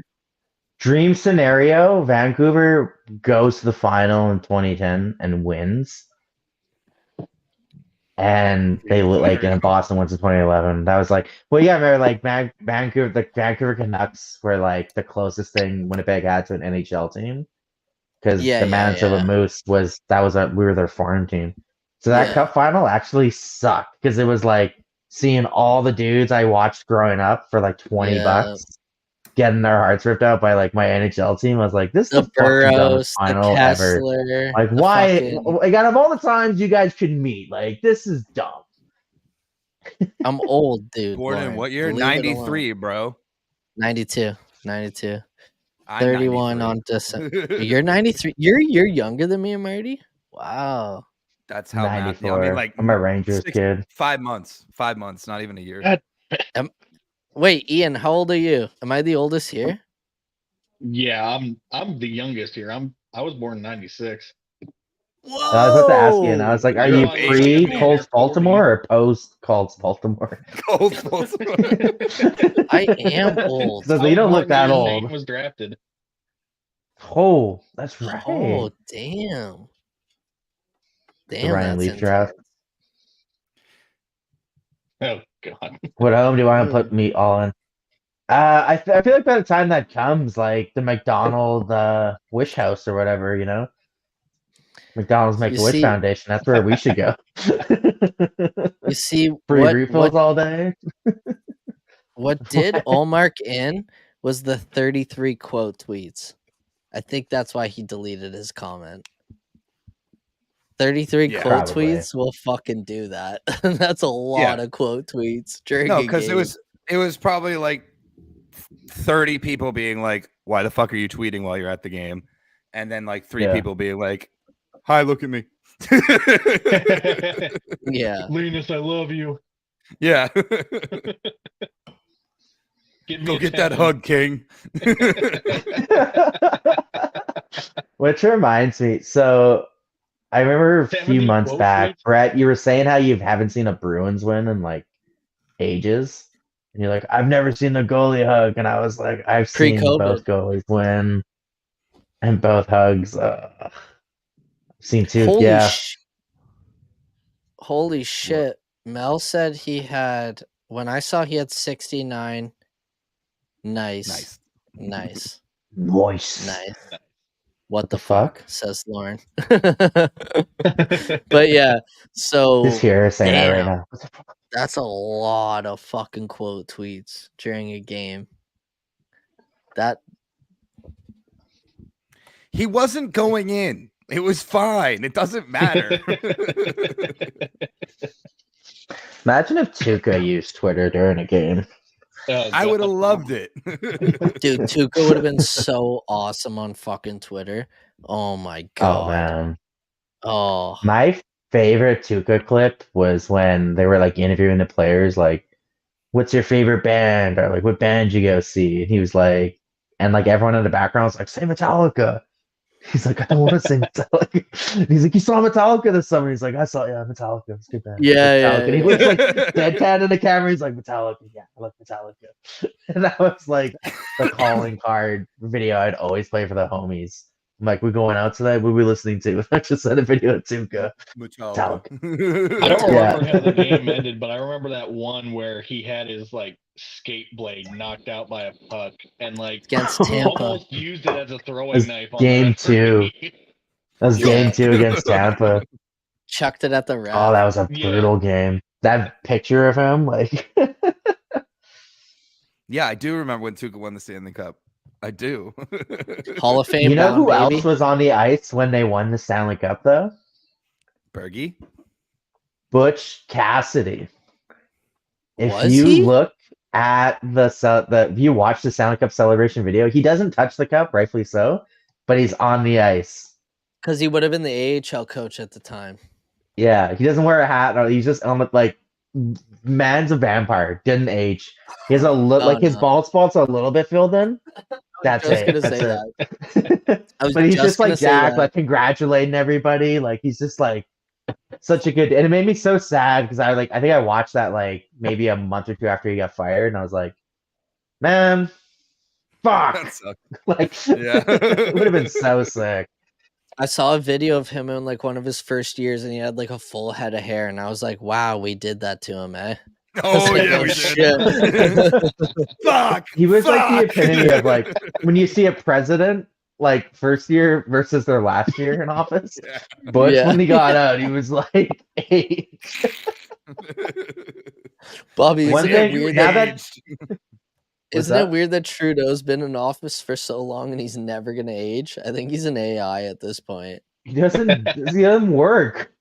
I know, man. He's too busy banging the Prime Minister of fucking Finland. My favorite thing in the world is when like conservatives up here are like, "You're a fucking libtard, aren't you?" I'm like, "No." And I learned. Good night, Lauren. Thank you for hanging. And I'm like, "No, I don't like Trudeau either. Like, I'm cool, man. I'm not down." And they're like, "Yeah, you like Trudeau," and I'm like, "Yeah, I guess I like Trudeau." Sure. Yeah. Although when he first got elected, he just started popping up in places like shirtless. I was kind of into it. Dude, we thought he was gonna be like this progressive dope prime minister, and now he's like taking Terry Fox off the passport to put like him swimming as a kid in like a lake. Don't love that. He's a choir boy. Always has been, always will be. He's a daddy's boy. His dad was the prime minister. His stepdad was the prime minister. Yeah, his real dad was his real papa. I love how he had it for sure. Like, what the fuck? Your guys' country's as fucked as ours. I'm like, can you hear me? We just don't get talked about because we say sorry so much. Yeah. We're the evil sibling that gets away with everything. We let the states do all this tumultuous you're the shit. fucking you're like, why child. would you do that? And you're like, why would you do that? And then we find a sneaker way to do it. It's awesome. Like, we want to move to the States so bad. Like, me and Brett want to move there because we probably could afford to live down there. Mm-hmm. No, dude, I'm telling you. Dude, I'm about to move to Manitoba. You moved out of Ontario for probably a fucking reason. This shit's so expensive here. When I lived there, it was pretty chill actually. But dude, thinking about going back, I'm like, oh my god. Milk costs how much? How much for a bag of milk now? Oh yeah, dude. I'll wrap this up real quick because the Americans won't understand, but Kathleen Wynne ruined this province. And now we have a higher hydro rate, which is like power, electricity, and stuff, than Hawaii. Do that in Manitoba. Than Hawaii, dude. We have a higher fucking Hawaii's an island. Why does a fucking province in the middle of Canada have a higher hydro rate than them? It's fucking horrible. What up, Davey baby? If you're up and want to hop on, DM me, brother. I'll send you a fucking invite. You want to drop the mitts, man? You fucking let us know. You let us know, Davey, baby. All right, Ian. Off the top of your head, who's winning the Super Bowl? Oh gosh, it's tough I'm not gonna to go say pee quick. Niners just because of how they look. I'm more confident it being somebody from the NFC because the AFC is just a crapshoot at this point. Too easy, yeah. Although I do think if the Niners get to the Super Bowl, they're gonna find a way to lose it against some Cinderella AFC Probably, team. yeah. It kills me to Maybe say this. We're still holding a fucking wild card spot, so who knows? You never know. Actually, I had someone asked me for fantasy advice against you guys this week. Like, should I play my defense against the Colts? And I was like, no, I wouldn't do that. He was like, "What do you think? They're not that good." I was like, "They're still killing it. They're still going for it." So he's got the Steelers defense. Yeah, that's what it is. Yeah, and I was like, no, I don't know. Well, the Steelers defense isn't great. That's a tough. After watching Dismantle.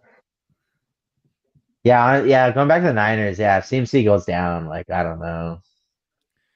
They can win without CMC. Brock can air out the ball. That's what I wanted to say. I heard Ian talk about the Niners in a Cinderella story upsetting them. No way. Brock Purdy is for real. Like, you only get one generational late round pick to be the guy. And as a fucking Patriots fan, I watched Tom Brady for 20 years. Brock Purdy's the second coming of Jesus. All right, let's be real. Jesus was Sicilian, man. Don't forget that. Okay.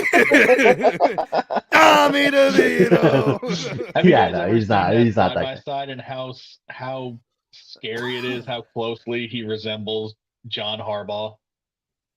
Oh yeah, no, he's the missing Harbaugh brother for sure. Oh my god, I don't even need to see the side by side. I just see it. No wonder he's trying to get out of Michigan. No wonder he's like, my son's there. I gotta go. Yeah, he's like, no, that's my illegitimate kid. I gotta go. As a Bruins fan, though, after last year, I'm like, every super team now that's not like the Golden State Warriors, I'm like, no, I don't know, man. I've seen this story way too many times. Like, I mean, that's fair. You guys got Chase Young for what? Third round? Case of beer? And I'm like, rounder. Marty, how many more years until Draymond is just out of the league with all the fucking antics that he does? Oh, well. Where to begin? Yeah, Winnipeg Sea Bears though. He might be coming to the Winnipeg Sea Bears, guys. I mean, what the fuck is a Winnipeg Sea Bear? It's Canada has a Canadian basketball league now. Oh, dude, the London Lightning. The London Lightning have won it like 4 years in a row. Right. I went to I sat courtside at the championship game last year. Do you remember that, Bobby? It was probably like $40. It was probably like $40. There was 45 people in the arena, and I touched the trophy. 45 people in the arena. The London Knights. The London Knights arena holds. The London Knights arena holds 10,000. It's the biggest fucking arena in the whole CHL, and there was 45 people there, and I got to touch the fucking trophy. It was unbelievable. It was dude. I've never got splinters in my feet at a basketball game before. I was yerping the players to the point where one guy looked at me. These guys have real jobs, right? This guy looks at me and goes, "Bro," and I was like, "I'm sorry." I'm just lifting him the whole game. It was so funny. Just turns around after he misses a free throw, and he's like, "Bro, what the fuck?" Anyways, I'm sorry. No, it's crazy. I mean, it's crazy when you're at a game and a player can actually hear you chirp them. That I have had that experience. Oh man. I saw Celtics versus Raptors last year, and it was a game where we were like, we did not fear the North. Sam Hauser, who's our like traditional white guy, stand in the corner, hit those 3-pointers and no other shot kind of guy.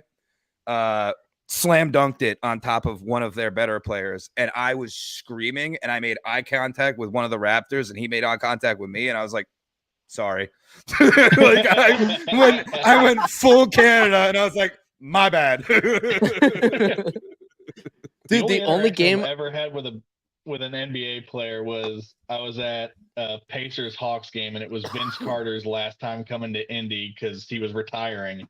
Yep. And all I did was like yell his name and tip my cap, and he nodded back at me. So I'm like, all right, that's cool. At least my one experience is a positive one. In Canada, we have the CFL, Canadian Football League, and the biggest rival we have is the Blue Bombers and the Saskatchewan Roughriders. It's like Canadians, Bruins, like guy. it's. I was gonna say Saskatchewan Roughriders are like the best team in Canadian football, like every year. No, they're the most consistent. Winnipeg Blue Bombers are. Okay. Yeah, the Blue Bombers. Yeah, the no, last but 5 it's years, because bro. it's that it's that rivalry. That I was just gonna say. Yeah, we have the Banjo Bowl every year, dude. It's hilarious. And I was at one a few years ago. I used to be a season ticket holder back when we sucked because I'm a hipster, right? And this guy, the quarterback for the Rough Riders, Darian Durant. Okay, Darian Durant. He was like, he always scored. He can have the worst season. He would play us, turn into Tom Brady every fucking time. And at one point, he threw a pick, comes off to the sideline, and he's on the bike. I was like, Durant, the Hall of Fame called. They ain't interested anymore. And he stopped, turned around, and was like, that was good. That one's fun. The whole side of the stadium just lit up. And I was like, dude, oh. I ended up having a beer with him at a bar 2 years later, and I told him about it. And he was like, once a game, there's always one that just like right through the heart. And I was like, twice, I'm pretty sure I got. He's like, yeah, you're a good guy though. You're good. He's like, you didn't say anything disrespectful. You just, Dude, this is how little I know about football, but I'm pretty sure there was a big football star who had like steroid issue or something. Rob Williams, or is close to like Rob Williams or so. What? That's the Genie. No, I know the Genie, but the fuck, there was this. Damn it, maybe that's where I'm mixing. There was a guy who used to play for the Dolphins for years, Bobby. Ricky Williams. Ricky Williams. Yes, Sticky Ricky Williams. Yes, he got in trouble for weed. He smoked weed every fucking day, and they drug tested him, and he failed so many times, and they were like, "You can't play to the Argos." And then he went to Canada. Came to the Argos. I remember that. Man. We were young when that happened. Yo, Sticky Ricky Williams. We also had Johnny Manziel at one point up here. So yeah, Ticats, baby. Hamilton Ticats, baby. And the Alouettes. Bobby, you have to admit that the Hamilton Ticats is one of the best logos in all of CFL. One of the best logos, one of the best jerseys. At one point, they had Ric Flair coming out to games. Yeah. Yeah. Dude, the Hammer, going to see a game at the Hammer. Oh my God. Terrifying. That was the name of the stadium. They're the Philadelphia Eagles Hamilton, of the CFL. Yeah, Hamilton's just Their called fans the Hammer. are evil. Oh. Yeah. It's an iron workers town. It's really rough. Yeah. Really rough. I more Pittsburgh Steelers of the CFL, I'd say. The Saints traded every single draft pick. Are we talking about Ricky Williams? So Sticky Ricky Williams was originally that was 97. Smoked weed, right? Left, came back, was a Miami Dolphin, then got kicked out of the league. Smoked more weed. Pretty sure Nick Saban was this coach with the Dolphins too. It's like, dude, you get one killer opportunity after the other. No, I went to one Hammer game when I lived in Toronto because it was like a 30-minute train ride from my apartment. Ollie just doubled down. He tweeted the tweet again. I'm gonna send it.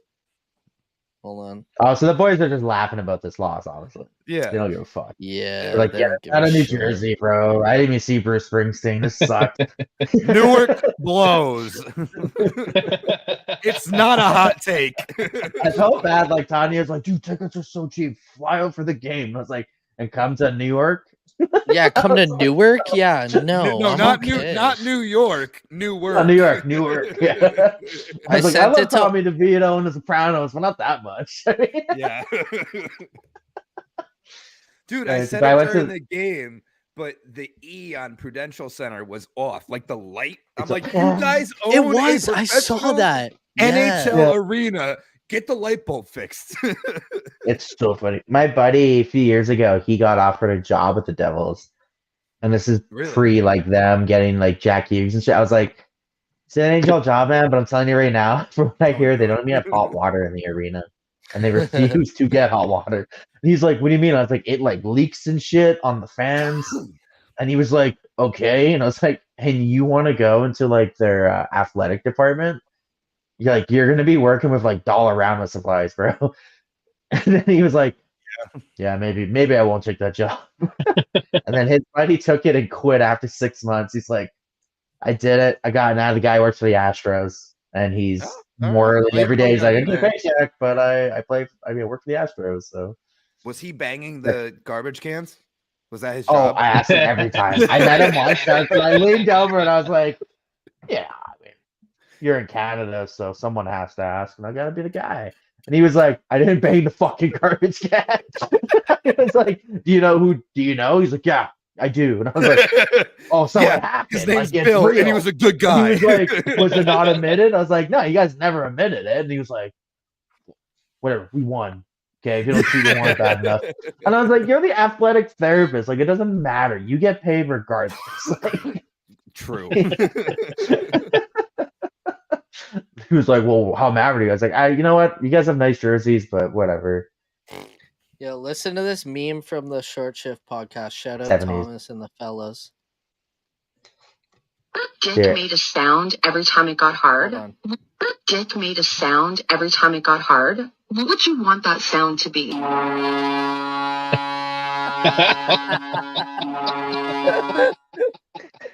I was gonna this is PTP I was after gonna dark. steal that from them.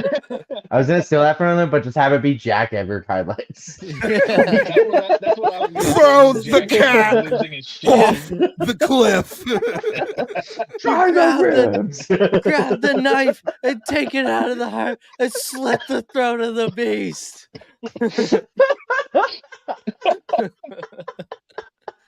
This is why we PTP. This is why we PTP right here. Right fucking here, boys. This is the after hours.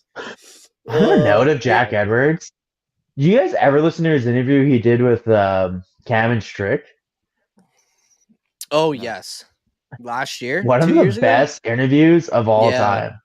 Yeah, I remember that. It was obviously after like we lost the whatever cup happened to Jack. Yeah, it was right when we lost the cup to St. Louis. It was that summer, 2019. Wow. That's what happened. You work for Sportsnet. Hey, remember what happened in 20? In case you forgot. Yeah. Dude, that sucked. I watched work for TNT and Sportsnet.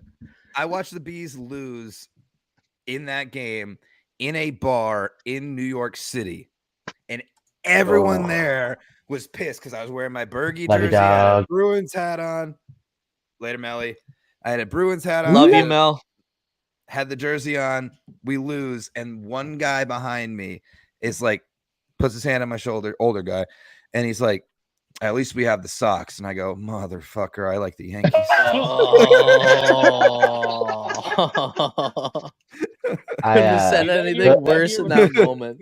I was like, everything sucked. Dude, that year was extremely disappointing because it was going great. Like, the Winter Classic was at Notre Dame, so that was the first time I ever got to see the guys live.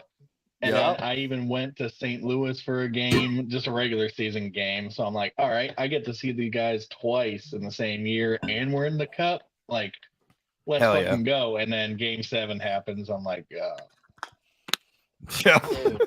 Dude, I know. And that Winter Classic was so sick too. The jerseys. Sorry, I had to mute. I put in another Zinner. Had to mute so you guys didn't watch me fucking fumble fuck a fumble travel clothes. Yeah. Dude, it was so sick. It was so I lit. forgot they did the Peaky Blinders stuff. That was that was they go in. I will say that the Bruins always commit to the bit. They started it. They started that. Yeah, like that was like dressing up. the beginning of the era. Yeah. Mhm. I will say, I wish I would have had my phone out for this, but we actually found. Actually, I went to the game with my dad. We found where they had the buses parked, so we saw the guys coming out. No shit. Hell yeah. And I didn't get close enough because I'm the type of dude, like, if there's little kids, I let them go ahead of me. Like, it's more important for Obviously, them. yeah. I'll like, watch from a distance. I'll see it. Oh, wait. I'll be in the moment. Oh wait, Ian, you're not a dirtbag? Whoa, that's crazy to me. But no, so some dude had a shirt blown up. I forget who the player was, but whoever Marchand licked. Callahan. The guy in the leaves. Callahan, yeah. He had that picture blown up on a shirt, and Marchand just started losing his shit, dying No laughing. shit. Yeah, fuck St. Oh, Louis look at boys. Bravo. Dude, that jacket's so hype. I'm a Red Sox fan, and that jacket's so What the fuck hype. is happening? How do you have a piece of clothing for every? He's a thrift shopper, bro. $40 for this jacket. That's damn. I walked in. I was like, "How much for the starter jacket?" He's like, "Oh, $40." I gave him a 50. I was like, "Bye." You missed this one. One of my favorite bands have a record called Young Cardinals. It's the only reason why I have it.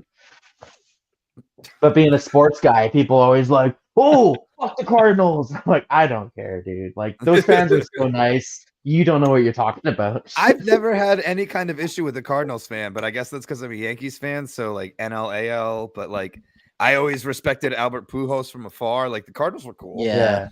No, Bobby, like that jacket being, like, is the nicest fans. Hey, you're friends with one right now. Yeah, Right? I was gonna say. He knows his stuff. Yeah, they're like real known for quick. being the best. So I'm like, yeah. What's that? There's We're probably known for no sucking. there's probably no Cardinals fans in the chat right now, but there's a podcast on the way.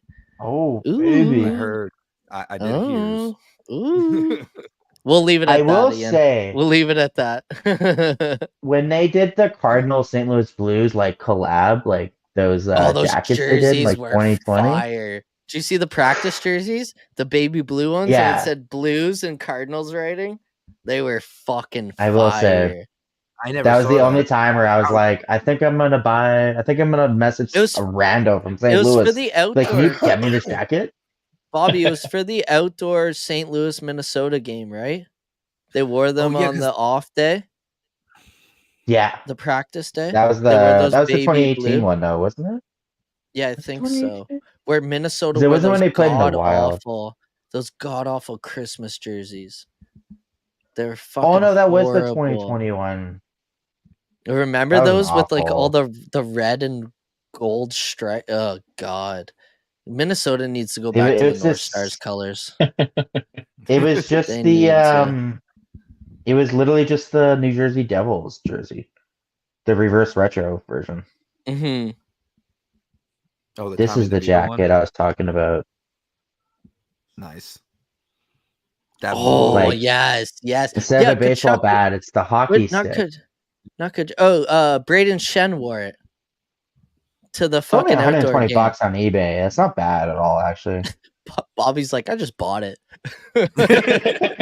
It's been long enough, right? Like, it's been long enough. It wouldn't be weird if I bought a St. Louis Blues merch, right? Like, well, there's shit. We're all now, grown ups. We got through. Can we talk about that? I might talk about that in the corner. Like, so they win the cup, and they just year by year got worse, and we just we just keep getting. I'm like, what a weird turn of events for both franchises. Marty said it 2 hours ago. They should have never won that cup.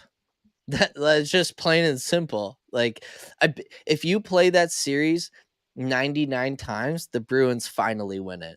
You know what I mean? Like, there's no way. 100 times tied every time for whatever fucking reason. But 99, the Bruins finally fucking win it somehow. Do you guys want to? I mean, we're after dark here. Some of us had a few Wally pops. After dark it. We got 3 people in here. After dark it. Do you guys? What was the moment that you knew we weren't going to win that game? Game 6. You want to go there? Game 6 when we won it, and we were going back home. Oh, I was like, it's too much pressure. That. It's too much pressure. Oh wow! Damn. Okay. Mm-hmm. Achari trip was pretty fucking close though. Yeah. Really? I thought a cherry trip would like change everything for us. I thought we'd come out swinging after that. I thought the same thing. I thought Achari trip, we're gonna be pissed off. Brad Marchand's gonna go beat the shit out of someone. Yeah, but we didn't have Nathan Horton Get to a pour the broken hand, fucking though. water. Like, do you know what I mean? Like I don't know. It's hard to explain. There's certain things like Bobby gets this because when we put the Looney under the ice in Salt Lake City and we won the gold. It's so dumb. It's so dumb. So it's so Bobby gets what I'm 2002 saying. Winter Olympics. Yeah. The Zamboni driver the Olympics hired was from Canada because that makes sense. And he took a Looney, which is like the Canadian equivalent. That's our dollar. We don't have a dollar bill. We have a Looney. So, I'm just gonna get one. I have one. A coin. There we go. There's He's gonna get a visual example for us. Yeah. Couldn't think of I have coin. one handy, so fuck yeah. I don't have the Leafs one anymore. Anyways, this one's shiny. Show him a Looney, baby. I live in an apartment building, so I need change to do laundry. Oh, I used to feel that, dude. So that's a $1. Looney. That's a Looney. It's got a loon on it. It's got a It's loon on got one of the queens. I don't know which one that is. Elizabeth. But she ignored a lot of shit that happened here, so whatever. She was fucked up. And so when a guy made the ice, he put a Looney at the center ice, and then on the women's dot.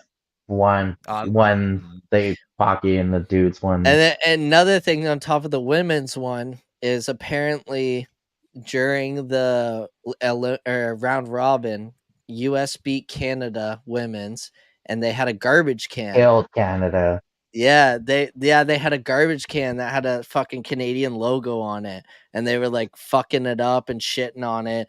And then the Canadian women won, and Haley Wickenheiser, she was like, they had that fucking can in their room, and they were stepping on our logo, blah blah blah. And then the next fucking day, Canada beat US after coming back from what they were down 2-0 to win 5-2 in the third.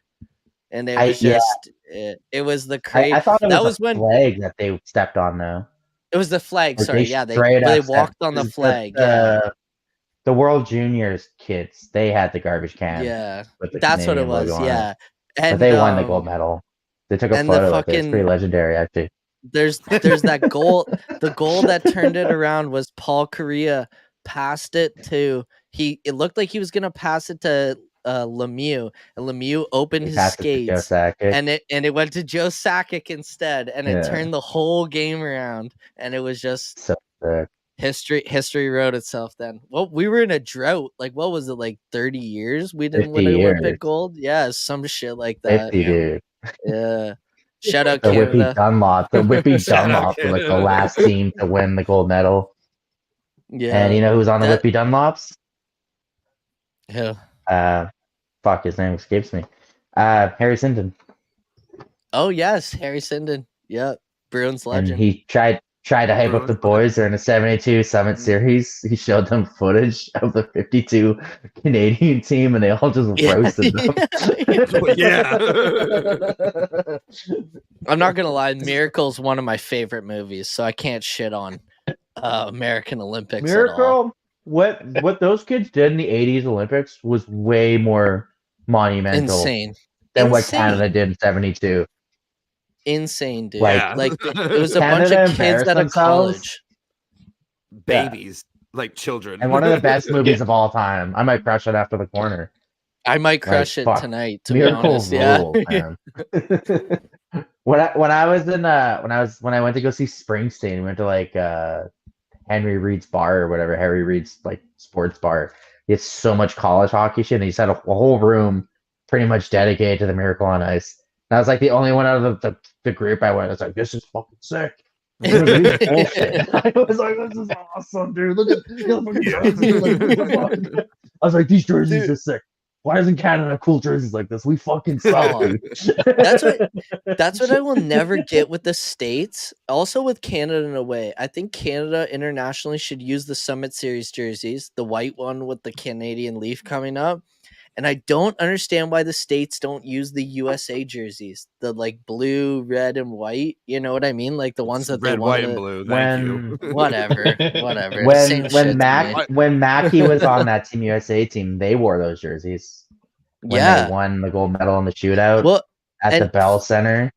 And I was like, that's our guy. That's our guy. We're going to terrorize the Habs for as long as he's a fucking Bruin, bro. He owns that fucking building. Let's go. Funny enough, in a bar. at the World Juniors in Buffalo, at the outdoor game, they wore them. And guess who was playing goalie that game? Yeah, they wore the Buffalo Bills jersey that game. Yeah, it was Swayman. Yeah. He fucking was playing, and Bruins didn't even draft him yet. He was undrafted. No one knew who the fuck he was. Trent Frederick was on that team. Brady Tkachuk was on that team. McAvoy was on that team. It was that was a stacked team. I watched that game before a UFC fight. It was before one of McGregor's fights. One of those nights. And I had to go up to the bar at one point. I'm like, can you keep playing the World Junior game? And it was this like straight hockey dude, like snap out. He's like, thank fucking God. Like, Jesus Christ.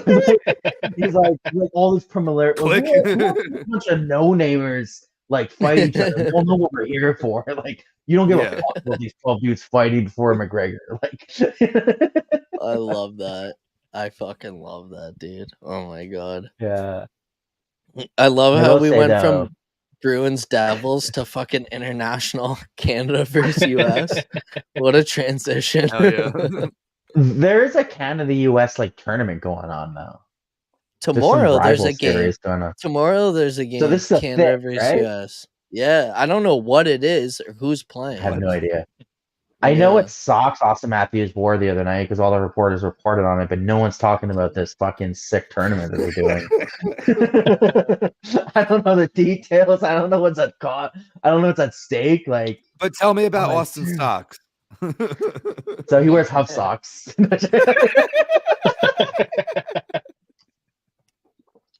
But specifically ones from Zoomies in 2014 to 2018. The only time he bought socks was those 4 years. Yeah. Is tomorrow the 14th? Okay. Yeah. It's women's hockey, the rivalry series, Canada versus US. Oh, that's what it is. Tomorrow at 7 p.m., Kitchener, Ontario. Should we do a live stream? What time is it at? 7 Eastern. I can't do it tomorrow. I know. Fuck. I'm gonna watch that game though. Those are always electric. Women's Canada versus US, always fucking electric. Apparently, it says right here that a lot of PWHL players are playing in it. Yeah. I do want to say, fuck them for folding the other league that had the Toronto Six in it. The Boston Pride. PHL, or the Isabel Cup, which was such a clever name for that trophy. I know. Because that's Stanley's daughter's name. I almost called it the Bruins. The Boston Pride won 4 out of 6 championships, and they weren't going to give Boston a women's team, which is fucking insane to me. Stupid. So insane. But do you know what? I said this on the podcast. The teams that they went with in the end are very smart. Minnesota, Boston, New York, Ottawa, Toronto, and Montreal. Original 6 of the biggest all markets East Coast, right near each other. Yeah, they did it right. Games. I will say the jerseys are awful. The marketing is awful. The marketing jerseys is awful. are so bad compared to what we had. I just don't understand why everyone has the same jersey. 1 and 2, why it's poorly made. They fucked the names up. Everyone shit on the names, and then they went, okay, we're going to go generic, and we're not going to pick names yet. I think the Boston Badgers, the name Marissa came up with, and I stole and made into a jersey. That's a fucking good name, the Boston Badgers. Like, the initial names they came up with were the sound, the attack, the echo, the Superior Lakes, which was Minnesota, which is fucking awful, and then the Wicked, and then was also hilarious. The other one was like sound, echo, and alert three things that are the same, but just a different adjective, right? Just a Marty? different word, yeah. Yeah. It's like it's not that hard to be creative, guys. I want this league to succeed. Like, do it right. Fuck. Yeah. Like, you know what I they said should have did?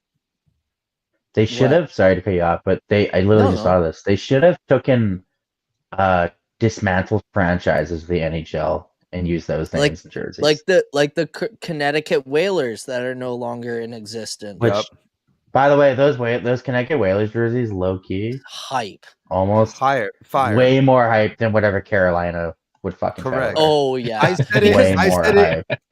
I know you did. Yeah. They used the whale. They used that whale instead of the fin, right? And it just looked so sick. Like so much cooler.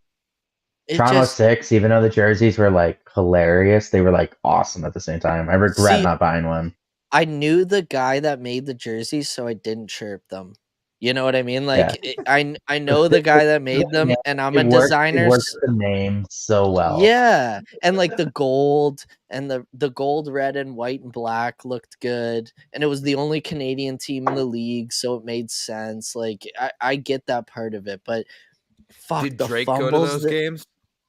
Yes, no, he was a wait. Yes. Did he? Yeah, he No part-owned it. Toronto 6. I was gonna say that.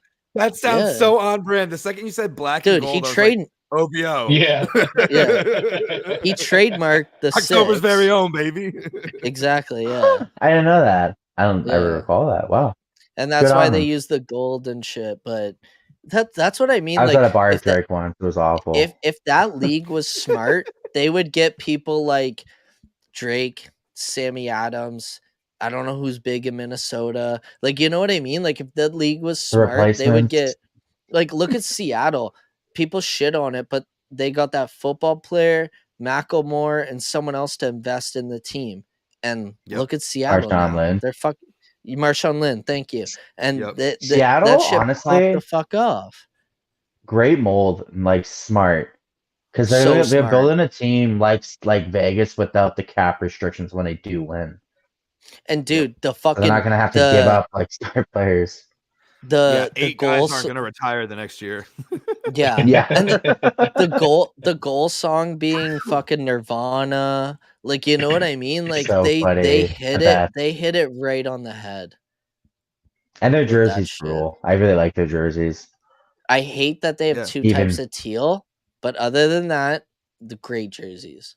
I just as a designer, I don't like two types. Like, don't do two types of one color. It's too much. What do you think of their Heritage Classic jerseys? Unbelievable. The red with the fucking cream and baby blue. Unbelievable. Unbelievable. And I do think the Vegas ones are sick. I think once you see them full kit, they're gonna be unreal.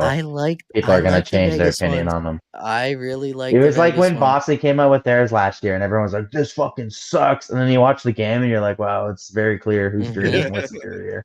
And that's the thing. Like, the only thing I don't like about the Vegas one is I think the logo is a little. I think they could have done a little more with the logo, but when you look into the history of it, I respect that. It's the same thing, Bobby. I said to you about the Winnipeg jerseys. I hate the fucking logo they used on the Heritage Thirds, but the jerseys fucking slap. My problem with it is like, so the Moose wore those jerseys last year with the Moose logo. Like, this isn't a new concept that we haven't seen. Yeah, I didn't know that. And I don't know. So what I heard was like in August they had a last minute change on doing full Heritage. Love you, Chrissy. Chris. Love you. Hammered, they had a baby. last minute change in August not to do full Heritage. So I don't know what happened, or so I think that organization is low-key a mess in my opinion. Okay, so the Wheeler jersey you have, they scrapped, right? Yeah, fans hated that jersey for some reason. I thought the kit was sick. It's like that was like a reverse retro before reverse retro was a thing. Exactly. Because that took the 90s jersey and like the 70s OG jersey and like combined. Well, because you would know this, Bobby. And when you explain that to a Jets fan, they're like, "Whoa!" Well, that's the thing. The Jets had a jersey where it said Jets like that, but they only wore it back for in, like, one Bobby Holland season. shit. Yeah, and they only wore it for one season, and it was like a good homage, but like the colors didn't hit. You know what I mean? Like There's also a jet in that logo. Mhm. And the T, it's a plane. Okay, It's so hilarious. as somebody who lives there, how do you feel about them using the Canadian Armed Forces as the logo? I think it's lazy. I like it and I get it. And Winnipeg does have a lot of connection to the the Air Force. So I get it. But well, the base is the base is out of Winnipeg. That's why they're the Blue Bombers. Yeah. But like, I don't know, after like 12 years of seeing that logo and having just a lot of like tumultuous relationships, like no players really left Winnipeg on a good note. Like no great players left Winnipeg on a good note. And I'm just like, it's over. Like, fuck it, it's done. Click refresh. Like, it's over.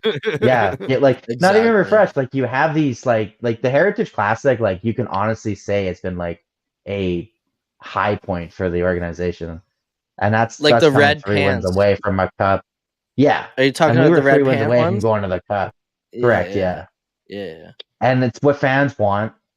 It's what the league want. Like everyone wants these jerseys, and like True North just for some reason is like, no, we'll give you Heritage Nights. Yeah. And I just don't like. I don't know if they're waiting for the team to be like really good again or what. But I don't know. It just okay. Just So sucks, this I is think for years we wanted the Jets back, and then we got this new Jets, and we're like, great. It's like when you want a new Godzilla movie, and then they give you like Godzilla '99. You're like, no, I want like that Godzilla. You know, I want the dude in the suit. Like I don't want Ferris Bueller running around New York. well, and that's the thing too. Like so, like I'm I'm half indigenous. I know you are too, Bob. Like you have it in your blood as well. Why don't they? Yeah, I know you're full. Yeah, but I was like, I'm half. yeah, no, I'm half. You have it in your blood, but why? Yeah, call you Métis, bro. That's yeah, I am. I'm French Canadian Indigenous, which sucks, but whatever. But why the fuck don't they tap into that? They have a jersey that they have a jersey that tributes that. Do they? They don't wear it. Yeah, they sell it and everything. They used to wear it on like warm up nights. Yeah, see, there you go. NHL sucks. That just answered my question. Pull it because like it's actually Bobby, super Vancouver. nice. Did you see the Vancouver Indigenous jerseys? Oh my god. They knock it out of the fucking park. And Seattle's and this year? Too, Adidas doesn't make it. Only Fanatic. Those are so fire. I don't know why the fuck they won't use them. The numbering's disgusting on them. This is a clearer picture. Do you think that's an Ealer? Do you think that's it? Because it's hard to see. Yeah, I see it. Oh, those are fire, dude. Yeah, they're unbelievable.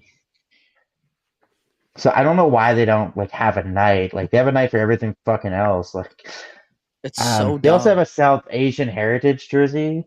That's really fucking sick. Yeah, because I saw all of Vancouver's this year, and I was like, I can't believe they're not going to wear these out of the park. It's insane. Knock it right Even out of the park. Seattle had a Hispanic one and an Indigenous one that they're not allowed to wear in warm-ups, and it's insane to me. Insane, because they're so fucking fire. I think Vegas will be the first team to say fuck all of that. You think so? Yeah, Vegas has been a really like staple point and stuff like that. And I think they'll be this is the South Asian heritage one, which is huge because we have a massive those are fire too. Filipino and Indian population. Vegas is a team I'm willing to bet will one day be like, fuck it. Just skate out on them. We'll pay the fine. Well, because the other day I don't know if anyone saw, but they like that or even St. Louis, I could see doing it. Fucking tragedies. No, but tragedies fucking hate them, and it doesn't happen up here, so I can't relate. But like the school shooting at UVLA, Jesus, UNLV, the UNLV. You know what I'm talking about, Ian? Recently, and Vegas the other night they wore T-shirts instead of fucking ties and suits with the fucking logo, like the support logo on the front, and the NHL tried to fine them, and they like the fucking Vegas was like, go ahead. And they all Yeah, just we'll wore pay them it. walking in. Imagine the PR nightmare if you guys actually did Exactly. this. Exactly. I It's the same I thing. also imagine they told Butch, like, they gave him the phone. They're like, hey, just Yeah, well, pretend he's it's Jacob Rust Canadian, on the other right? line. Like, yeah. But Yeah, Butch is it from just, Ottawa. yeah. All right, yeah, guys, and I gotta hop out of here. I gotta eat dinner and then Love you, Ian. wind down for the Love night. you, Ian. I think Hey, I'm thanks. heading out Thanks too. for coming up. No worries, big All right. dog. Oh, what are balloons? Oh shit. What the fuck was that? Oh shit. We got no, all right, we'll end this because we got no one else in here. I fucking love you guys. Love you, boys. This was unbelievable. This is awesome. I can't wait to do this again. I fucking love you Hell yeah. guys so Hell much. yeah. Everyone Go stay Bees, boys. sleazy. Yeah. Yeah. Love you, boys. Peace. Peace.